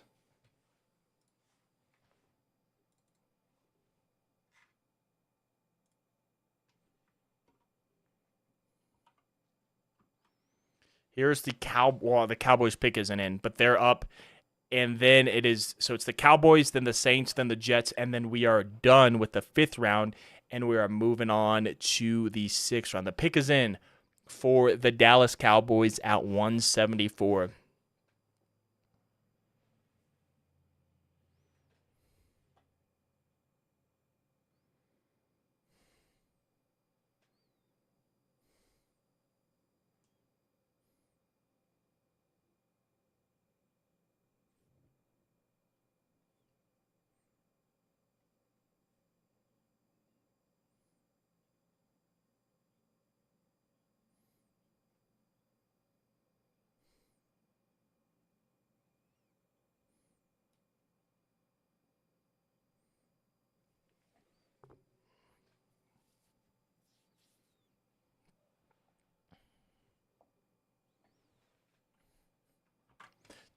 This might be the best draft we've had in recent memory.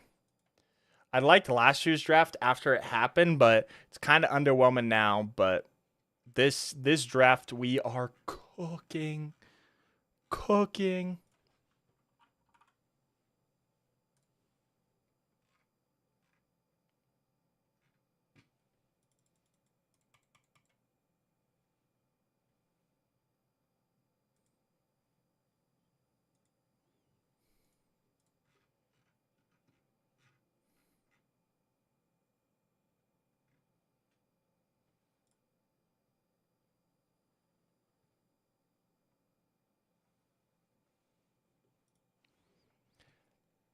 One of my dreams would be to announce a Broncos pick. That would be so awesome.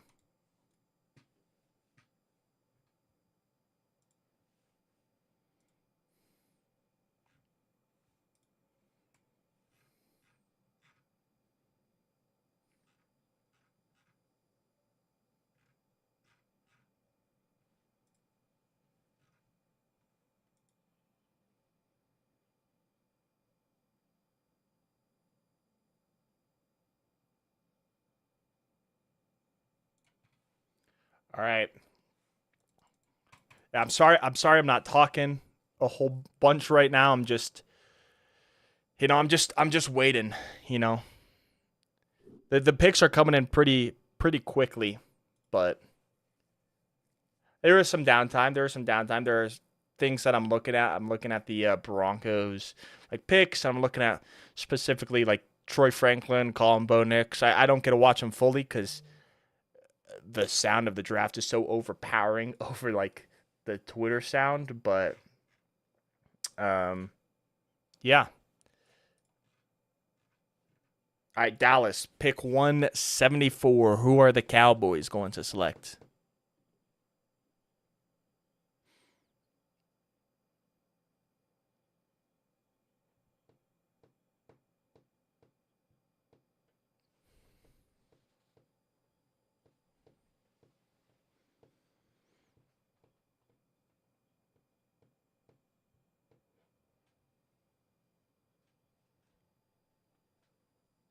All right. Oh,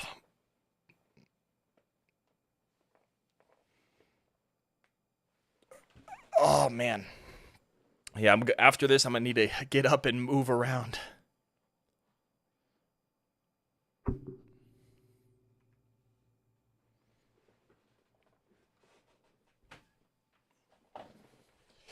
Welcome back, Brody. Welcome back. We're just we're just chilling here. Almost the end of the fifth round, waiting on the Cowboys, the Saints, and the Jets, and then we will be in the sixth round.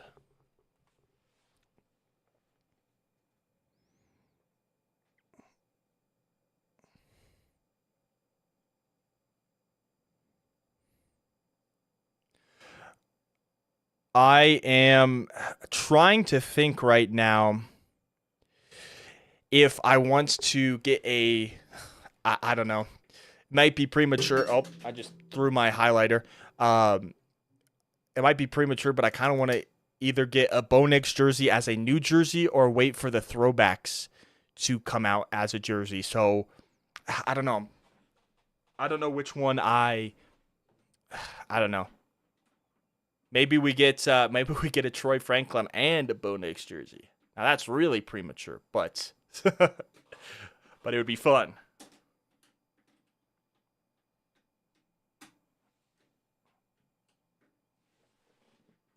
All right, here's the pick. We're heading down to get the announcement from Mexico.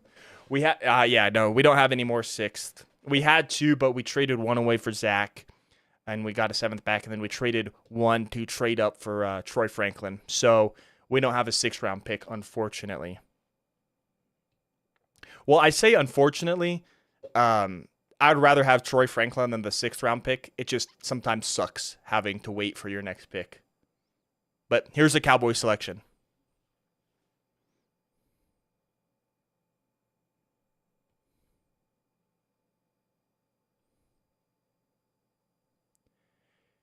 Kalen Carson, corner from Wake Forest.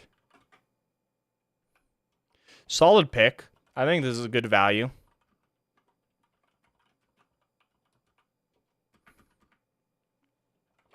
$175. The New Orleans Saints are now on the clock. Saints, Jets, and then we're out of the fifth. I'm waiting, dude.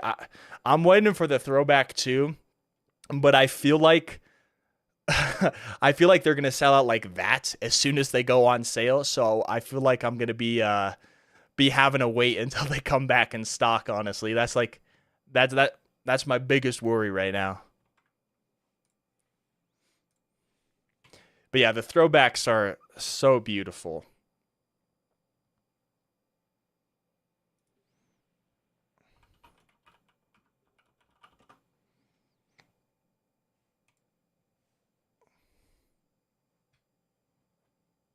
All right, Saints pick is in. Zach Wilson. See, it does kind of, but for a sixth round pick, I don't mind the upside and, a young backup quarterback. I don't mind it. Obviously, Bo Nix is going to be your guy moving forward, and I would expect Bo Nix to be the week one starter. But for a sixth round pick, I don't necessarily hate it. I mean, not the best move we could have made, but I feel like the reason why we made it though is Zach Wilson fits Sean Payton's offense as a backup quarterback better than Jarrett Stidham. I like Stidham, but I think Zach Wilson is a better fit in terms of being that backup. But we'll have to see. We'll have to see.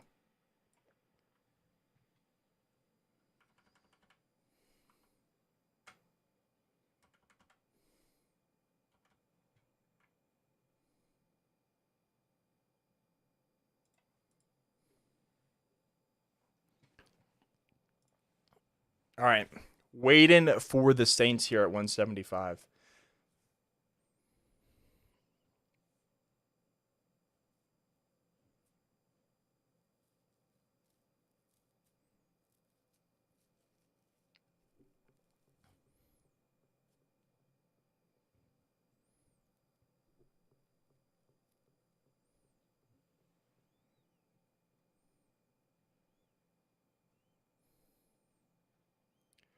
All right.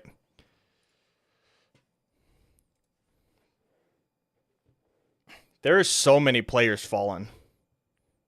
There are so many great players fallen. I still want to take Jaheim Bell because that's like my guy. Like it's the guy who I've watched out throughout this entire draft process. I like to make mock drafts, like way too early mock drafts, a couple days after the draft. Like so, a couple days after the 2023 draft, I kind of identified Jaheim Bell, and he's been my guy throughout this whole entire draft process. So I think he's spectacular, and I want him to be a Bronco. I'd also be okay with Mekhi Wingo, the defensive lineman from LSU. Yeah, there's some guys I wouldn't mind. There's some guys I wouldn't mind taking. So many great talents are fallen. Well, I shouldn't say fallen. This was just a deep draft. A deep, deep draft. I would say it's one of the deeper drafts in recent memory, in my opinion. Still waiting on the Saints selection here.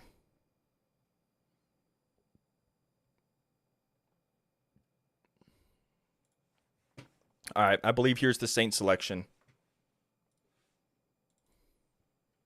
Here's the Saints selection.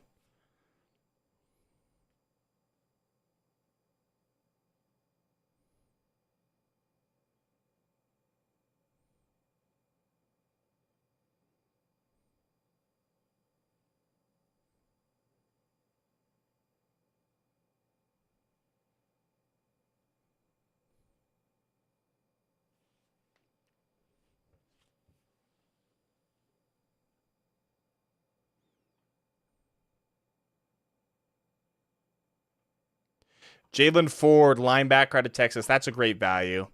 I would have loved for the Broncos to take him. I would have loved for the Broncos to take him if he fell. I didn't think he was going to fall, but that's a great pick for the Saints.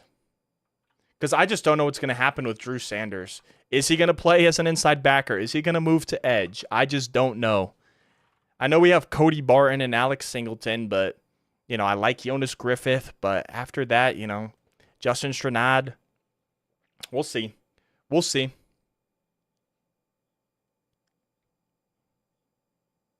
All right. Jets are on the clock with the final pick in the 5th round here.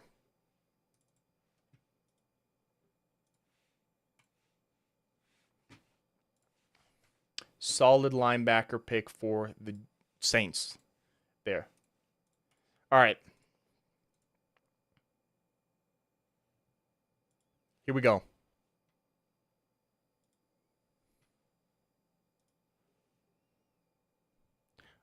Final pick belongs to the Jets. The Vikings have the first pick in the 6th round.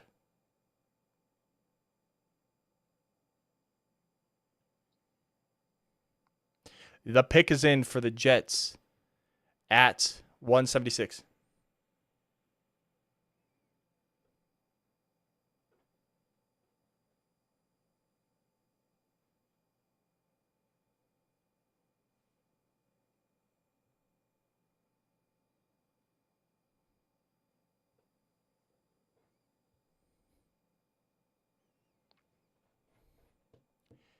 Jets. Come on. I need to start talking more this year. You think we see more Drew Sanders this year? I hope. Drew Sanders was a spectacular player. Or I guess prospects coming out. Very athletic dude. Was a former 5-star edge rusher. Went to Alabama. Transferred to Arkansas. Played off-ball linebacker. I'm hoping we see a lot more Drew Sanders, but I want him to play the off-ball interior linebacker position. I know we signed Cody Barton, but I kind of want to see Drew Sanders start over him. I know when he got some snaps at inside backer, he struggled a little bit last year. That's kind of to be expected, transitioning from college to the NFL. But I would like to see him start the season at inside backer. If he struggles, move him to edge. You got Cody Barton, but we'll see. I would like to see more Drew Sanders personally. I think he's got a ton of upside. Very solid player at very solid player at the linebacker position. Very athletic guy. Looked solid in the preseason last year. Regular season action struggled a little bit, but yeah, we'll have to see. But yeah, I hope we see more Drew Sanders this year.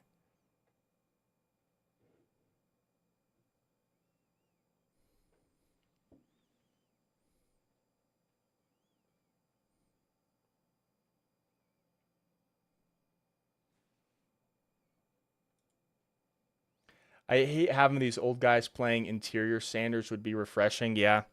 I mean, I like Alex Singleton just because of the fact that he is a pure tackler. He is going to tackle, tackle, tackle, tackle, tackle. Not the greatest in terms of pass coverage, but not the greatest pass rusher either, but he will tackle. He will Alex Singleton will help in your run game, stopping the run game rather. So I don't mind Drew Sanders. Cody Barton, I'm not sure how I feel about. Feel like he's kind of a 1-year Band-Aid solution. Jonas Griffith, a young athletic guy, special teamer, could start, but and then Justin Stronat, I think he's a depth guy. 5th round pick in 2020, re-signed to a 1-year deal. We'll have to see. But if we don't take an interior guy, and here's the Jets selection coming up. If we don't take an interior guy this year, definitely, I would say early-ish next year we should take someone.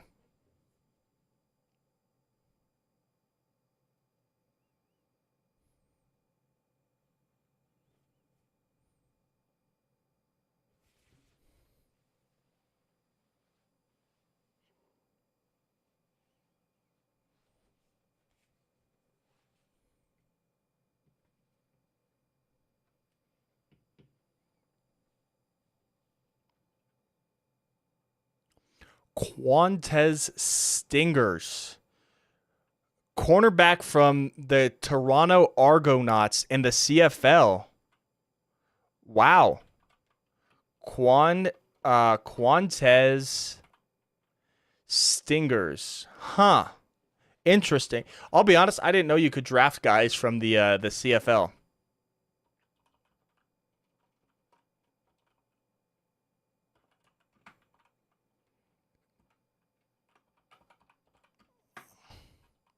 I guess it's because he technically wasn't drafted in the NFL before and he signed in the CFL and hasn't been in the NFL before, so I think he might be eligible. But we are now officially in round number 6. There we go. So round 4, we got to say goodbye. Got to say goodbye to Troy Franklin on the scroll, unfortunately.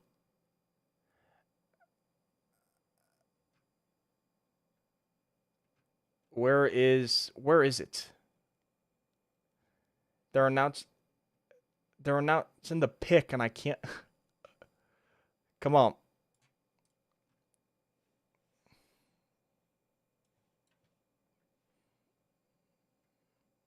Okay, here's there's the start of round 5. There we go. Okay. Here's round 6.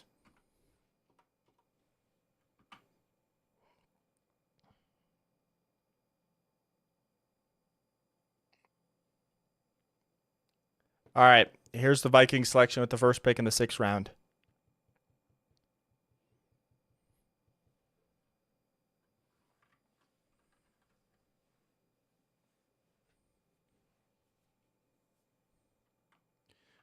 Walter Rouse, or I guess Rouse, out of Oklahoma.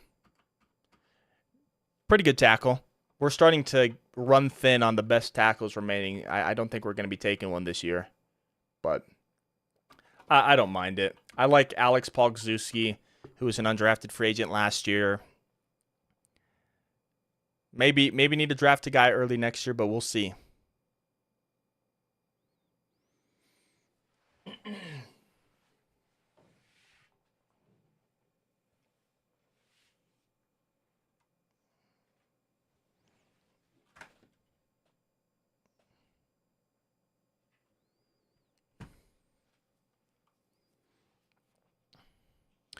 All right, the pick is in for the Steelers at 178. Here we go.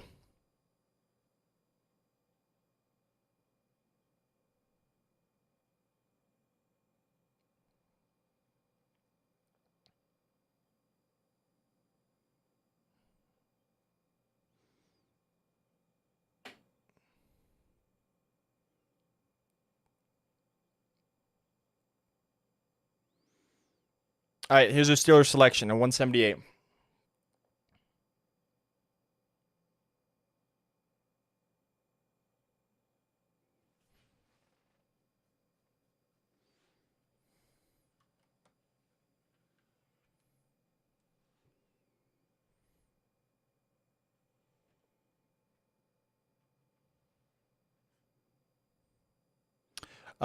They select Logan Lee, defensive tackle out of Iowa.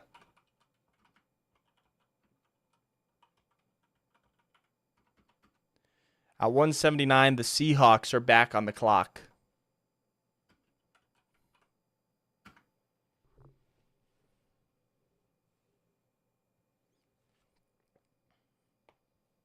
Pick is in for the Seahawks.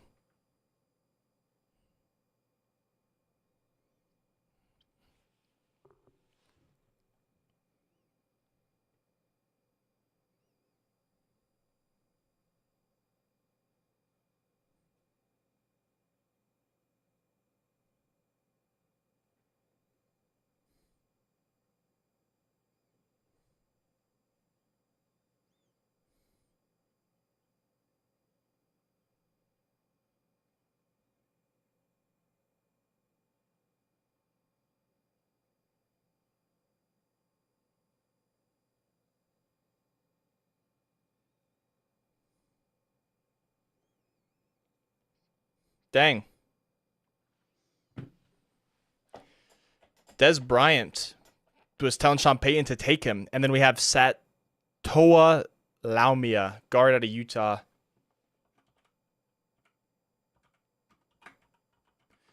Guard out of Utah to the Seahawks. I've not heard of him, but he could be a solid player.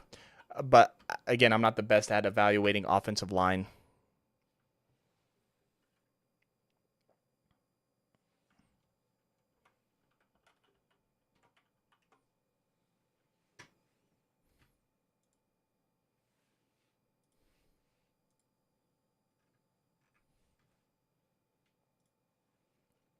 Pick is in for the Patriots, and here's their selection. We're going quick now. We're going quick. Marcellus Dial, cornerback out of South Carolina. I have heard of him. Wasn't on my top 20, but okay, they just took away the they just took away how to spell his name from me. So, but yeah, I've heard of Marcellus Dial. Solid guy. Later round dude, but I think he's got a ton of upside at cornerback.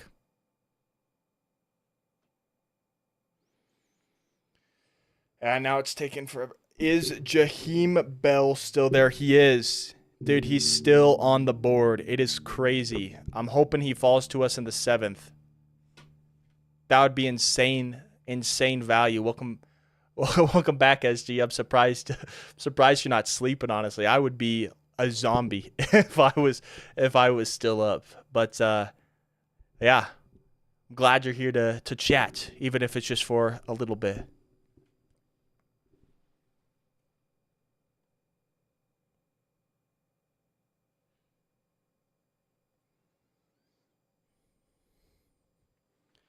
All right, Marcellus Dial.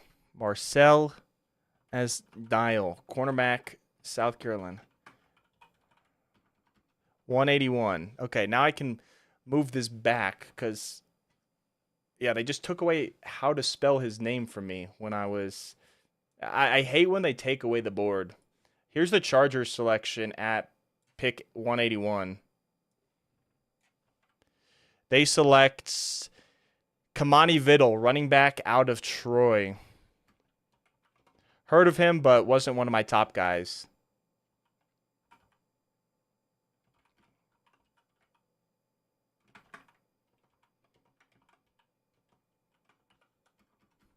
$182. The Titans are on the clock.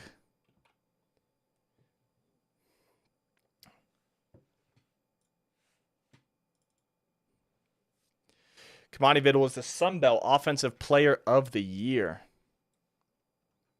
I mean, he's probably a good player. I mean, I've heard of him, but wasn't a top guy of mine.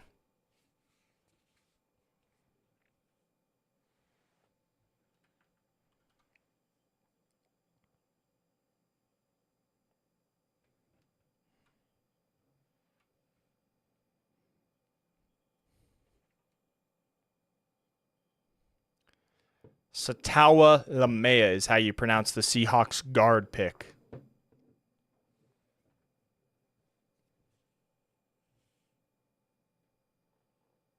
Titans pick is in.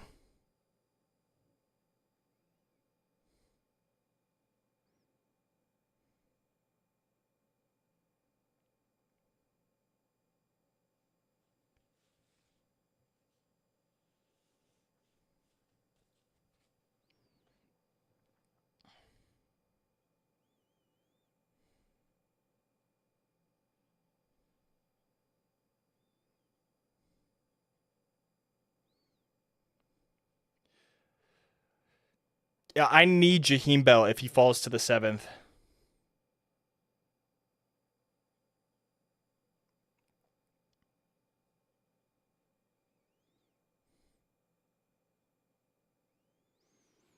Titans pick is in. We're still waiting for it to be announced. Here it is, just as I say it.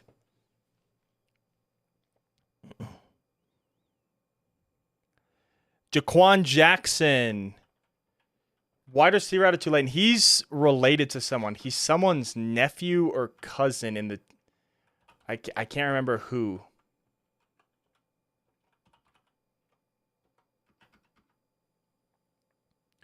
Uh, 183. The New York Giants are on the clock.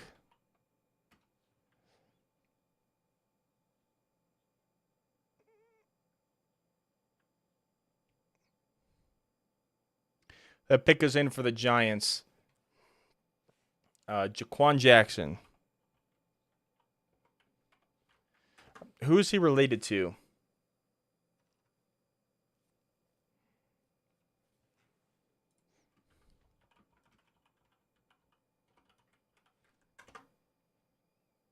His uncle is Ed Reed. Jaquan Jackson's uncle is Ed Reed.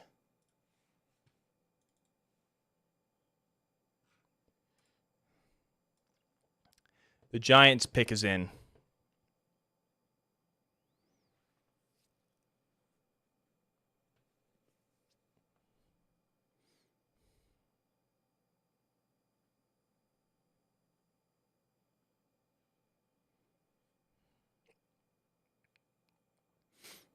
There's the Patriots draft room, but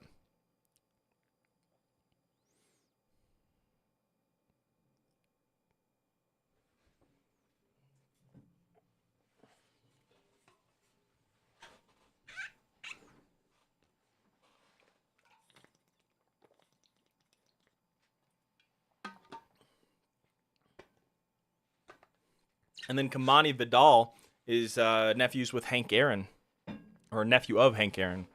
The Giants select at 183.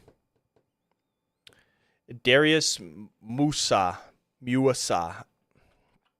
I don't know. M-U-A-S-A-U, a linebacker from UCLA. Darius Musa.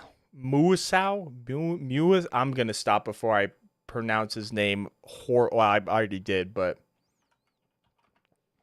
going to stop anyway. The Miami Dolphins are on the clock at pick 184.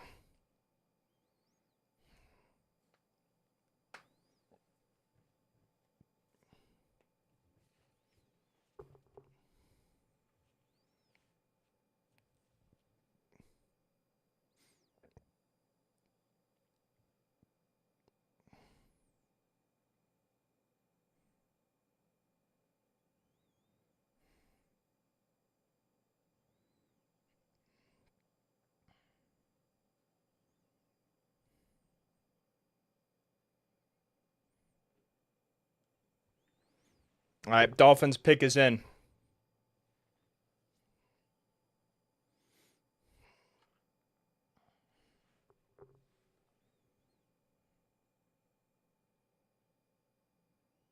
Live pick from Spain.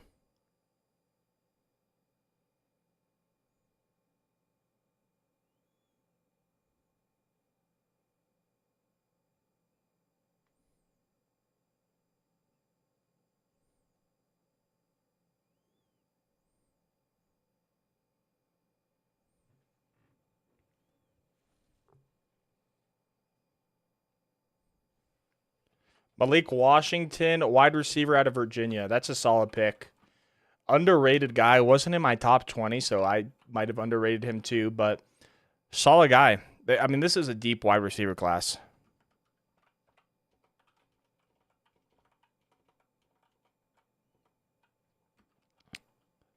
Eagles back on the clock, but they've been wheeling and dealing this draft.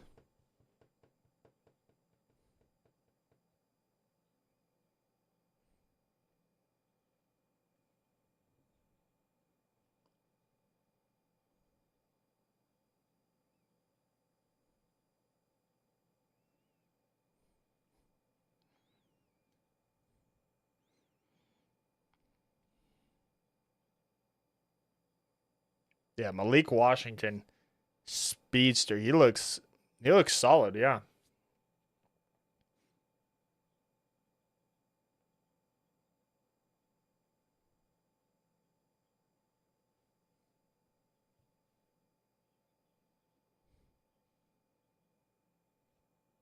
Pick his end for the Eagles.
Oh shoot, you're right, SG. I don't know how long I was muted for.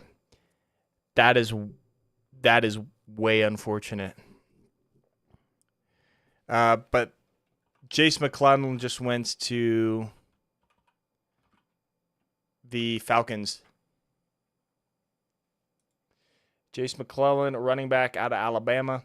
Johnny Wilson went, and I was saying he should not have been still available.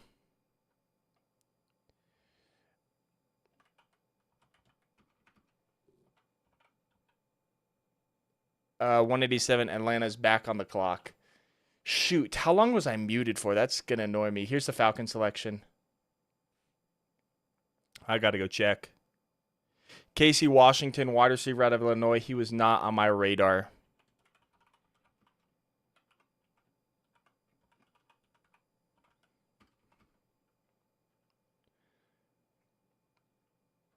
$188, Houston.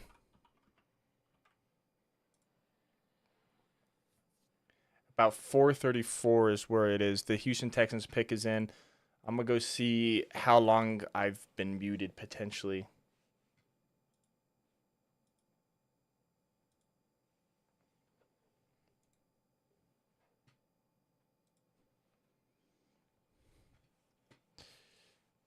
Texans pick is.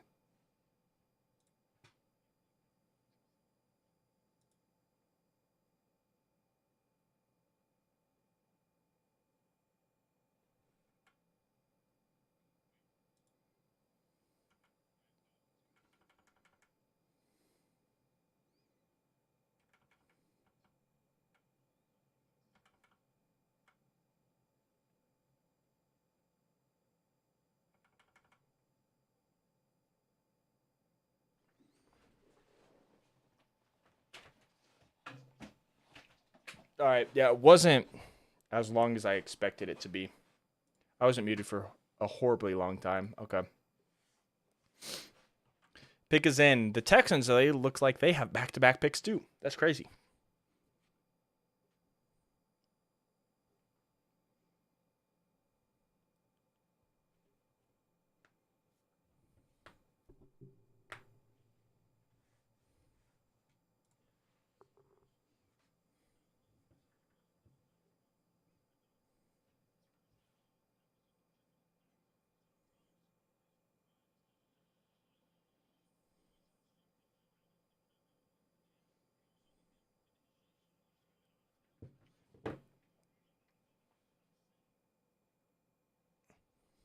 All right.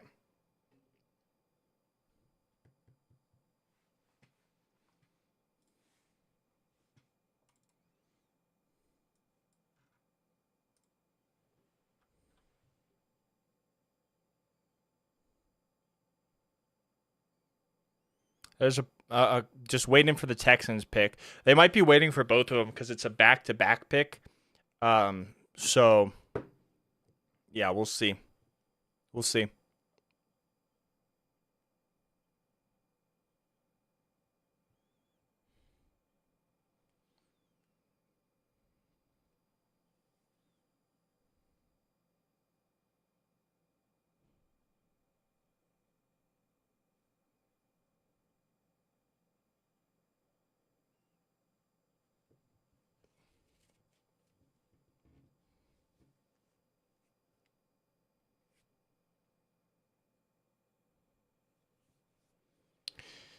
Texans pick is in, waiting for the announcement. Probably going to be going for their back-to-back or waiting for their second pick because they are back-to-back.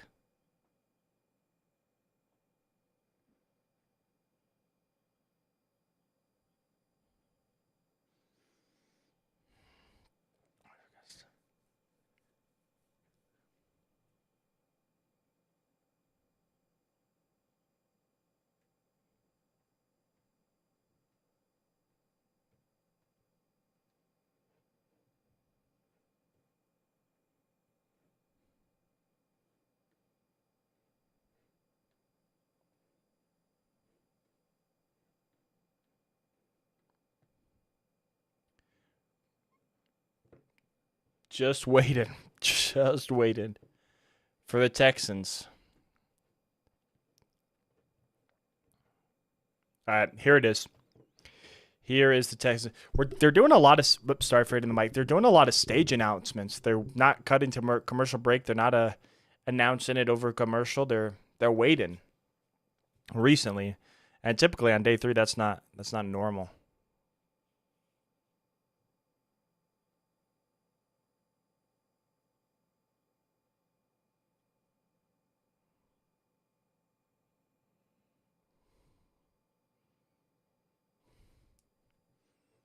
Talking about Brock Purdy bulking up.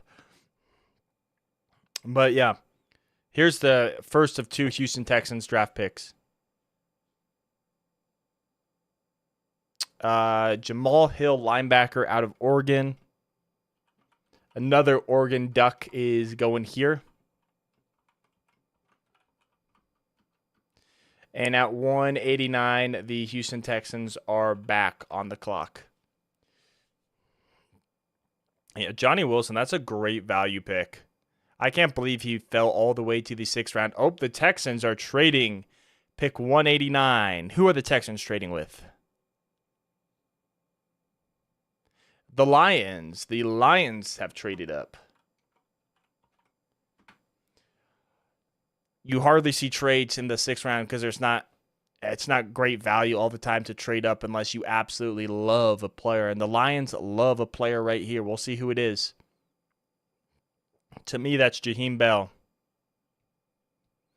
Jaheim Bell, tight end, Florida State.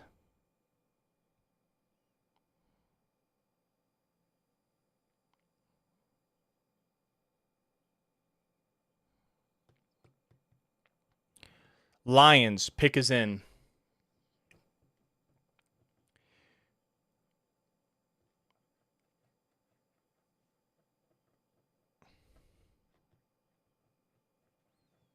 The Eagles have selected Quinion Mitchell, Cooper DeJean, Jalix Hunt, Will Shipley, Anaya Smith. Wow. Johnny Wilson, Jeremiah Trotter, Trevor Keegan. That's a solid draft for the Eagles there. That's a solid draft for the Eagles. All right, here's the Lions selection at 189.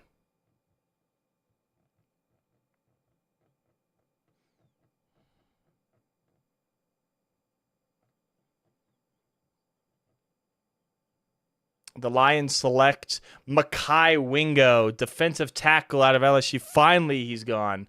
What great value. What great value there.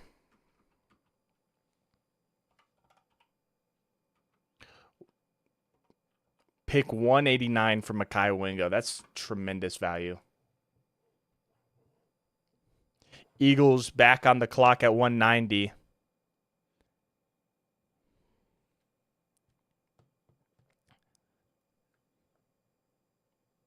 The Eagles have had a ton of picks today. Yesterday it was Washington. Today it's Philadelphia. Yeah, SG, I agree. I agree. Would have been nice value in the 7th, but yeah, it was too good. He was too good. Honestly, he was too good to fall this far, but definitely too good to fall to the 7th.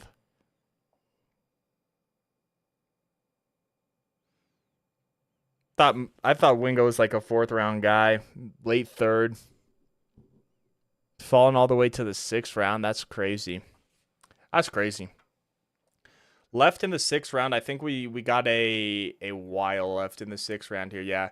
There's 44 total picks to be made in the 6th round with compensatory picks and what have you. 44 total, and we're at pick 14. So we got 30 more picks here in the 6th. Eagles are on the clock here at 190. I think we're going back to commercial break. And I've been drinking a ton of water because of how much I've been talking and how sore my throat is getting with all the talking. I'll be right back. I'm going to the bathroom again.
All right, I just missed the Eagles pick. We'll have to go on the tracker to grab that, but the pick is in at 191 now for the Cardinals. The Eagles selected Dylan McMahon, center from NC State. Dylan McMahon, center from NC State. 191. The Arizona Cardinals have their selection.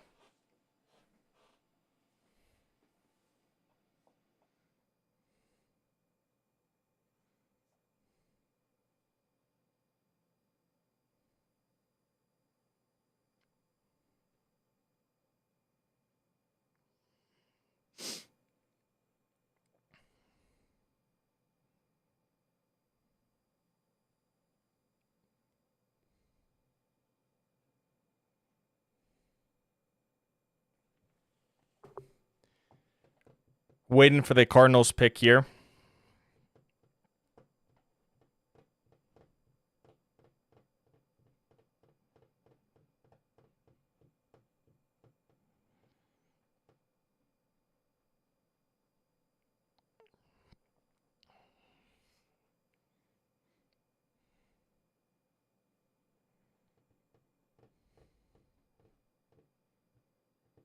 All right, coming back from commercial break. Waiting for the Cardinal selection.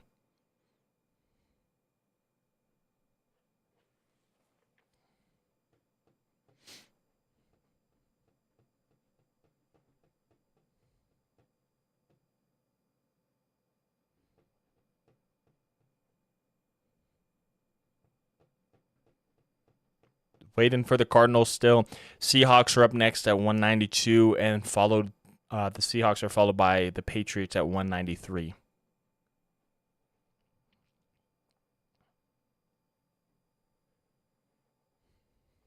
Yeah, they're showing a bunch of the calls from the front office, and we used to show this too, but I don't know. I feel like Sean Payton kind of shut that down. Shut that down real quick.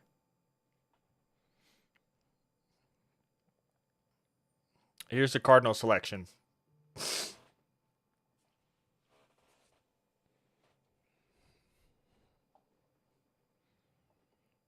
Yeah, I don't mind them waiting and taking a long time on day 1 and day 2, but day 3, with how many picks there, I kind of wish they would just speed up. Tejon Palmer, wide receiver from the University of Alabama, Birmingham. Tejon. Why do they... Palmer, wide receiver, UAB, University of Alabama, Birmingham. Palmer. UAB.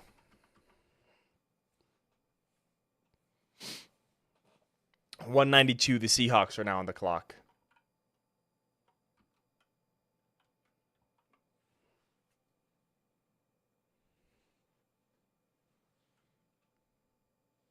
Pick is in for the Seahawks here.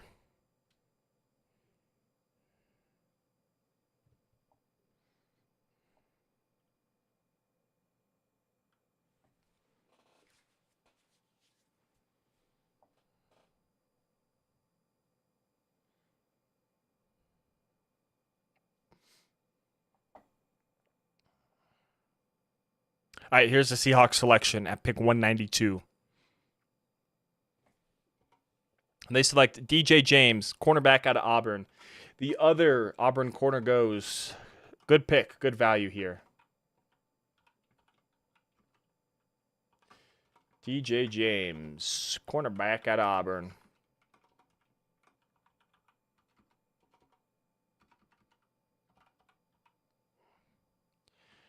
The Patriots are on the clock. One sec.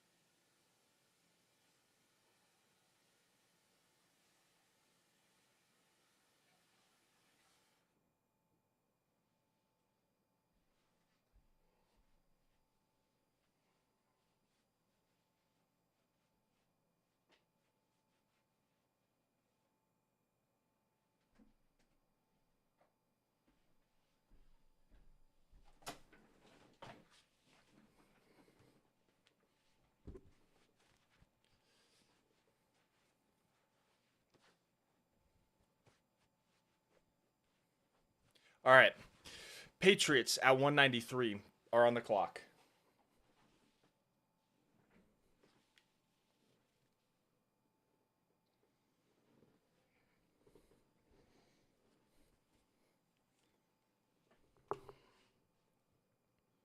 Yeah, they're showing Tajon Palmer right now. I haven't heard of him before, but looks like a solid player. As here's the Patriots selection.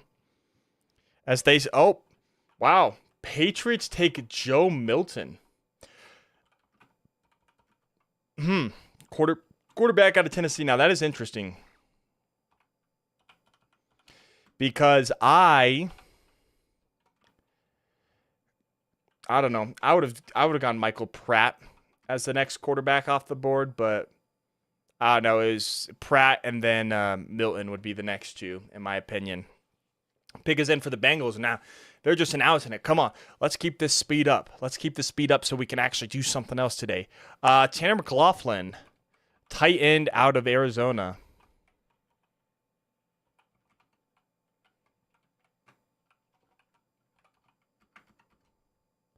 Uh, 195. The Steelers are now on the clock.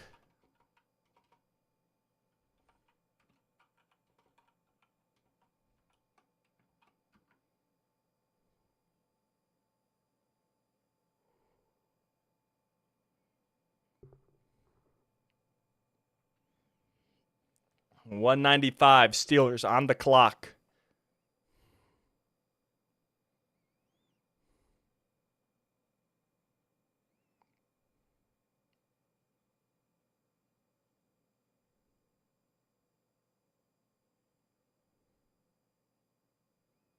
Pick is now in for the Steelers.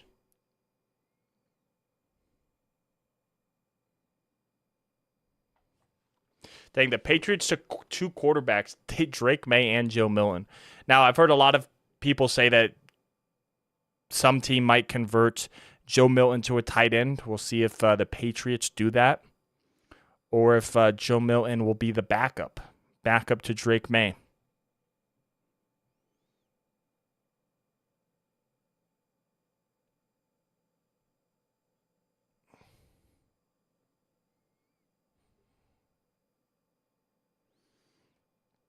Waiting for the Steelers selection at 195. We're almost at pick 200, at which point we will be 35 picks away from the Broncos' next selection.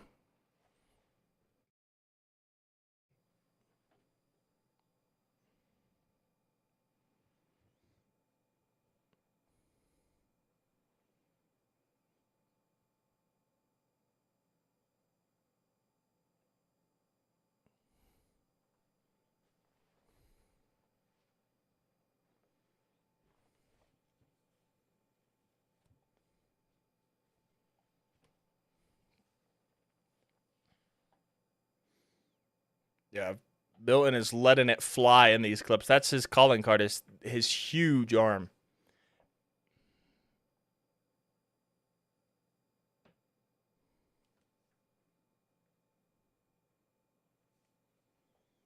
All right, here's the Pittsburgh Steelers selection at 195.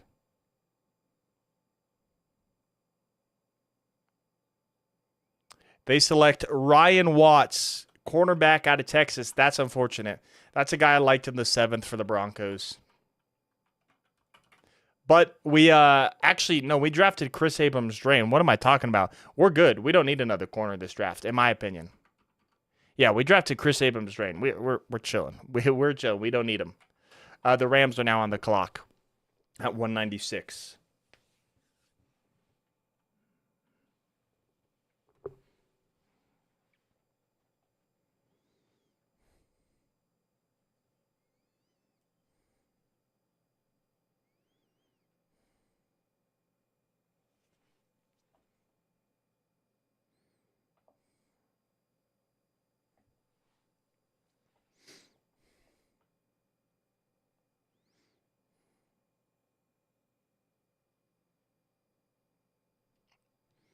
Pick is in for the Rams at 196.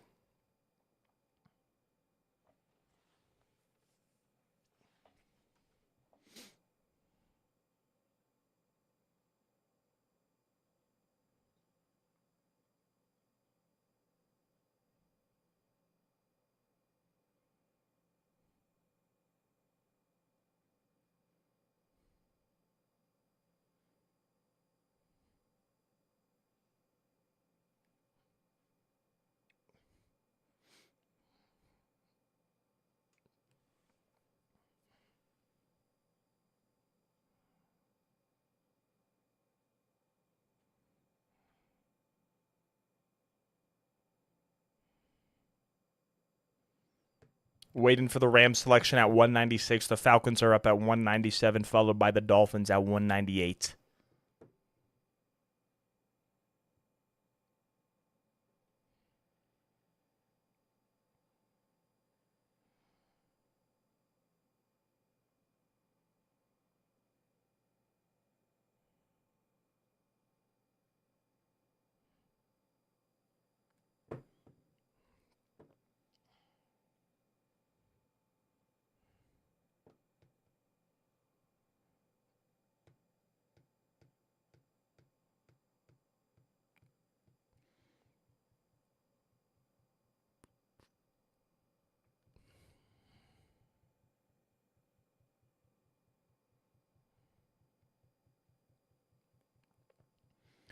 Still waiting for the Rams selection here.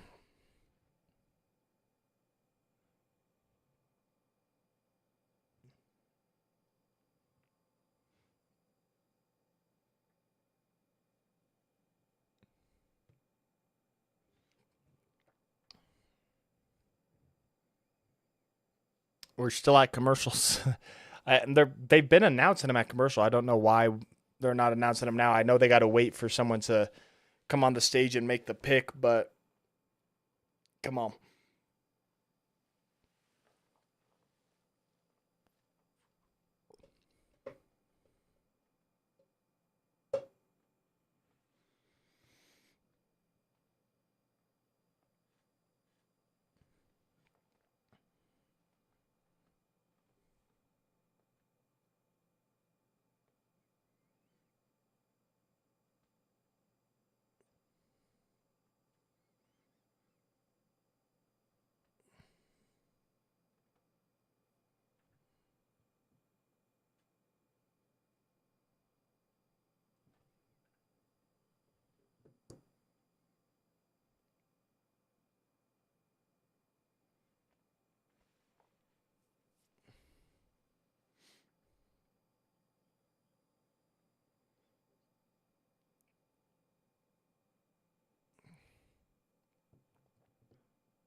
Sean Mills, best available. We're still waiting for this Rams pick.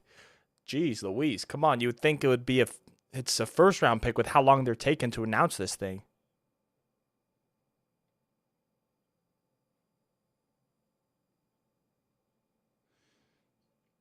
They're doing some announcement thing on stage that's taking a while. Oh, they're showing they're showing puppies up for adoption. That's pretty cute.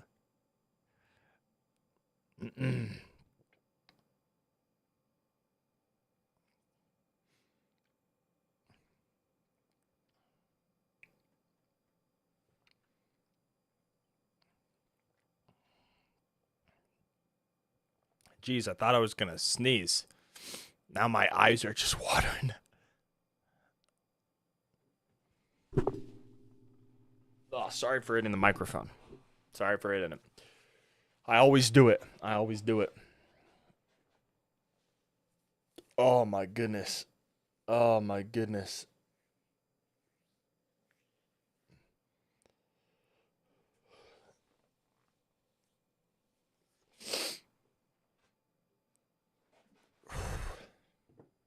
We're still waiting for the Rams pick, by the way.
Here's the Rams selection finally. Tyler Davis, defensive tackle out of Clemson. I forgot he was still available. I thought he would have been taken before Ruka Rororo, who was taken in the 3rd round. That's crazy. That's great value for the Rams there. Well, actually, no. I think Ruka Rororo moved ahead of him, but still, Tyler Davis in the 6th round. Come on. The Falcons are on the clock at 197. They should have their pick in. In fact, the next 5 teams should have the pick in with how long it took to announce that.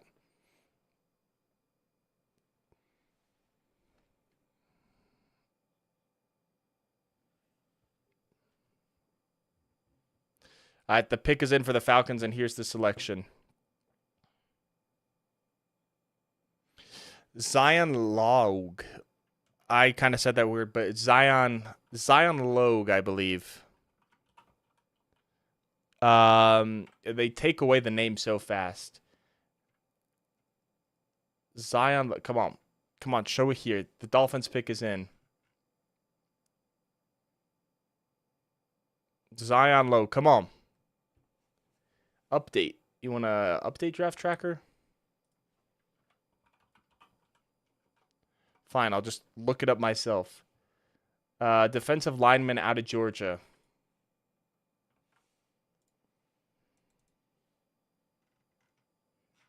Zion Logue, defensive lineman out of Georgia. Here's 198 for the Miami Dolphins.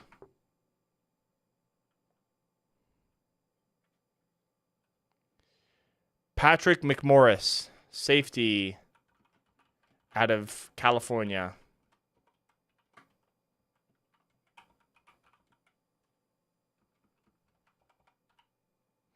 At 99, the Saints are on the clock at 199, I should say.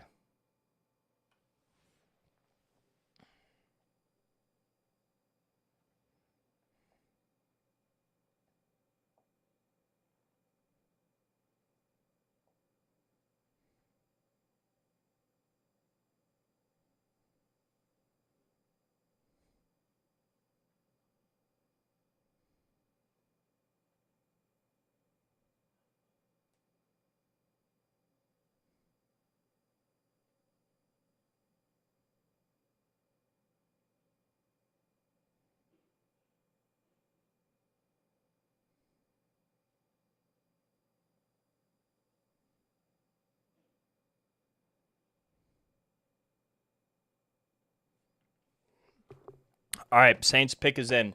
Waiting for them at 199.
All right.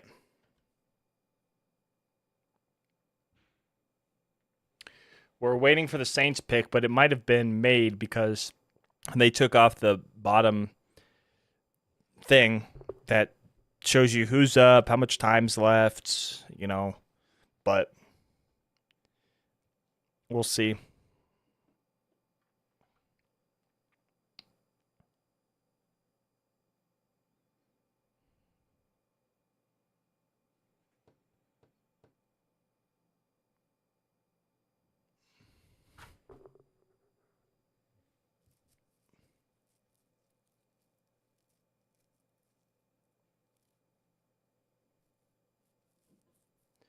What's crazy is we've been live for 5 hours and we still probably have 2 hours to go.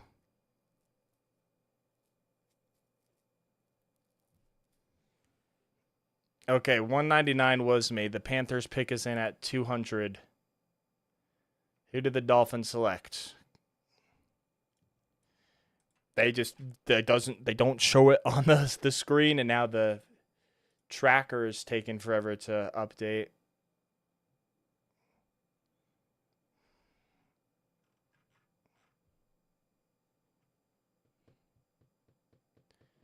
Waiting on pick 198 and 198 and 199 we're waiting on. 198 was Patrick McMorris. 199 is what we need, which is Christian Boyd. That's a great pick. C.H. Christian Boyd. Defensive lineman out of Northern Iowa. That's a good pick. All right, pick 200 is the Carolina Panthers.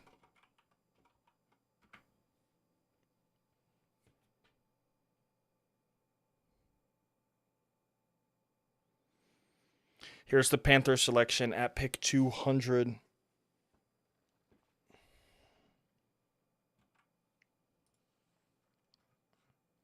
Yeah, pick 220 is the last pick of the 6th round.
All right, waiting for the Panthers pick here at 200.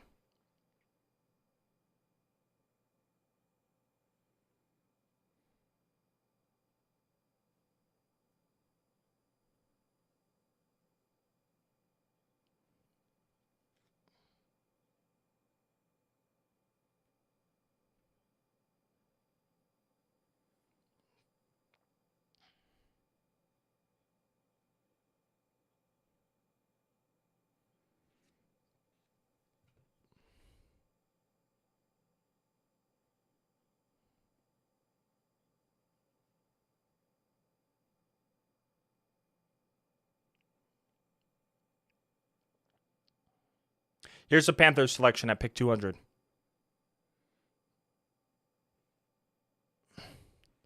Jaden Crumdy. Crumedy.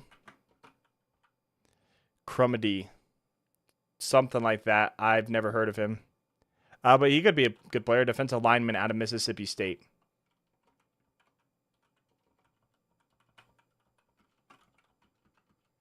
.201. The Indianapolis Colts are on the clock.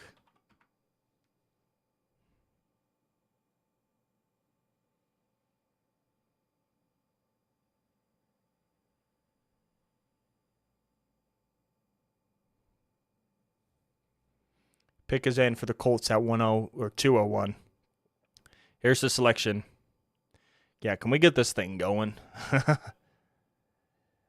Micah Abraham, cornerback out of Marshall.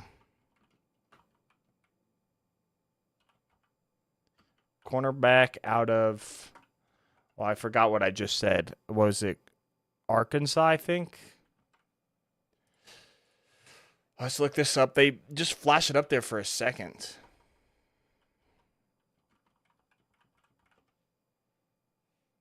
No, Marshall. Cornerback out of Marshall.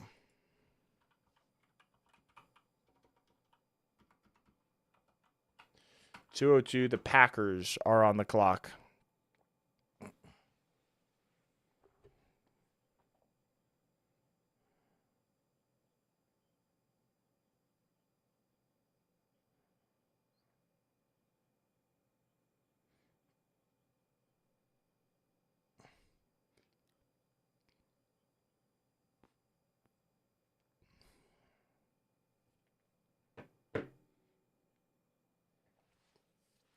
All right. Packers pick is in at 202. I'm hoping these picks just come flying off the board because we've been live for almost 5 hours now. And yeah, I'd like to actually do something after this today. So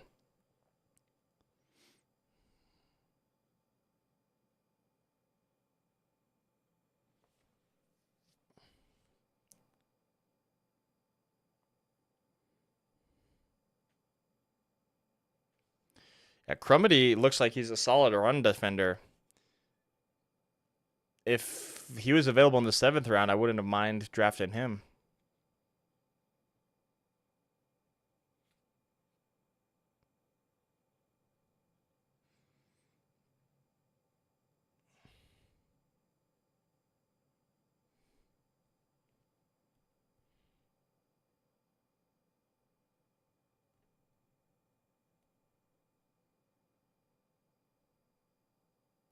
Here's a Packers selection at 202.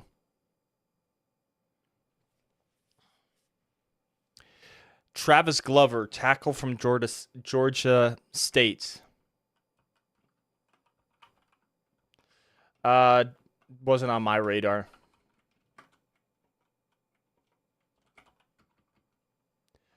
Uh, 203, the Minnesota Vikings are on the clock.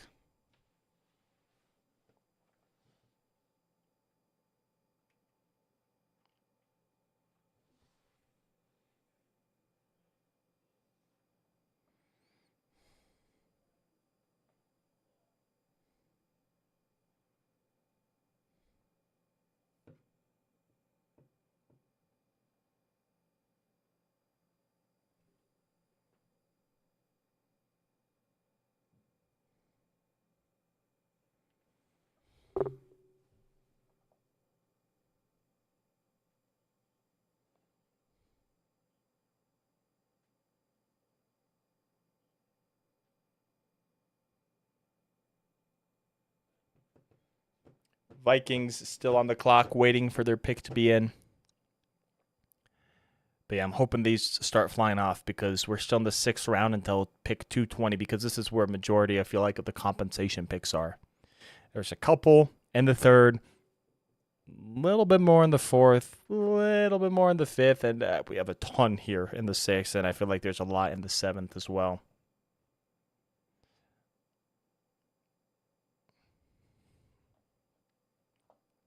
Because I think we have 265 picks in this draft, and so yeah, 220. It's gonna be like 46 picks. Here's the Vikings selection, by the way. Will Ricard, kicker out of Alabama.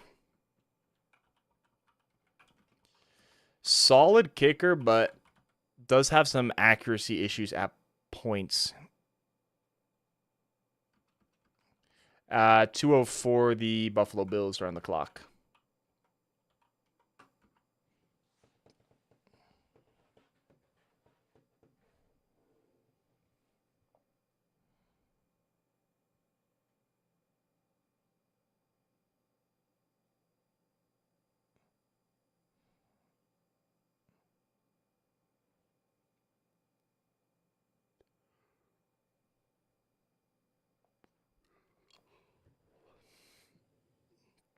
Oh, sorry for the yawn. Getting a little tired here. I might just recline my chair a little bit and start relaxing a little bit more. Might as well.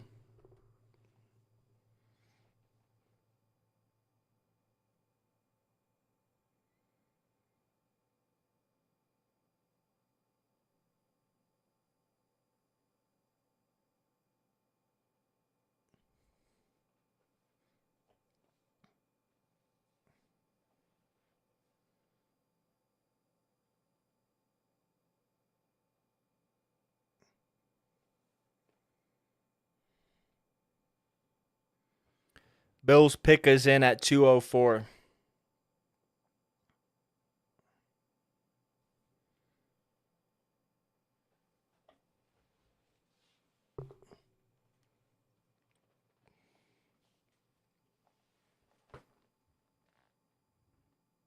Yeah, it looks like the Browns are currently on the clock from the screens back there. So the Bills and Texans picks are both in. Just can we start to announce them, please?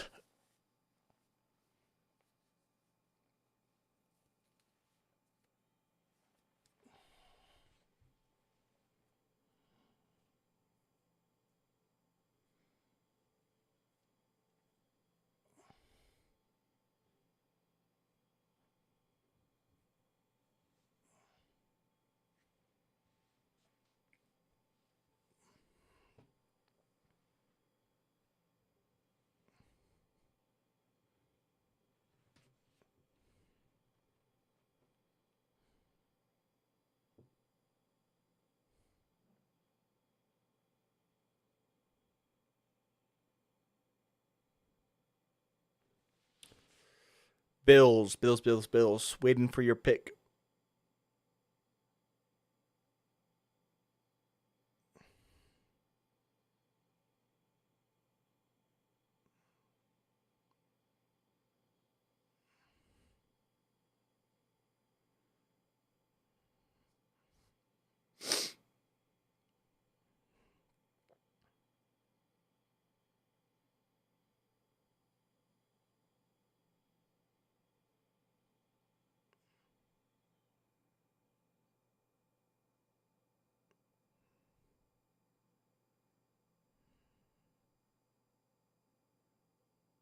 All right, come on, Bills. Let's announce your pick, please.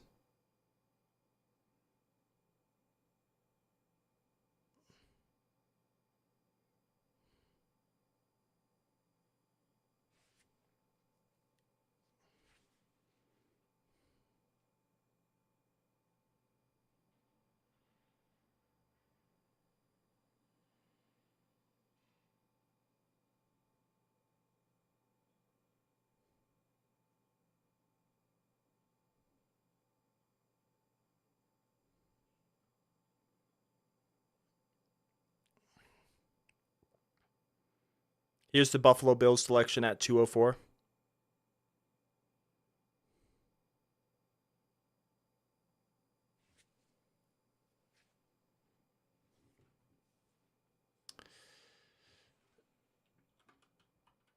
Tylen Grabble, offensive tackle out of UCF. Wasn't on my radar. Starting to get a lot of players who weren't on my radar, and I thought I knew lots of players. But the Houston Texans were waiting on their pick.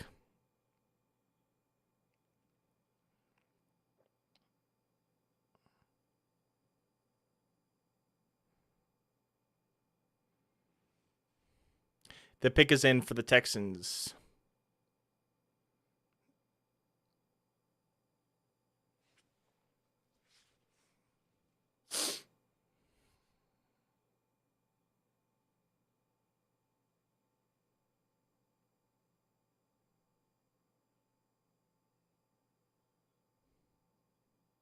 I forgot Harrison Mevis is available at kicker. I don't think we need one with Will Lutz, but dude, he's a great kicker.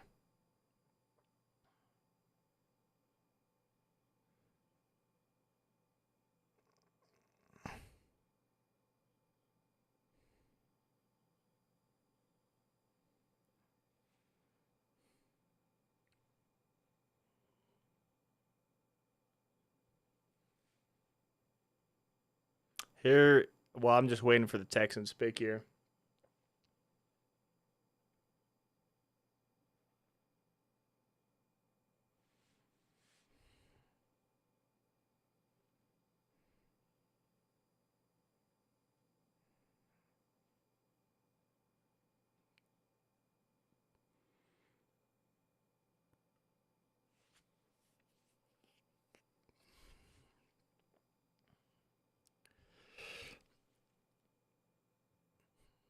You can definitely tell the energy has come down.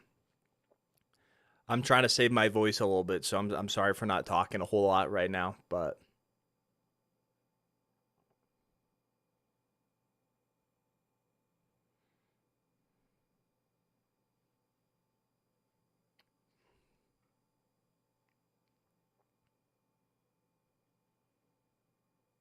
here's Schefter back with another update.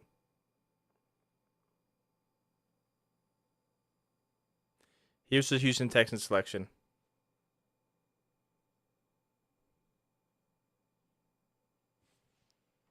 Jahar Jordan, running back out of Louisville. That's a great pick for the Texans.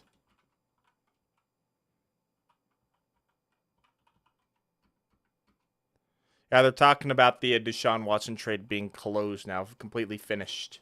Every draft pick has been used.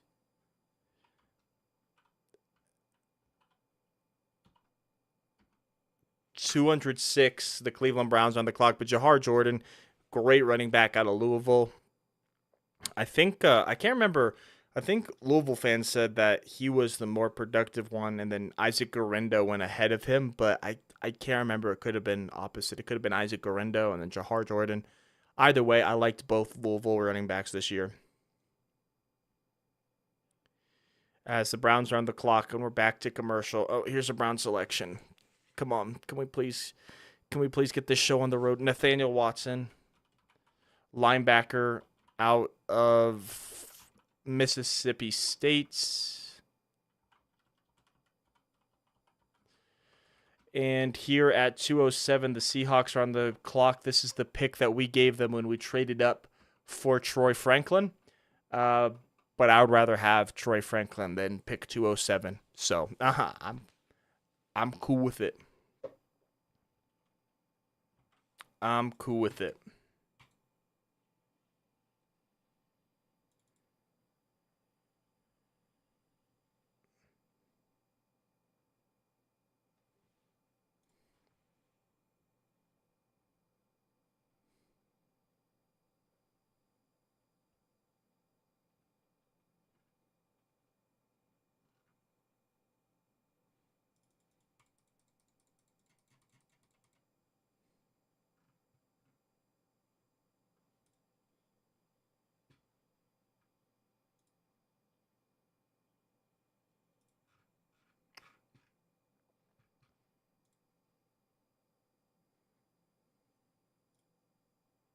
Here's the Seahawks selection.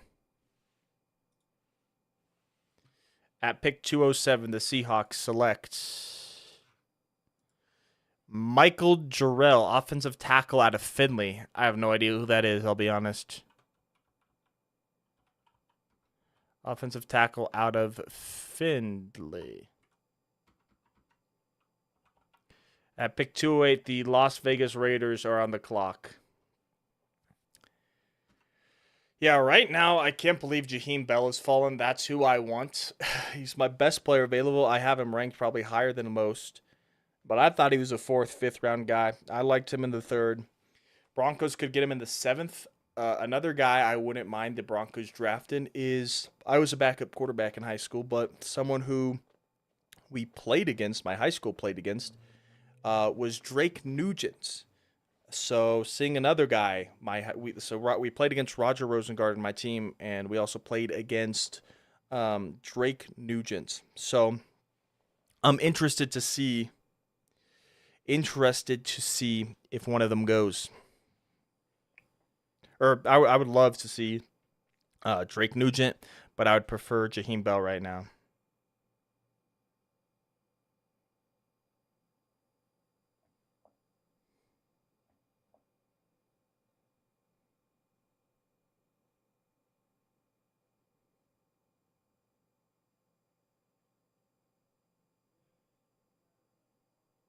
Here's the Las Vegas Raiders selection.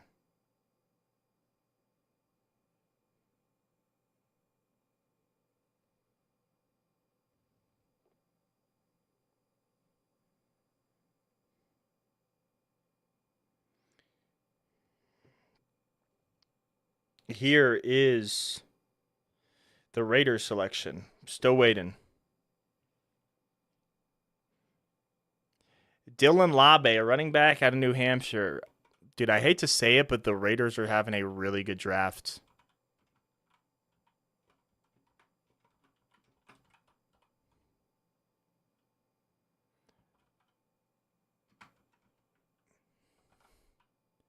The Rams are on the clock at 2 and it's just unfortunate to say the Raiders are having a really good draft right now.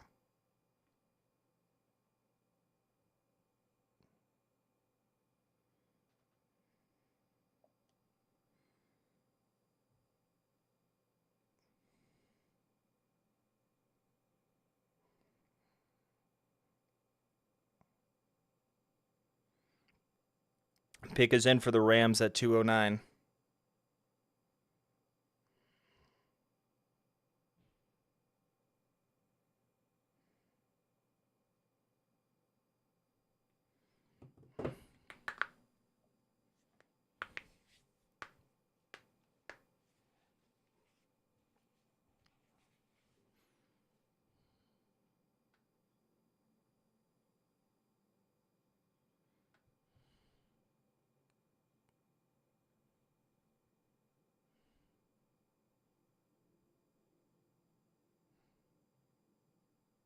Here's the Rams selection at 209. Joshua Carty, kicker out of Stanford. One of the better kickers in this year's draft.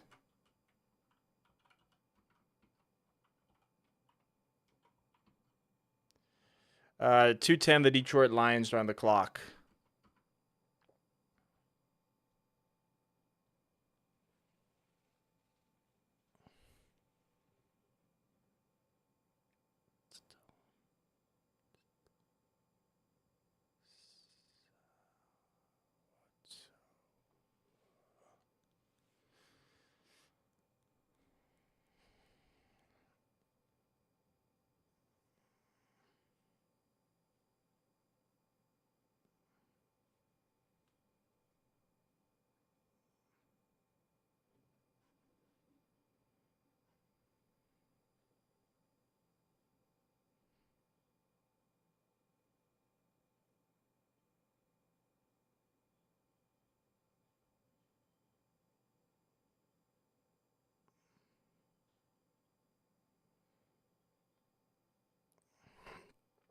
This is the Lions' final pick of the 2024 NFL Draft.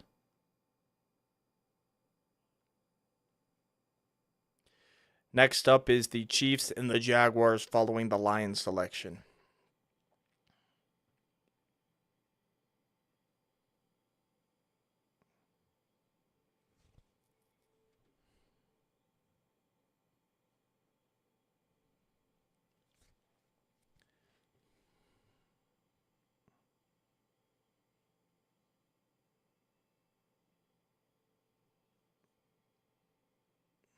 Here's the Lions selection. Hey, it's Christian Mahogany. That's a great pick. I thought he should have gone way earlier. I thought he was an early day 3 guy, like in the 4th round. Guard out of Boston College. Great pick for the Lions. Pick 211, the Kansas City Chiefs are now on the clock.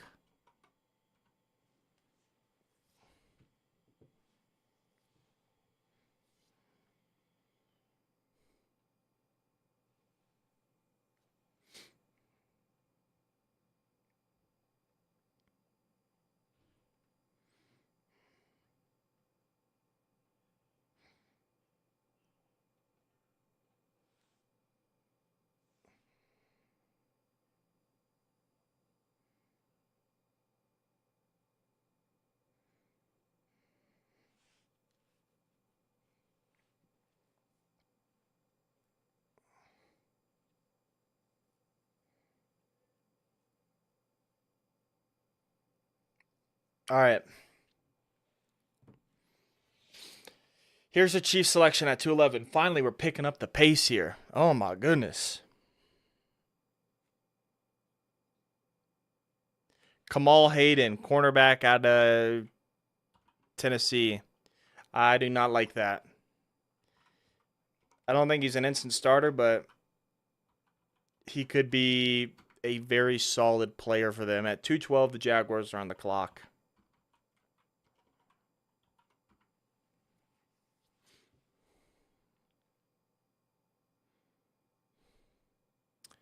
Pick is in for the Jaguars.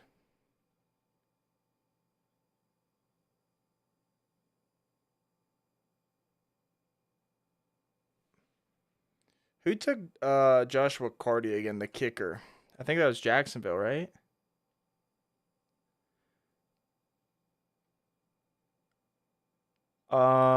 It's the Rams. The Rams. The Rams.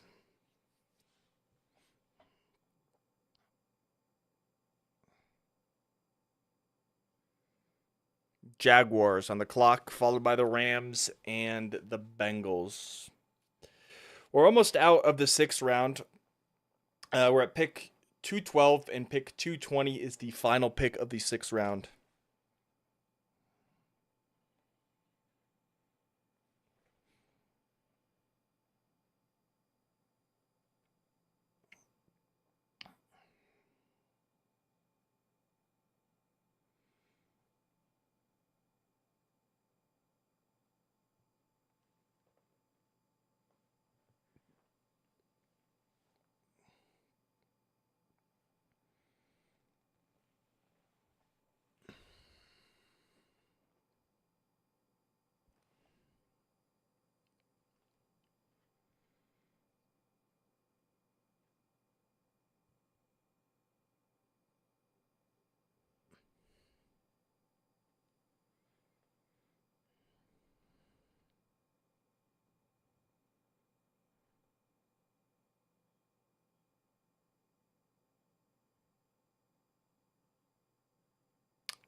Schefter's back.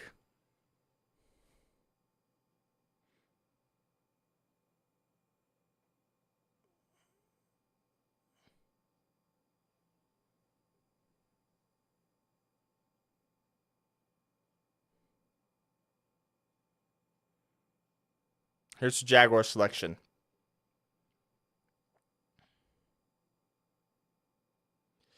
Cam Little, kicker out of Arkansas.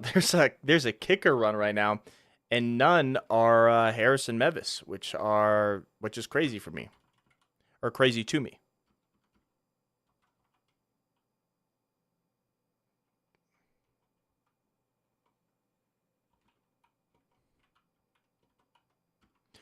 All right, Los Angeles Rams are now on the clock.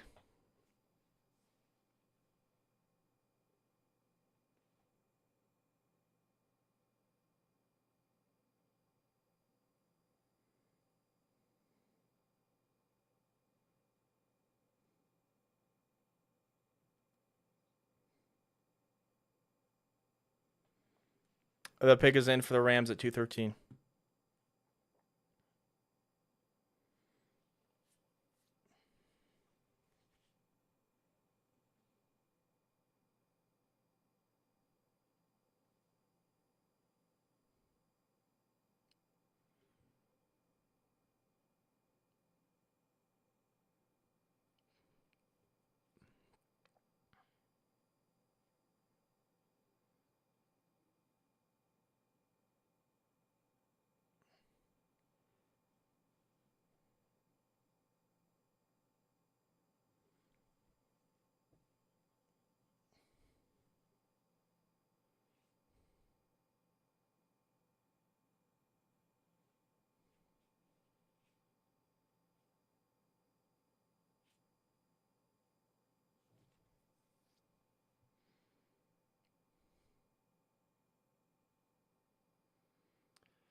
We're still waiting for the Rams selection here. Pick 213.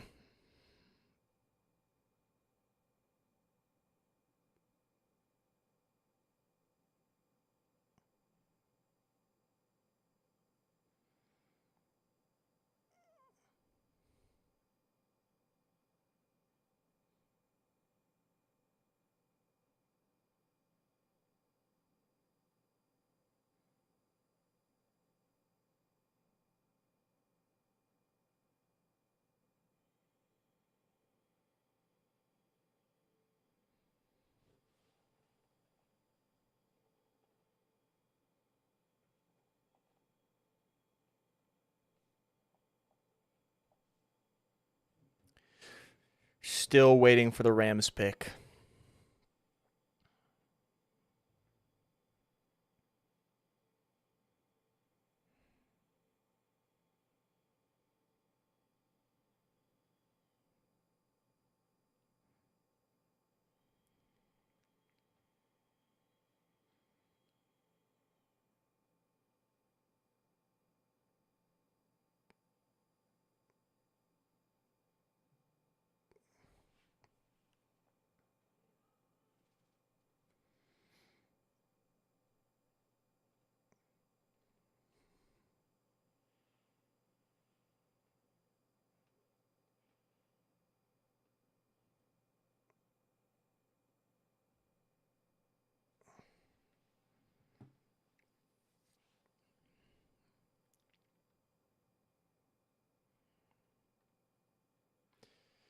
Oh my goodness. Why are there these huge gaps in between picks? Come on, just start to announce them. We're so close to the 7th round. Ugh. Oh my goodness.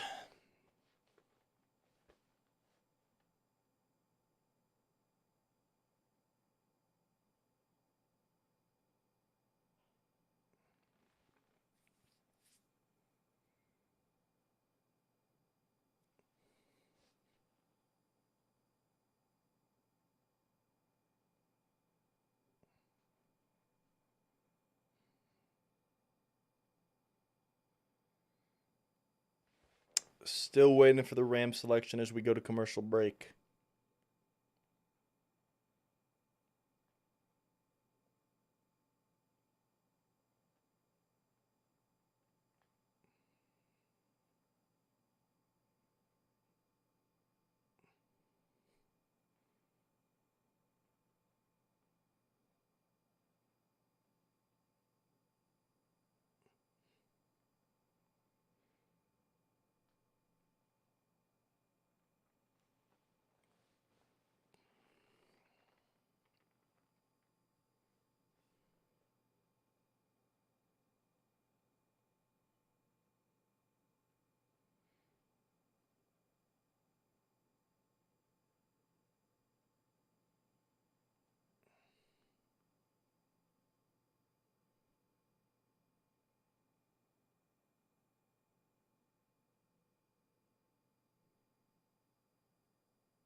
I just can't believe how long they're taking.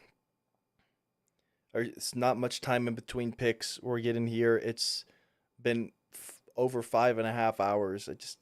I don't mind teams taking their time in between the first and second round because the suspense and the intrigue is fine. And even the third round. But here on day 3, it's not even the teams either. It's just them announcing the picks. So to me, I wish they would announce the picks sooner. The pick is in for the Rams. It has been in for a while. Why can't we just get the pick? Come on.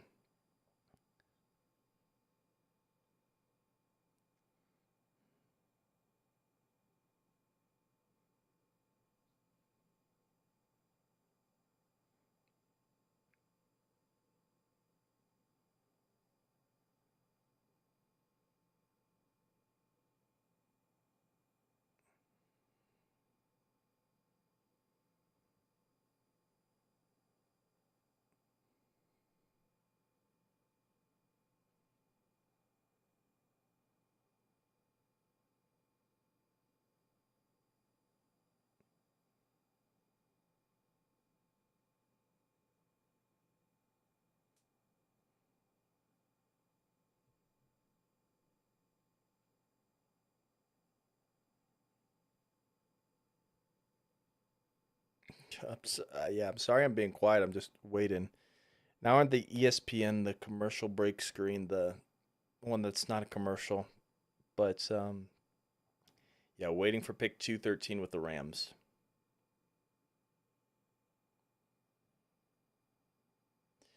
And it was made when the graphic wasn't even on there. That's awesome. That is awesome.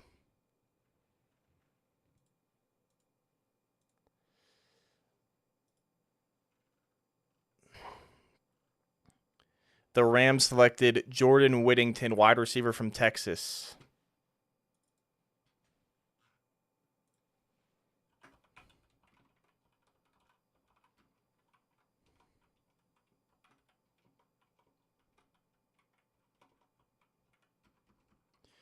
Uh, 2:14. The Cincinnati Bengals are on the clock and their pick is in, followed by the Niners and the Cowboys.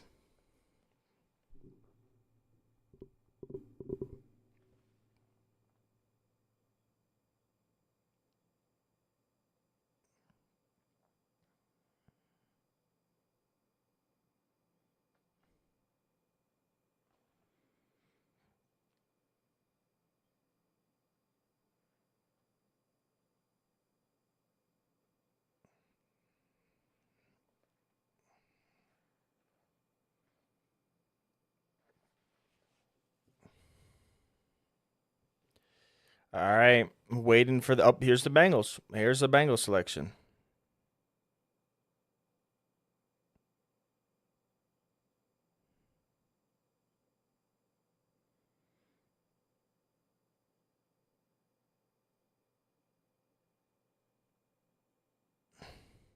Cedric Johnson, edge out of Ole Miss, going to the Bengals here at 2:14.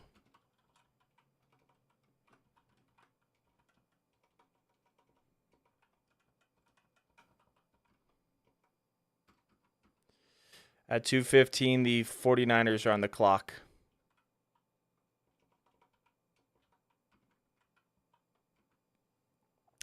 The pick is in for the Niners.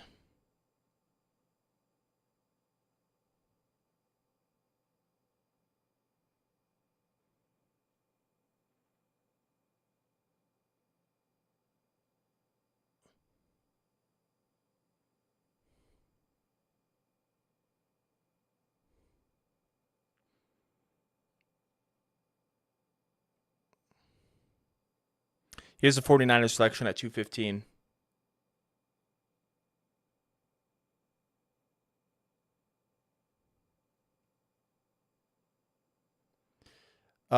Jared Kingston, guard from USC. Yeah, I don't know if I've heard of him. I might have, but I don't know. 2:16, the Cowboys are on the clock.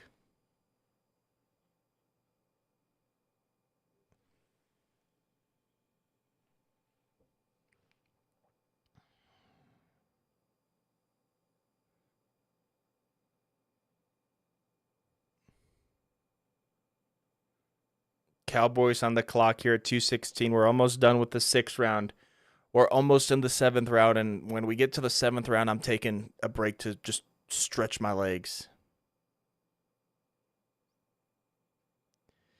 Here's the Cowboys selection at 2:16.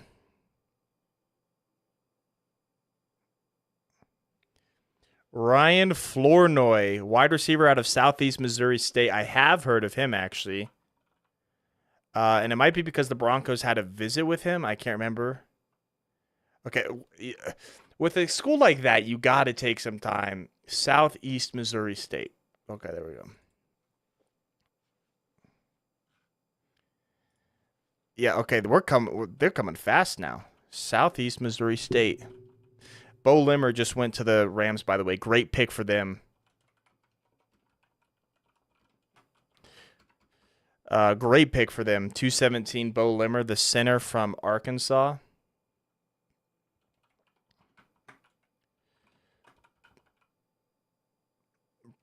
Center out of Arkansas. He was my 10th best interior guy. Not just center, not just guard, but interior guy. He's a great pick.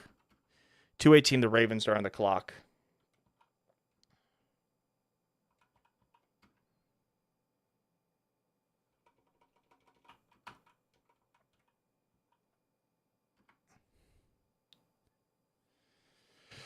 Ravens on the clock. We're on the final 3 picks of the 6th round before we get to the 7th round here.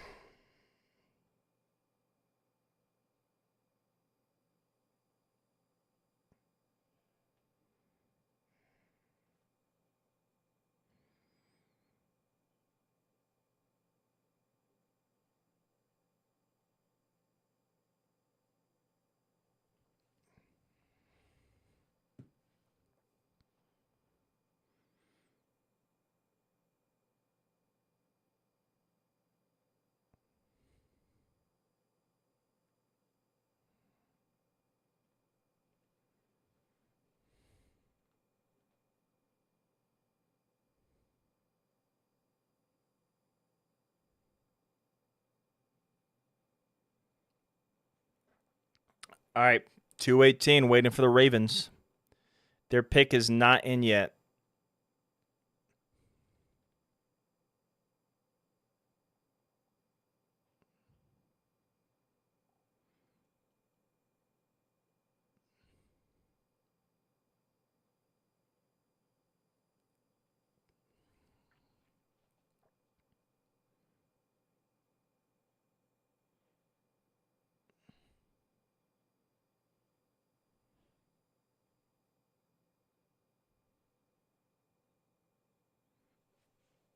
A pick is in for the Ravens. Buffalo's on the clock. Here's the Ravens selection.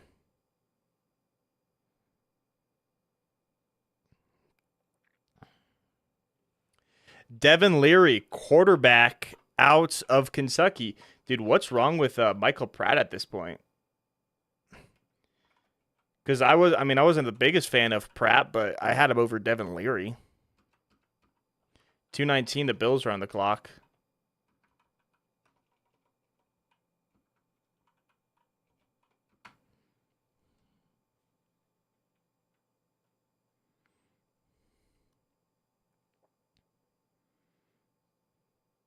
I got the Buffalo Bills and the Tampa Bay Buccaneers. The final two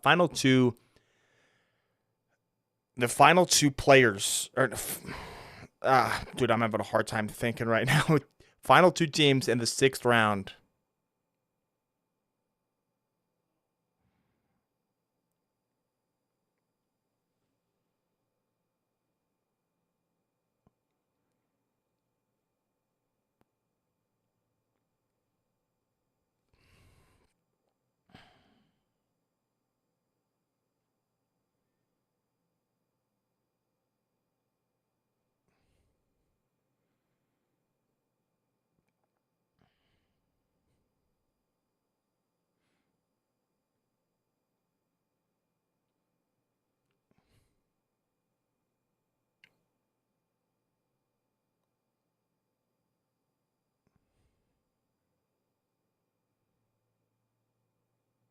Pick is in for the Bills at 219.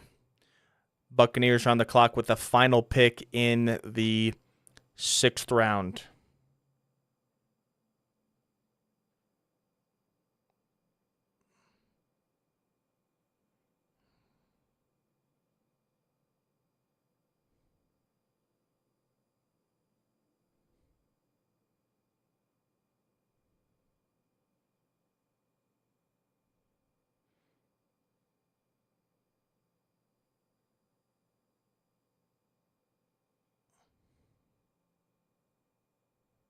Waiting for the Bills pick at 219 here.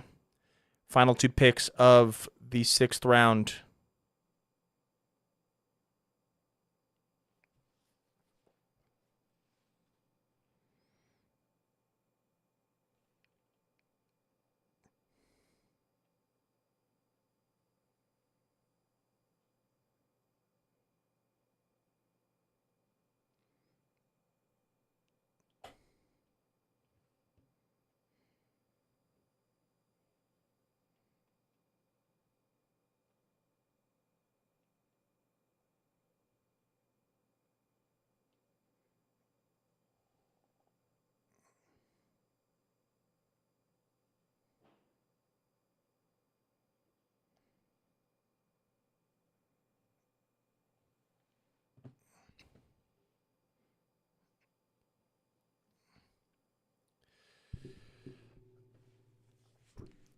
Yeah, I know I'm not talking, y'all, but I'm sorry.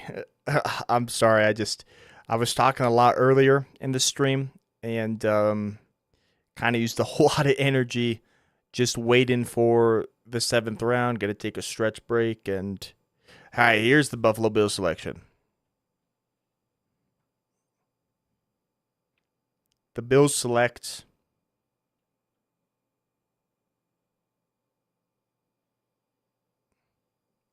Daquan Hardy, corner out of Penn State. Yeah, I had him mocked to the Broncos in one of my final mocks. Solid player out of Penn State. Good depth guy. All right, pick 220 is the Tampa Bay Buccaneers.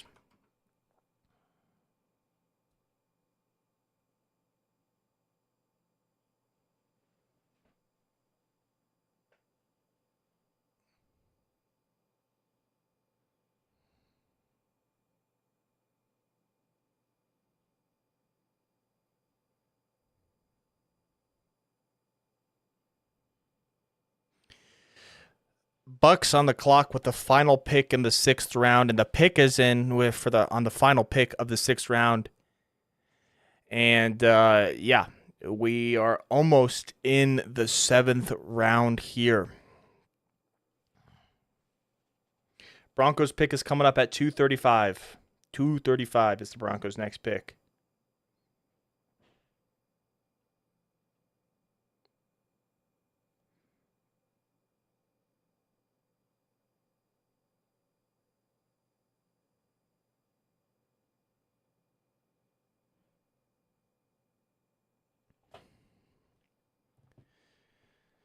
Buccaneers pick is in. They're at commercial break. We're waiting for the final pick in the 6th round here.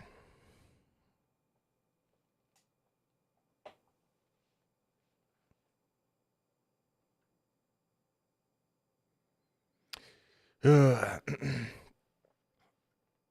right.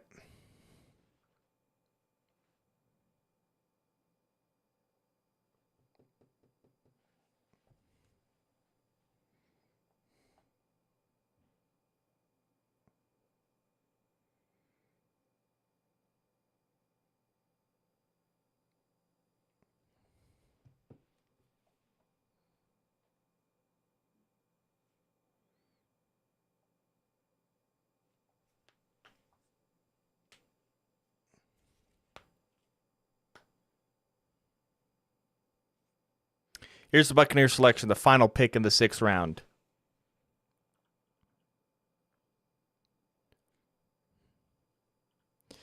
Elijah Klein, guard out of UTEP.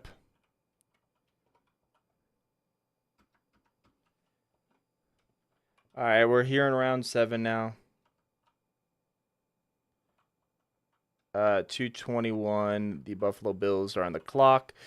Before I go stretch my legs, I got to take out all of round 5. So let's see, the start of round 6 is right here.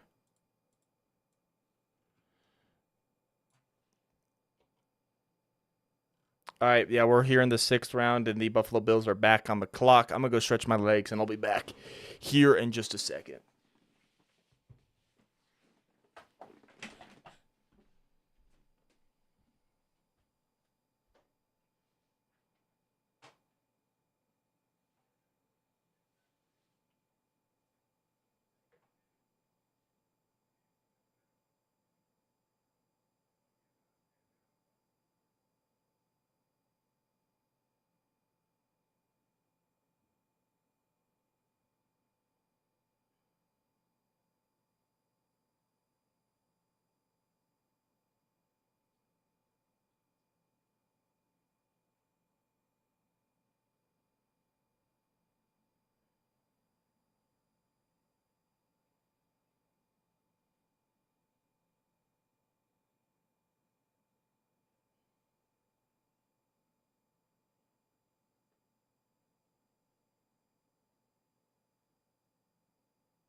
All right, 7th round.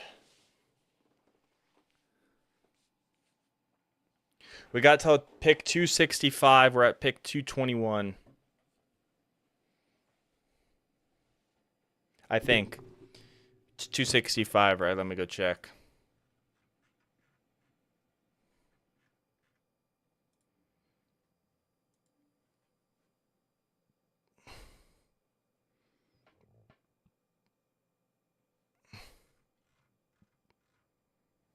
257. There's less picks.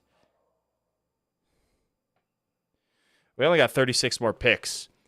We got about a round left, or we got less than there was in the 6th. Final 7th round. This should be flying. This should be flying.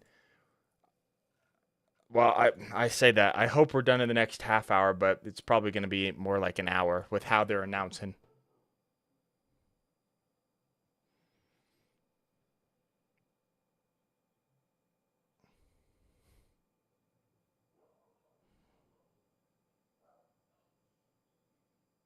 I haven't even had breakfast yet. Guys, I'm so hungry. Um, I love the draft, but here on day 3 it can get long. It can get long.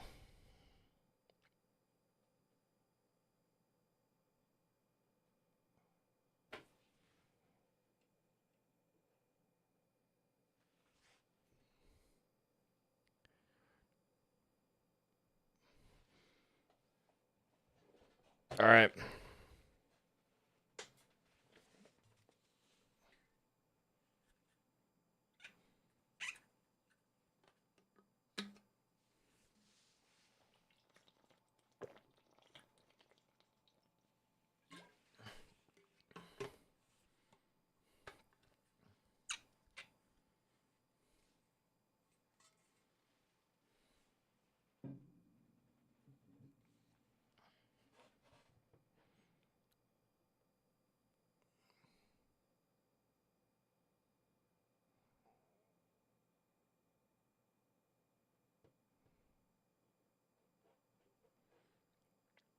All right. Waiting for the Bills here at 221.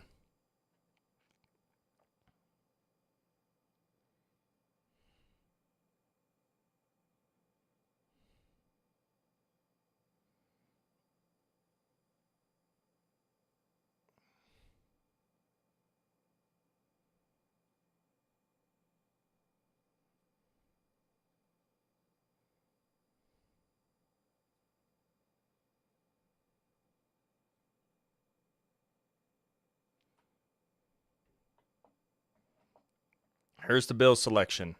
You're going to the stage for this one.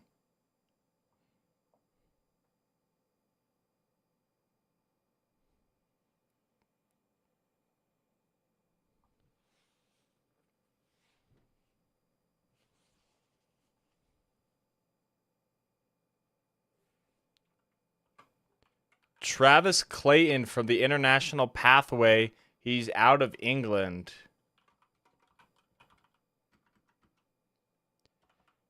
.222 Washington's on the clock.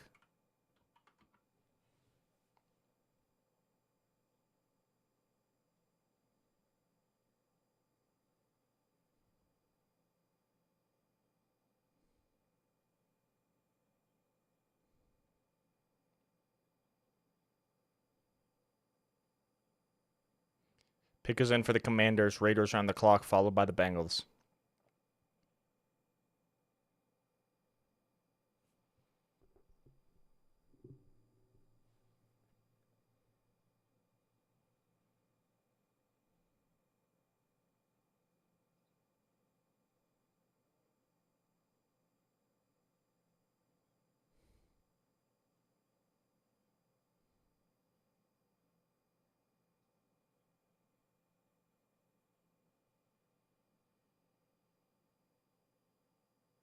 Dang, he was at the draft.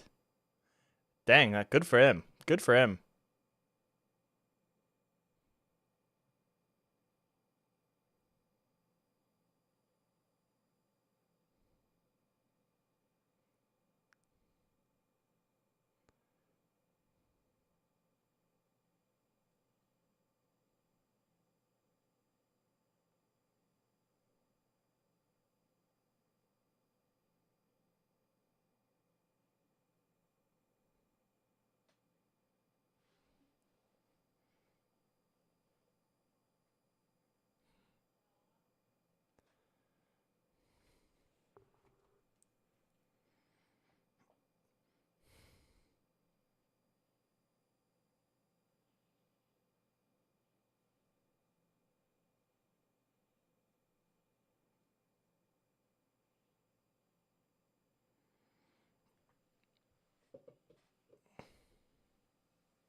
Waiting for the Commanders pick at 222.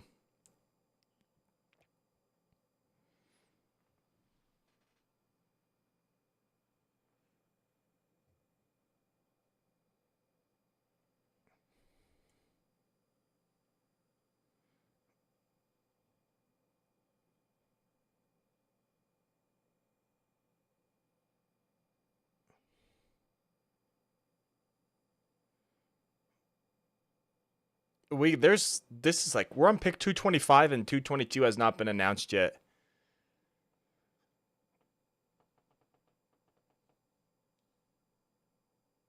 Just waiting.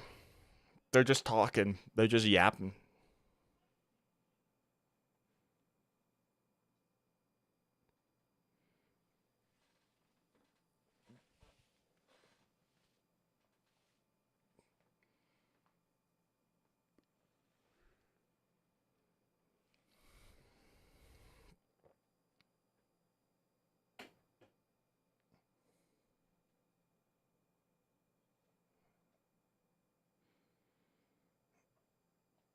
Here's the Commanders selection at 222.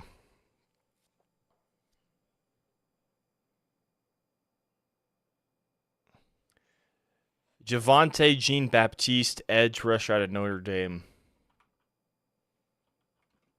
Jean-Baptiste. Tiste, edge out of Notre Dame to the Commanders.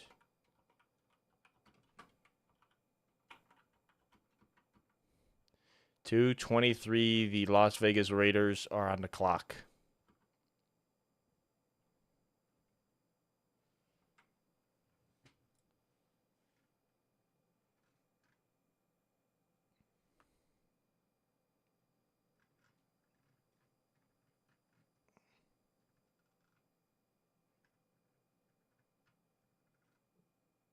Pick is in for the Raiders at 223. All right. We're getting close to the end here.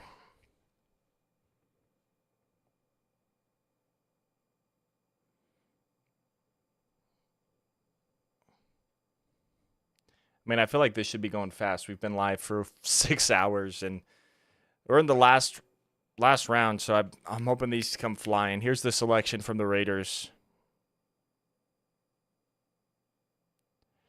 Trey Taylor, safety out of Air Force.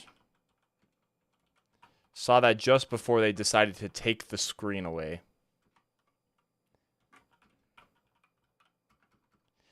.224, I believe it's Cincinnati on the clock. Let's go and let's check. Yeah, Cincinnati.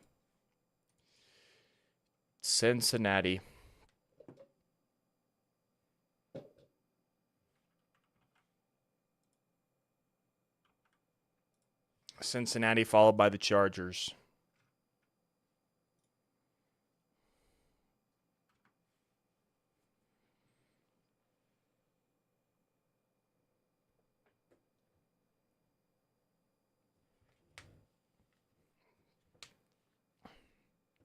Waiting for the NFL to come back from commercial break. Man, Jaheim Bell is still available.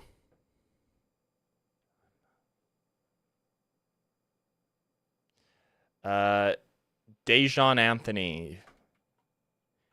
Dejon Anthony. Safety out of Ole Miss. 225. The Los Angeles Chargers are on the clock.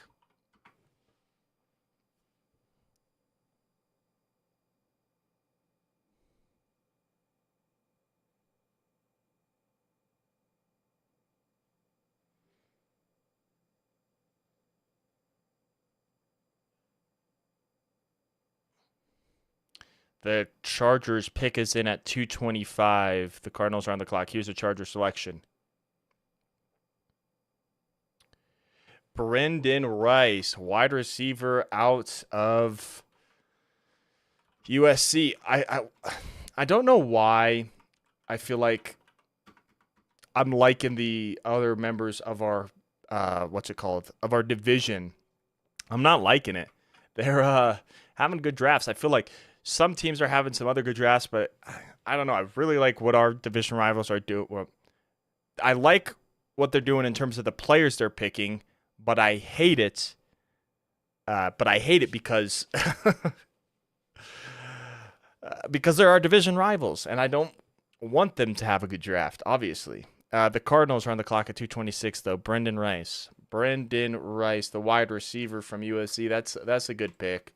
He was in my top 100 players available, so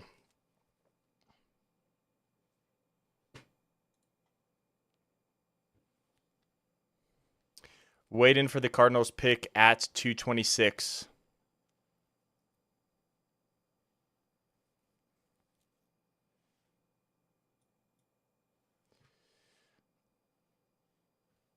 The pick is in for the Cardinals here at 226.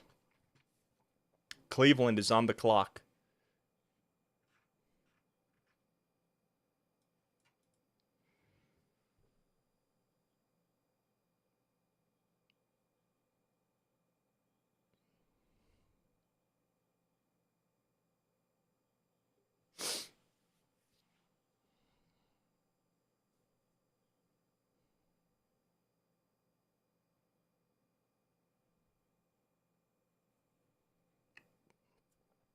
Waiting for the Cardinals selection here at 226.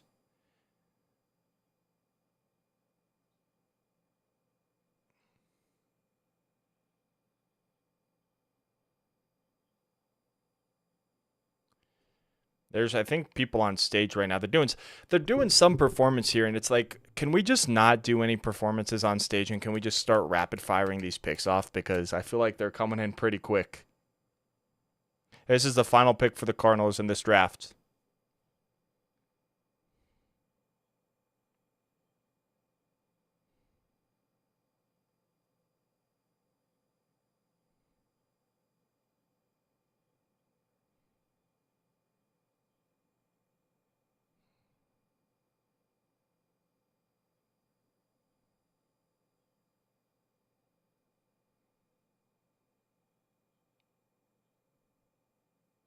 Here's the Cardinals selection. Oh, they're doing some military thing. That's cool. I think they're doing some military thing. That's cool.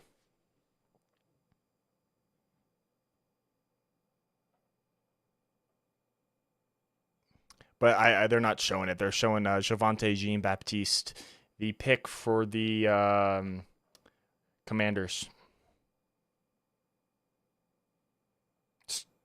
Started at Ohio State, then went to Notre Dame. Our pick's at 335. It's coming up. We're at 226. We're about 9 picks away. We're 9 picks away. I need to stop saying about. We're 9 picks away. Here's the Cardinal selection at 226.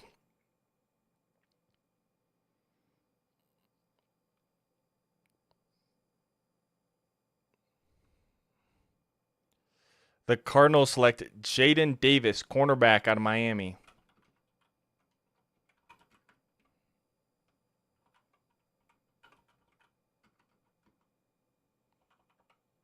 227, the Cleveland Browns are on the clock. I bet their picks in because, yeah, they've been taking forever to announce it. But it's Cleveland, then Baltimore, then Las Vegas. Those are the next 3 picks.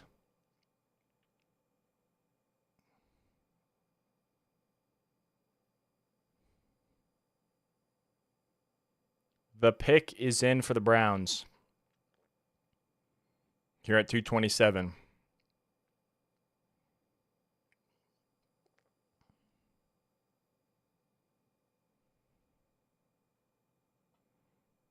Waiting for the Browns selection here at 227.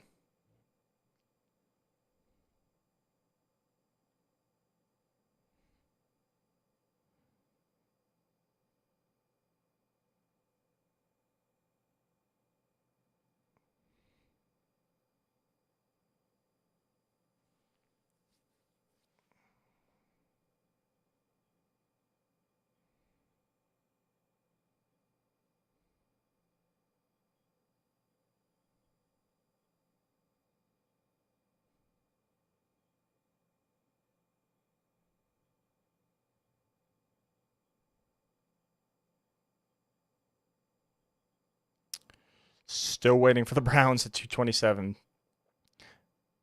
They're showing Brendan Rice from USC, transferred over from Colorado.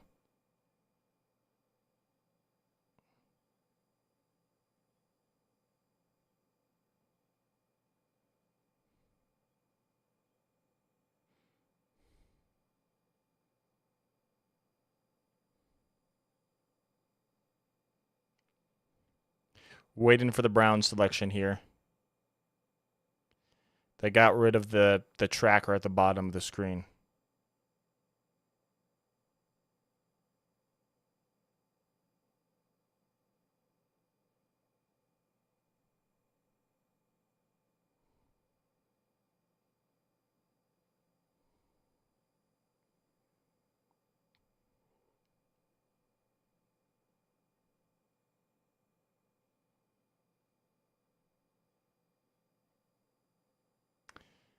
They're doing a tribute to all of their draft colleagues that they lost.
Still waiting for the Cleveland Browns pick here.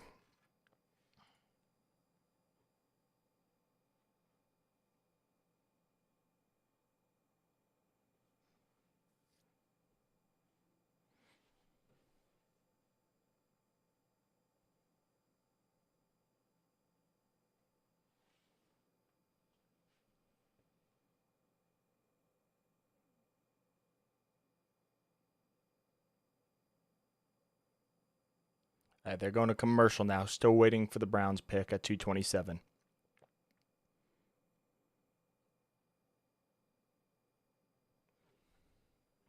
They still don't have the bar at the bottom again, so I'm gonna go to the draft tracker, see if they got the pick for the Browns. It says the pick is in, the Ravens are on the clock. So before the Broncos, we have the Browns, the Ravens, the Raiders, the Vikings, the Patriots, the Vikings again, the Cowboys, and the Colts. Don't expect to see any trades here in the 7th round because there's really no value in 7th round picks unless you want to give up a future pick, and I don't think that's worth it to move up in the 7th round. So we pick at 235 and then again at 256. So we pick at 35, and then we pick 21 picks later at 256. The 36th overall pick and the 15th overall pick in the draft. I'm hoping this starts to speed up because we've been live for 6 hours, 18 minutes. So, yeah.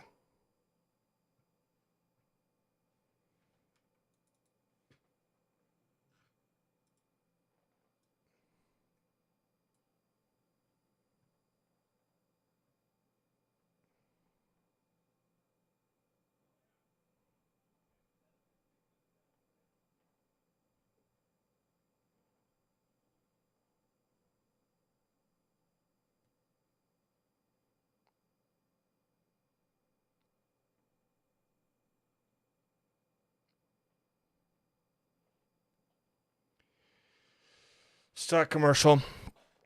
Let's see if the draft tracker is updated yet for the Browns pick.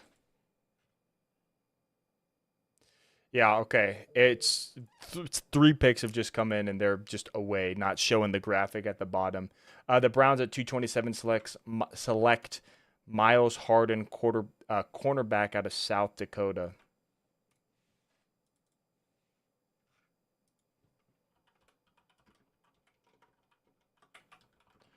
Miles Harden, cornerback out of South Dakota.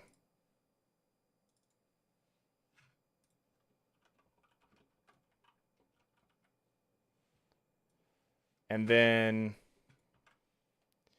here at pick 228, the Baltimore Ravens. Okay, yeah, Baltimore selects Nick Samak, center out of Michigan State. And then at pick 229, the Las Vegas Raiders select MJ Devonshire, cornerback out of Pittsburgh. They're finally announcing these picks now.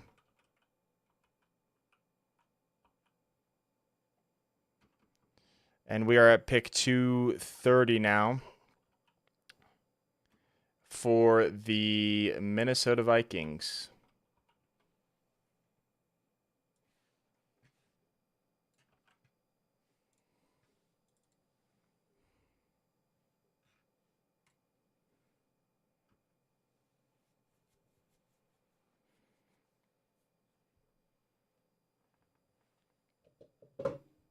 The pick is in for the Las Vegas Raiders.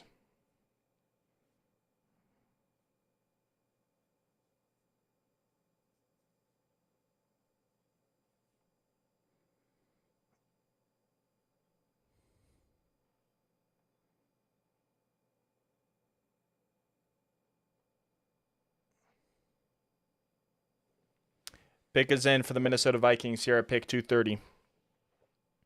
New England is on the clock.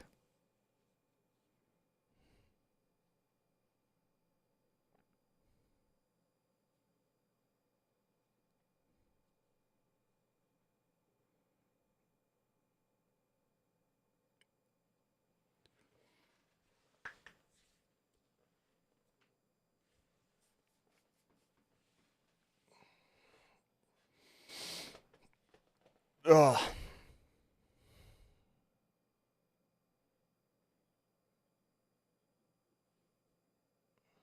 Here's the Vikings selection at 230.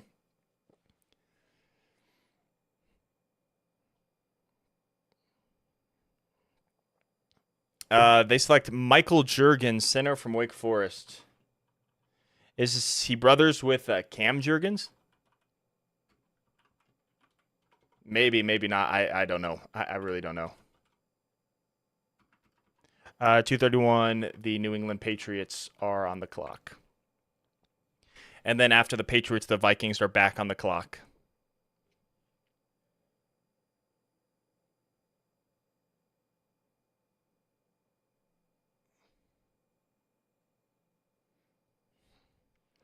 We're almost up.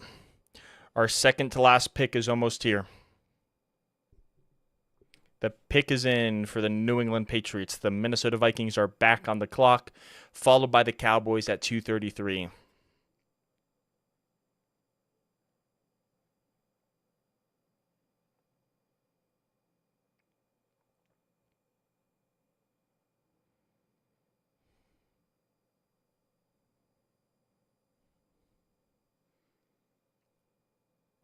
Here's the, well, I'm not just going to say here's the pick. Waiting for the pick. But the Patriots have selected, so far this draft, Drake May, Jalen Polk, Caden Wallace, Layden Robinson. I'm just reading what they're showing right now on the screen. So we're waiting. Javon Baker, Marcellus Dial. I think the next one is going to be Joe Milton that they have. Yeah, and Joe Milton. Now here's the Patriots selection here at pick 231. This is their final pick in the 2024 NFL Draft.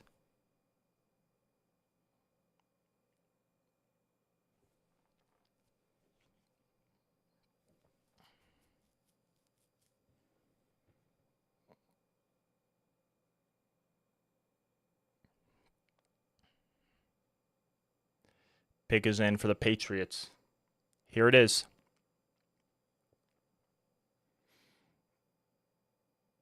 Oh, come on. It's Jaheim Bell, tight end out of Florida State. Oh, man. Oh, man.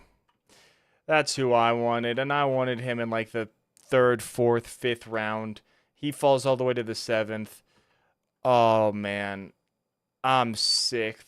My heart sunk. That one hurts me like McCarthy going to Minnesota, but the McCarthy one is numbed because we got Bo Nix, and I'm happy about that. But oh man, I'm kind of sick. Here's the Minnesota Vikings at 232 again.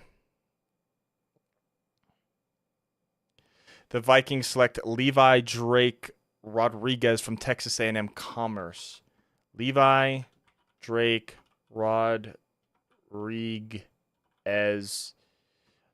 defensive lineman from Texas A&M Commerce. 233, the Dallas Cowboys are on the clock, followed by the Colts, and then we're back on the clock. Pick is in for the Dallas Cowboys. I'm going to cover up the chat. No one's here right now, but I'm going to cover up the chat just in case a spoiler comes in here soon. But yeah, the Cowboys.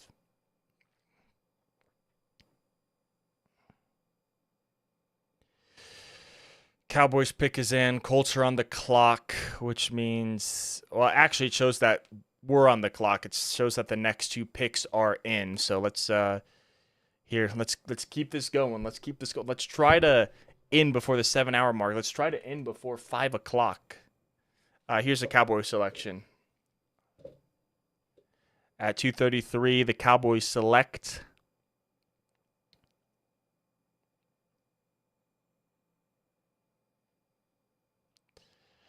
Nathan Thomas, offensive tackle out of Louisiana. Nathan Thomas, offensive tackle, Louisiana. 234. Okay. The Colts pick us in, and we're on the clock. I'm expecting this to be someone maybe I don't recognize. I feel like I know a lot of players, but I feel like, I don't know. I'm expecting this to be a player that maybe I don't know, because that's been happening recently, and it does happen. I think I know a good maybe 150, maybe 200 players. I'd say closer to the 150 mark, though. And it's going to happen. It's going to happen. So I'm hoping we draft someone I know, but if not, I'll do some more research. I'll look into them more and get some more info. But the Colts pick is in. I'd imagine our pick is in, and the Jaguars are on the clock. But we'll see. We will see. Here is the Colts pick, their final pick of the 2024 NFL Draft. Then we're on the clock here at pick 235.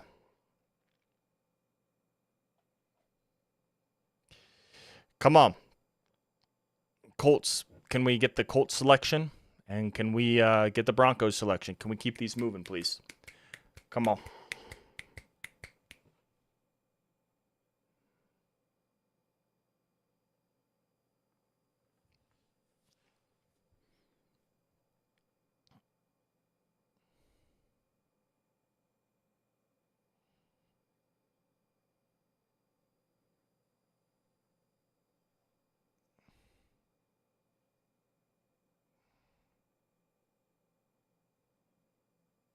Come on. Let's get the Colts selection. Come on.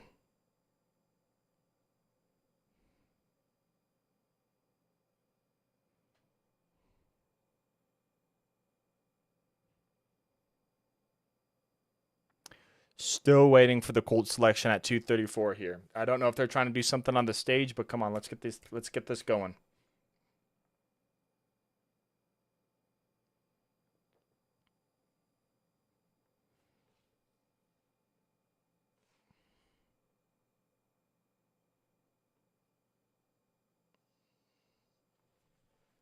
Waiting for the Colts selection still.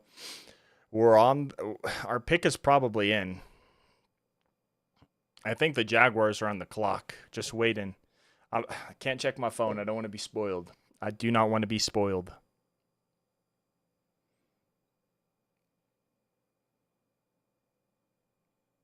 Yeah, they're doing something on the stage. Can we get to the announcement? Oh, jeez, I did not mean to.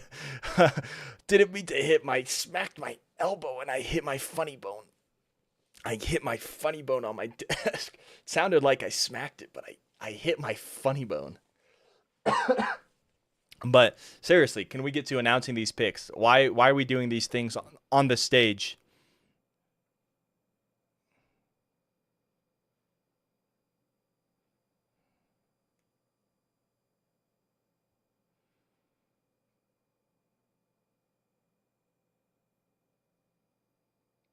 Yeah, they're showing Jaheim Bell and now I am sad. They're showing Jaheim Bell and now I am sad. Oh, I almost looked at my phone. I can't. Would have gotten spoiled. Come on, though. Seriously. Seriously, let's keep this moving.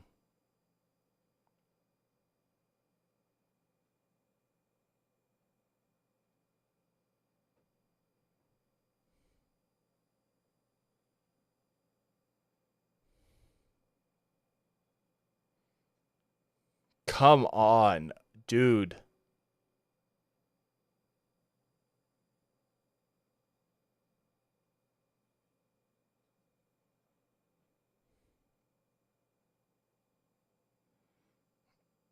Here's the Colts selection finally.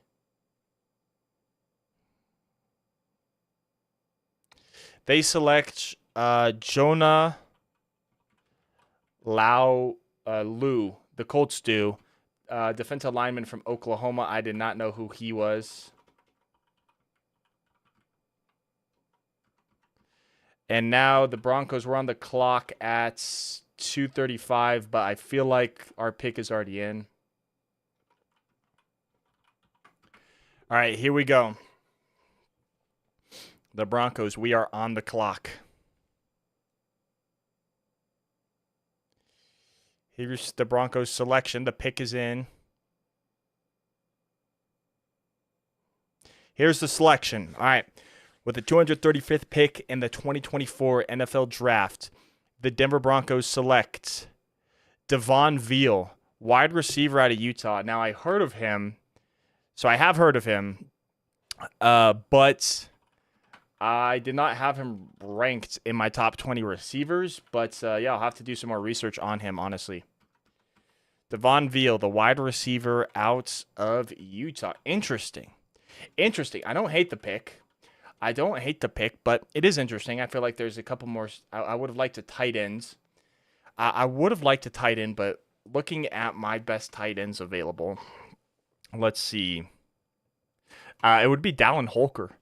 Dallin Holker out of Colorado State is still available, I think, right?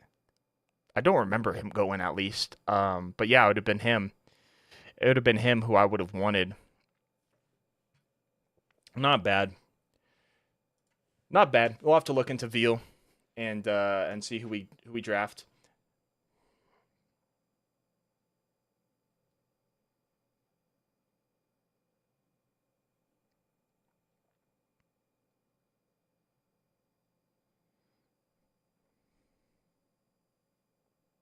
Here's the Jaguars selection at 236.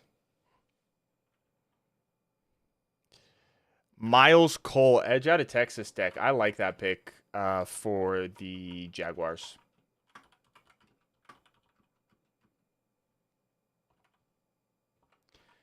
The Cincinnati Bengals now are on the clock at 2:37. Let's get this rolling. We're almost done.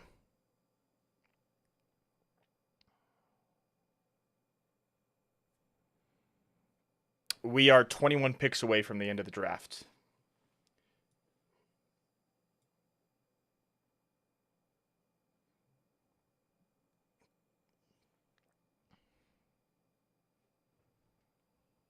Here is the Cincinnati Bengals pick here at 237. They go with Matt Lee, center out of Miami.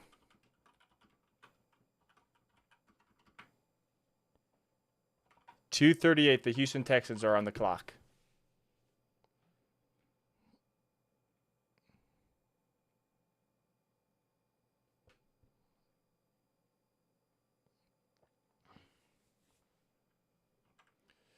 Texans at 238. Pick is in. We're just going to assume from now on the pick is in for every single team with how delayed everything is.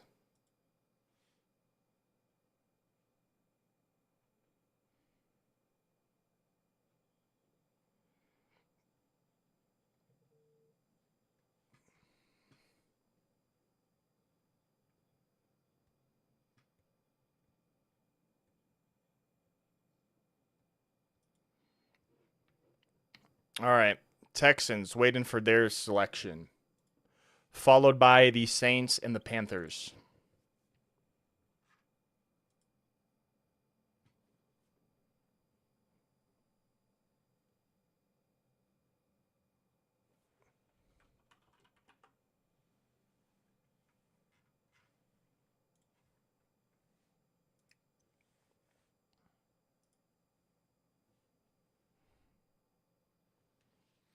They're about to show Veal, Devon Veal on the draft screen.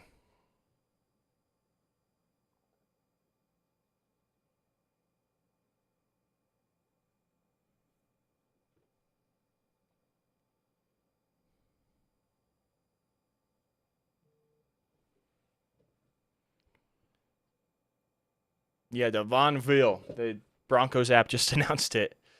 All right, we're waiting for the Texans pick at 238 here.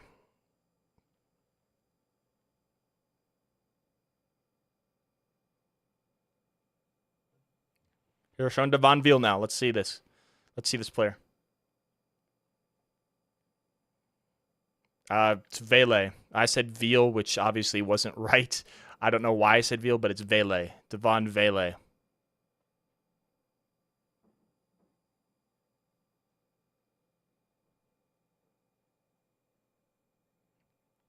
Devon Vele. I don't know why I said Veal, but I did. But yeah, it's Devon Vele.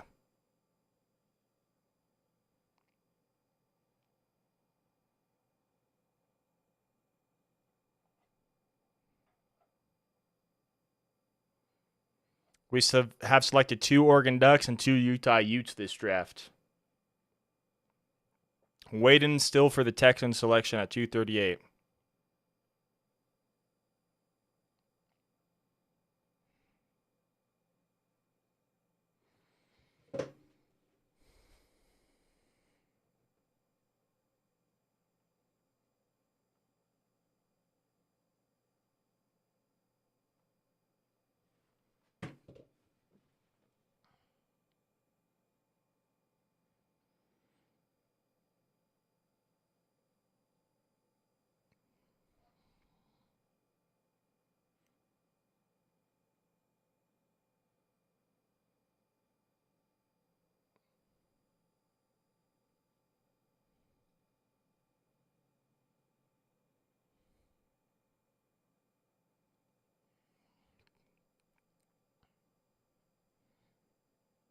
Here's the Texans selection at 238. Solomon Byrd, edge out of USC.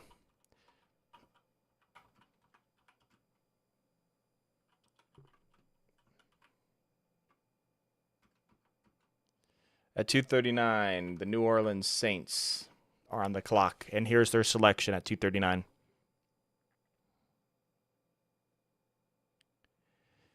Josiah Ezerim, tackle out of Eastern Kentucky.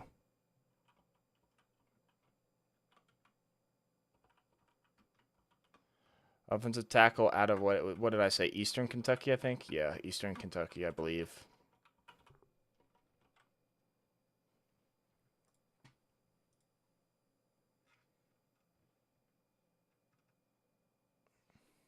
Yeah, well, it's not updated, but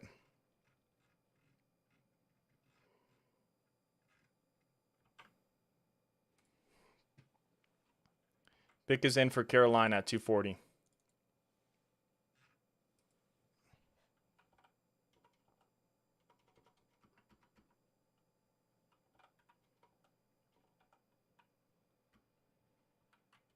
Here's the Panthers selection at 240.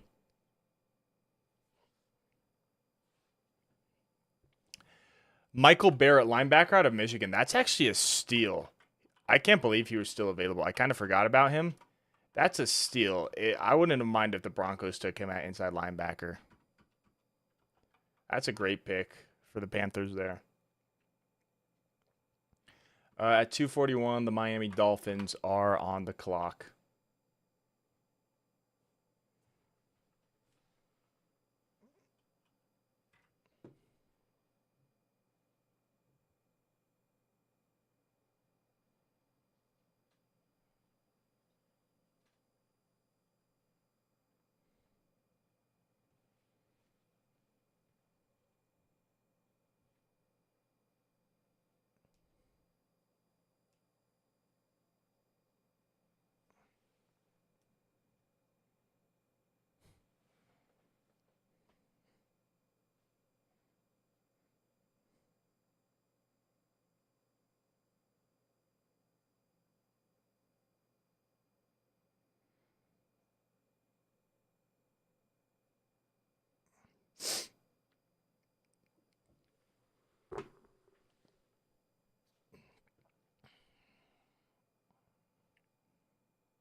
We are 6 hours, 42 minutes into the draft.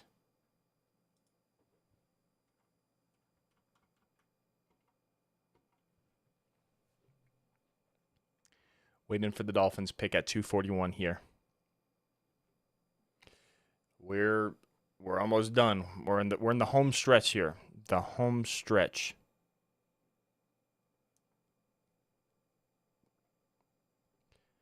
Almost done here. Miami's on the clock at at pick 241, yeah.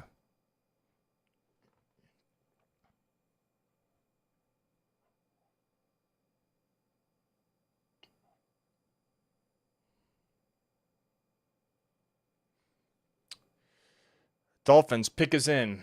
Should be announced here shortly, I hope.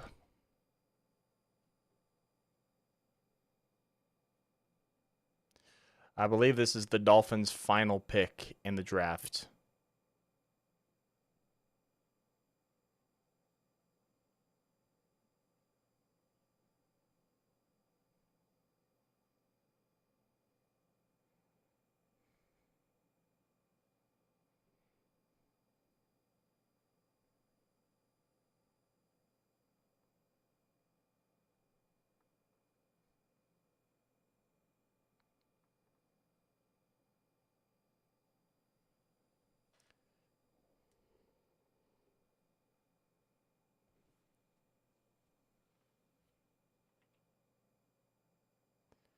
Here's a selection from the Dolphins.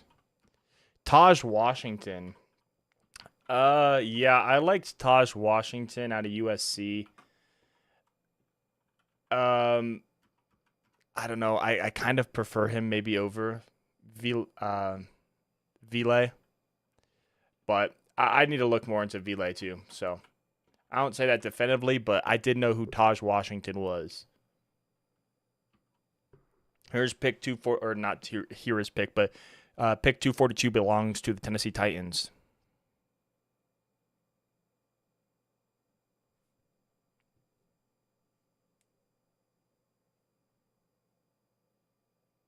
Here's the Titans selection at 242, or the pick is in at least. Here's the Titans selection now.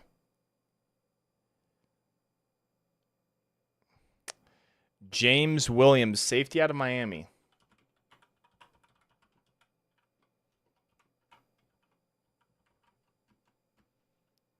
.243 is the Cleveland Browns on the clock. Devon Vile, that's who we have.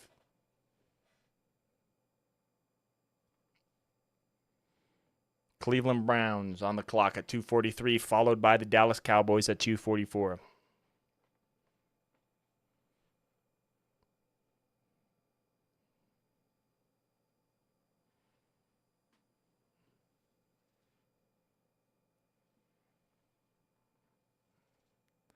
Cleveland, then Dallas, and Green Bay.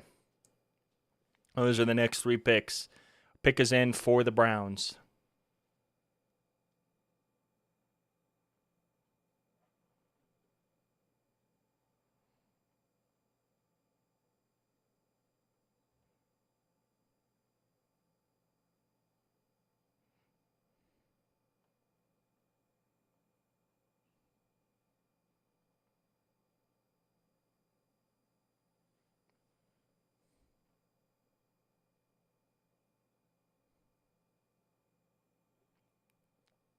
Waiting for the Browns selection at 243 right now.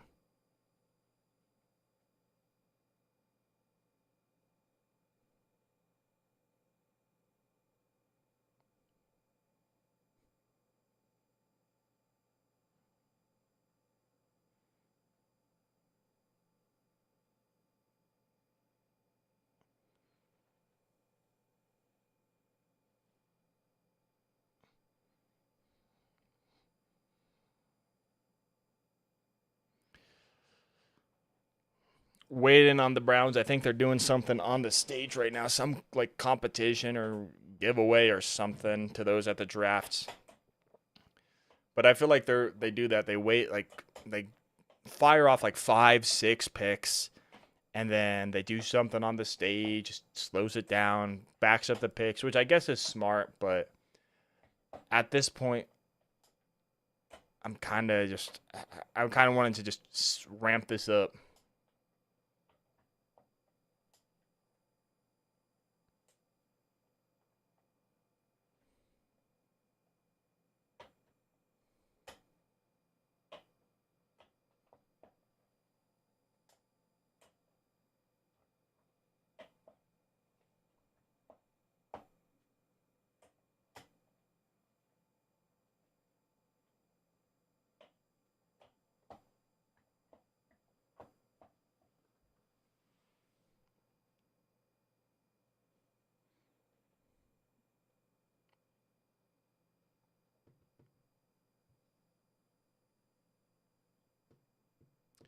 Waiting for the Browns still, 243.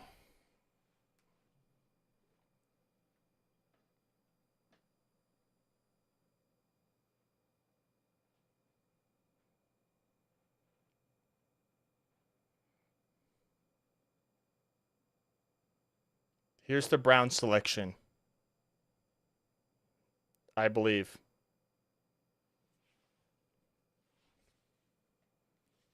Here's the Browns selection. Jowan Briggs, defensive tackle. Juwan Briggs, defensive tackle out of Cincinnati.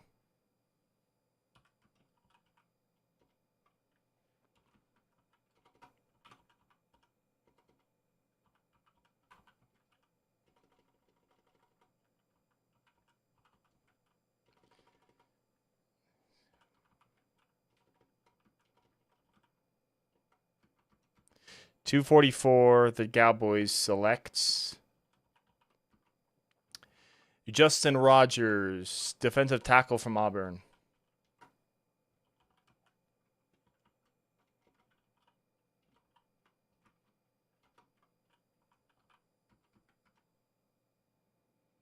.245, the Packers are on the clock. Oh, Tyrone, I appreciate that. Dude, I am exhausted. I am absolutely exhausted. I was, it's been 6 hours, 50 minutes since this thing started. I am absolutely exhausted. I was thinking, I was like, hey, you know what? I'm going to shut the stream off maybe after all the Broncos selected. Well, we select second to last, so I might as well just pull through 7 hours. But, yeah, I'm going to need some time to get some energy back. So, yeah.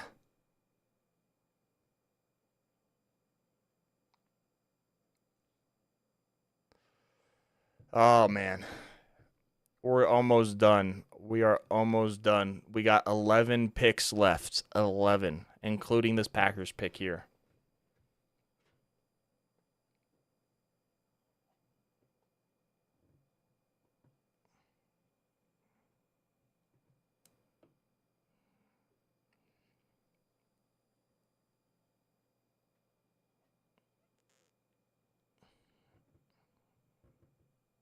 Here's the Packers selection. Oh, the Packers selected Michael Pratt, quarterback out of Tulane. That's a good pick. I think he should have been like a 5th-round pick. It's a good pick. But didn't they select they selected that one quarterback from from Penn State last year? Not Drew Aller. I can't remember his name, but they selected one last year. All right, 246. Buccaneers on the clock. Houston at 247.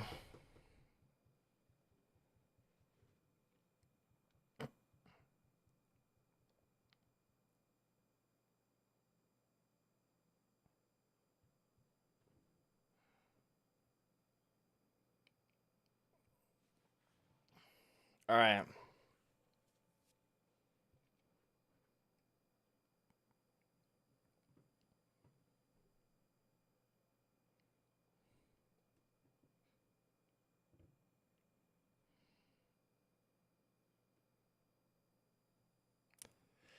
.246. Here's the Buccaneers selection.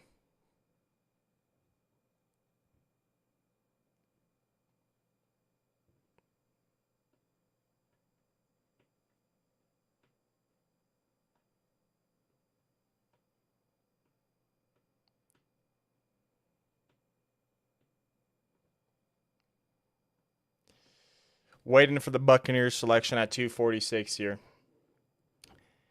Bucks, then Houston, then the Chiefs. Next 3 picks.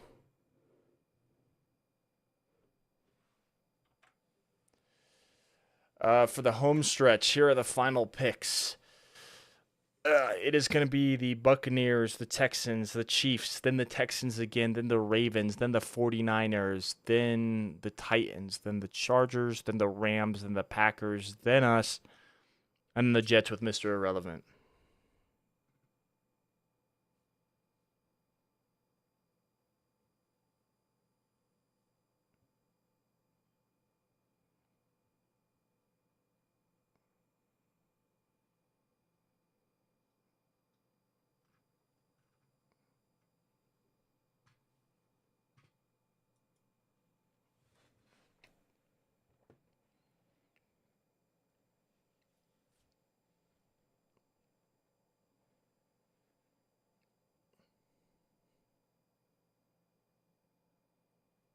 Here's the bucket, or not here, but we're waiting for the Buccaneers selection.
Oh man.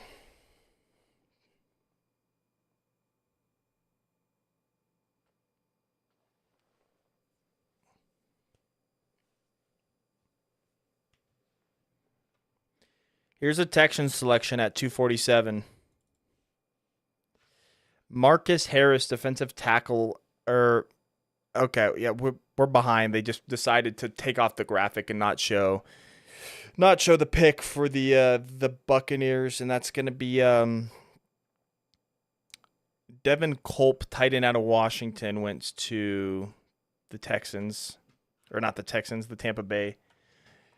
Devin Culp, tight end out of Washington, 247.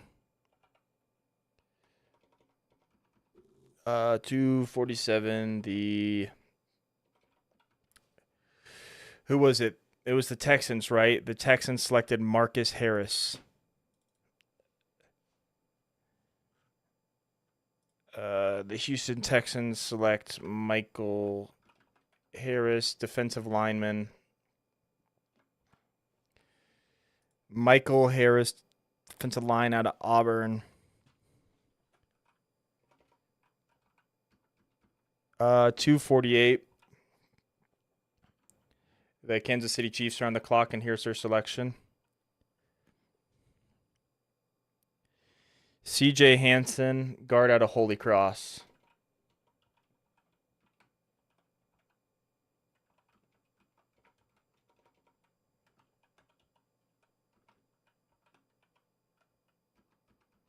Uh, 249. The Houston Texans are back on the clock. Texans on the clock, followed by the Ravens and the Niners. We're almost out of here. Well, there's 257 picks. There's what, 1, 2, 3, 4, 5, 6, 1, 2, 3, 4, 5, 6, 7, 8, like 9 picks left. 9 picks left, I believe. All right, here, come on, let's just fire these off quick.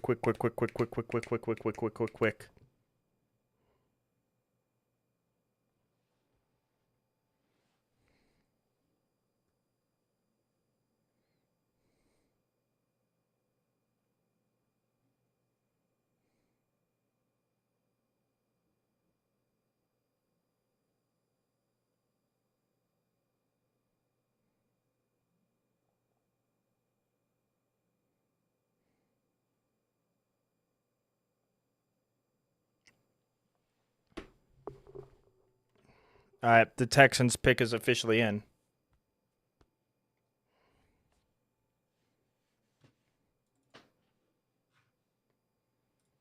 Here's the Texans selection at 249. Ladarius Henderson, offensive tackle out of Michigan. 250.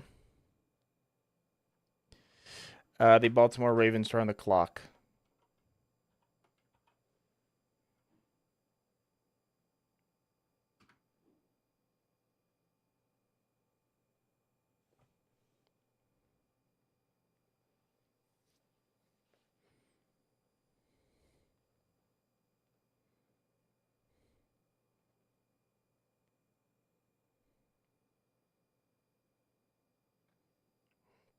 Showing Michael Pratt, the new Packers quarterback, who is going to be Jordan Love's backup. Pick is in for the Baltimore Ravens.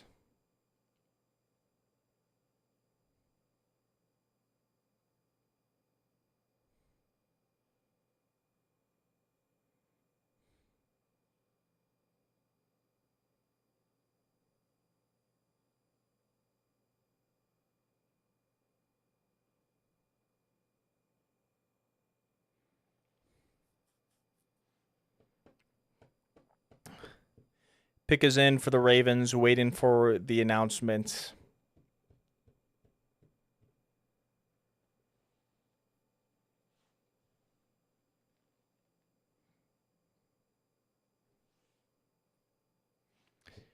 been here for 7 hours.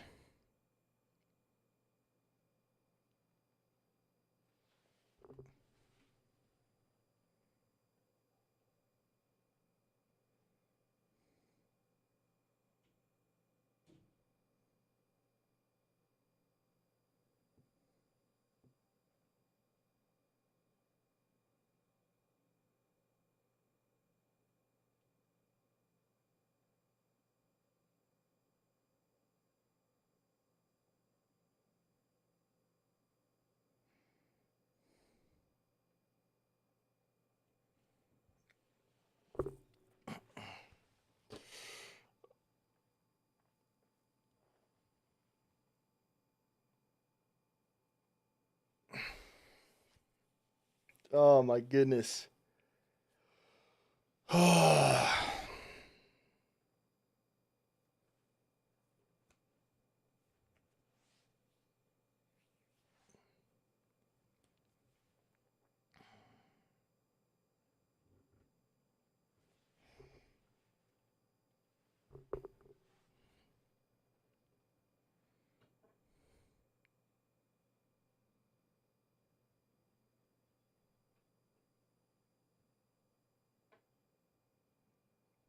I mean, I know they're doing these competitions on stage, but like at this point, like let's wrap up the competition. Let's get the final 7 picks in.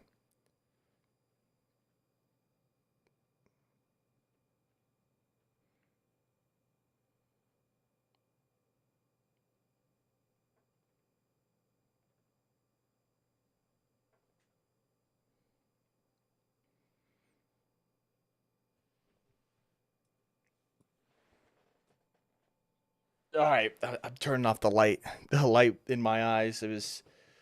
We're almost done. We're almost done.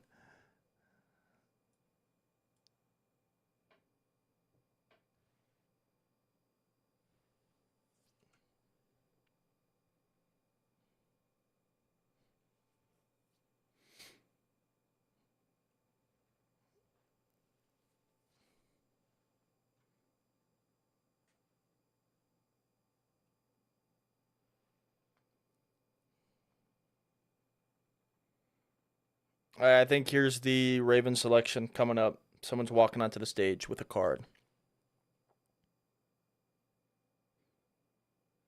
Here's the Baltimore Ravens selection.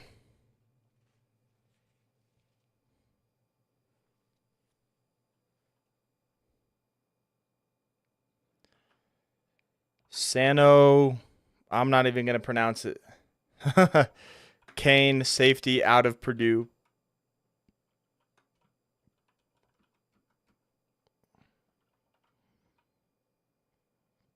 The 49ers are on the clock.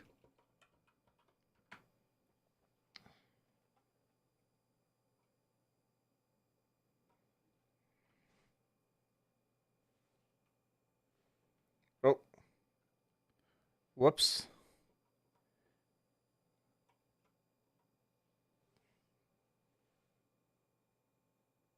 Here's the pick for the 49ers.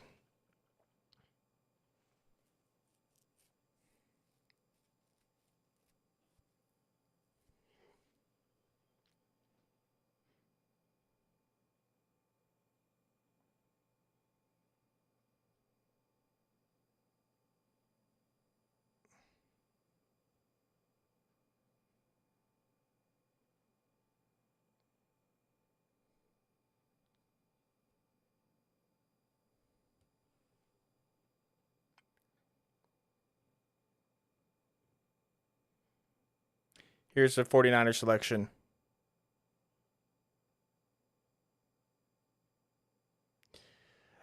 Tatum Bethune, linebacker out of Florida State. That's a good pick.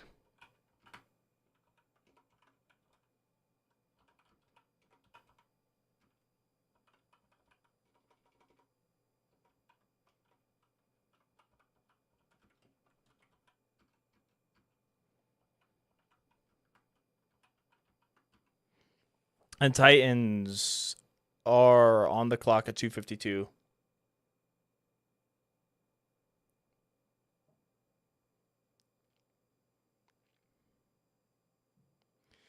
The Titans pick is in at 252 here. Here's a Titans selection at 252. Jalen Harrell, edge out of Michigan.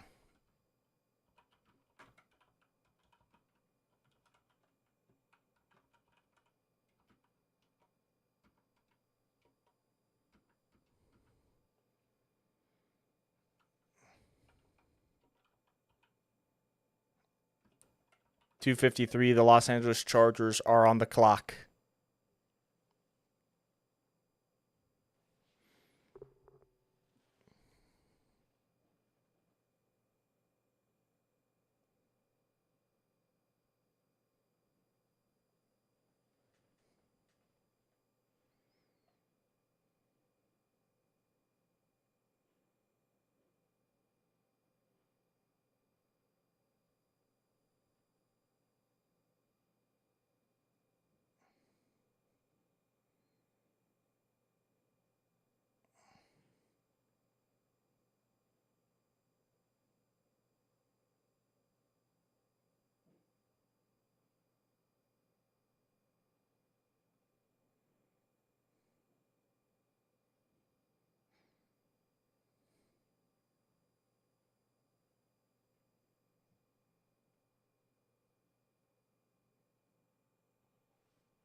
Chargers pick is in, waiting for it.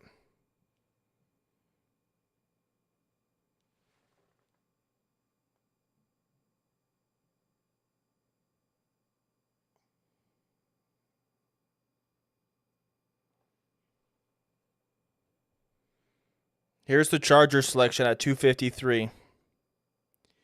They go with Cornelius Johnson out of Michigan.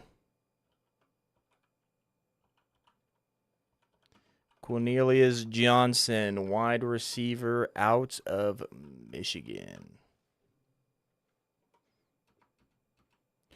254. The Los Angeles Rams are on the clock.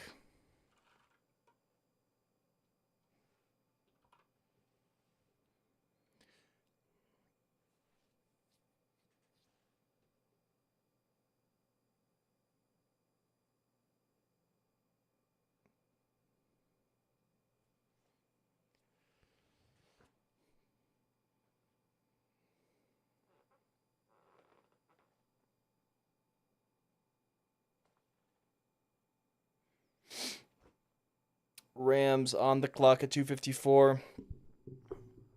Then it's the Rams, Green Bay, and then the Broncos. Then we're up again. We're up again at 256 after Green Bay.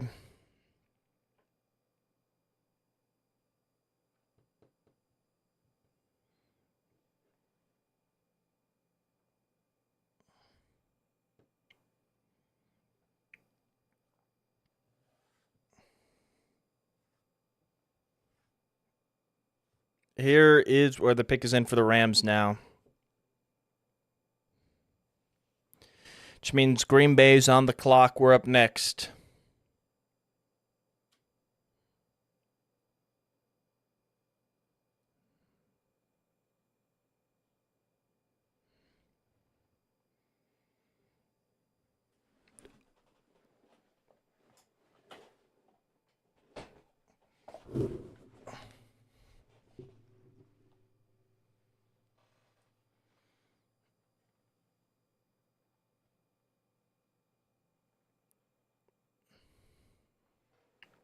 Waiting for the Rams pick here at 254.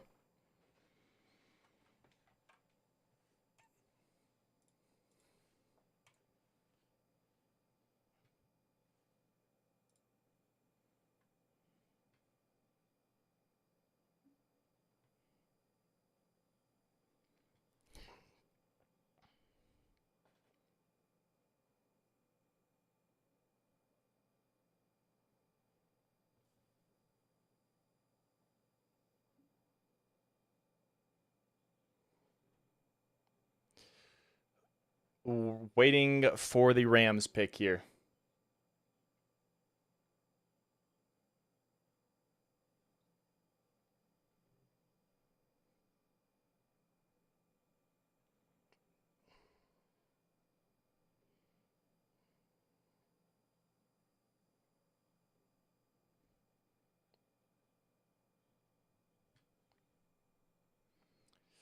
Waiting for the Rams here.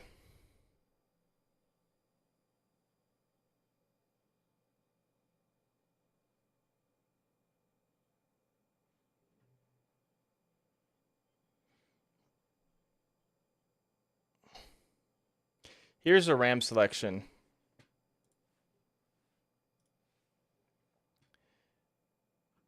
The Rams select KT Levinston, guard out of Kansas State.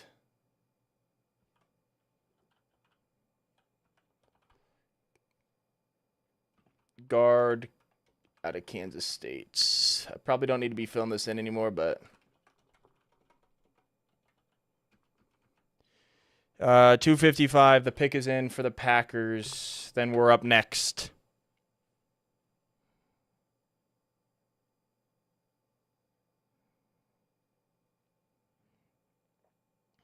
Here's a Packers selection. Kalen King, cornerback out of Penn State. That's a great pick. That's a great pick here in the 7th round. He really had a big fall. I thought it could have been a first-round pick. But yeah, we are on the clock here, and then the Jets, and then the draft is over. It is over. All right, 256. Here's the Broncos selection. Well, we're not on the clock. Unless we're going to move down one spot or just trade for future capital, but yeah, no, we're good.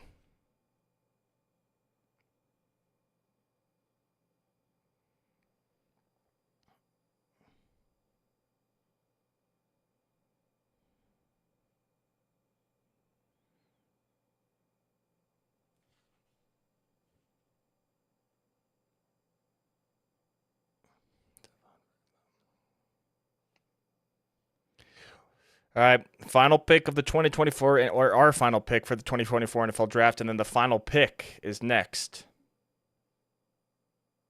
But I know they're going to go to commercial break. I know they are.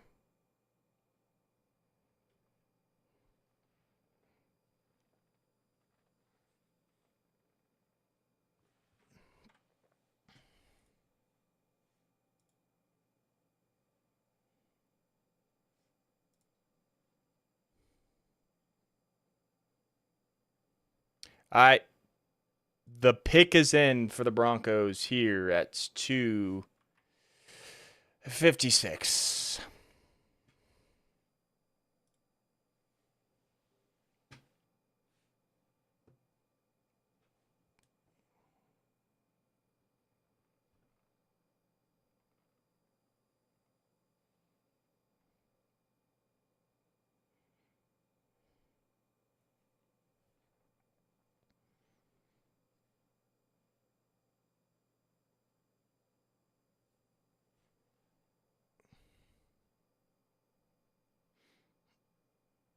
Come on.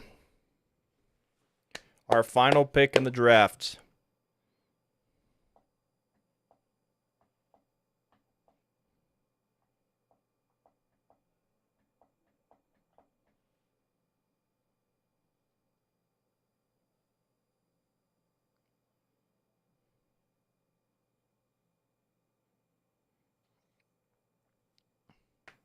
I think we're waiting for the to make the Mr. Irrelevant pick here.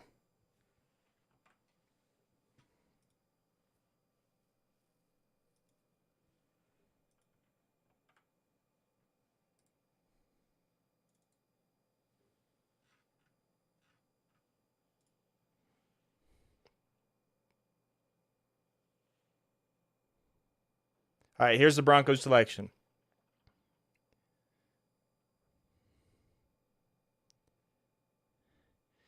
Nick Garillo, center out of South Carolina. I haven't heard of him, but, you know, I don't mind taking a center here. It's probably going to be going to Alex Forsyth, who we drafted in the 7th last year. But hey, he's going to compete. I think Luke Wattenberg's going to compete for a backup guard job. And then the New York Jets here at pick 257. We're waiting to see who Mr. Irrelevant is.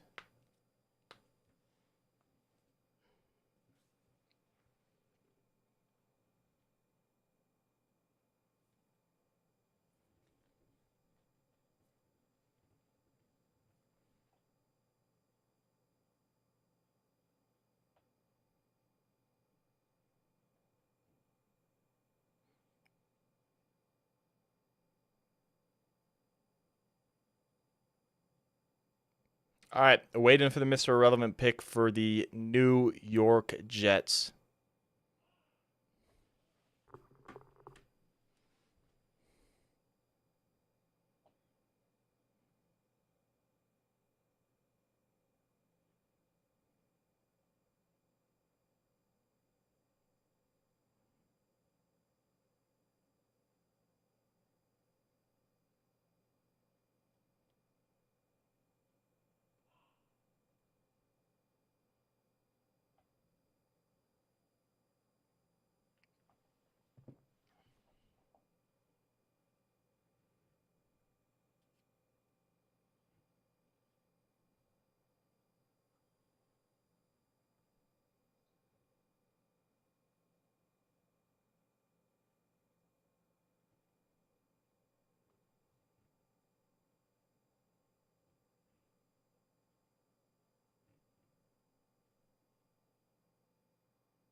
All right, the pick is in for Mr. Irrelevant.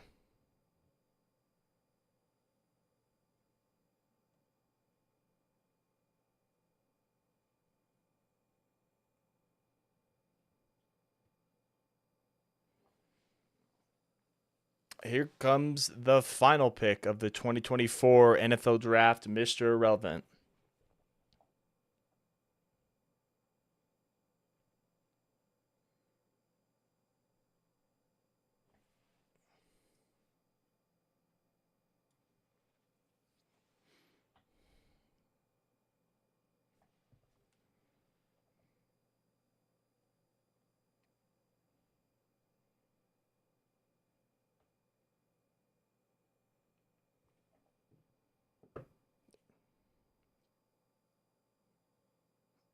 All right, here's the Mr. Irrelevant pick at 257.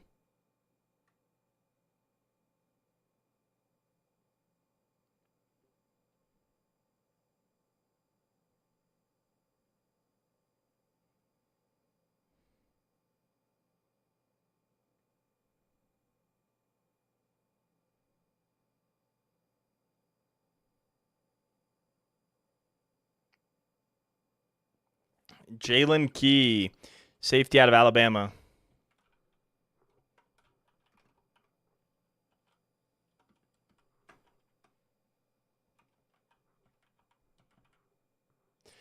All right, there it is.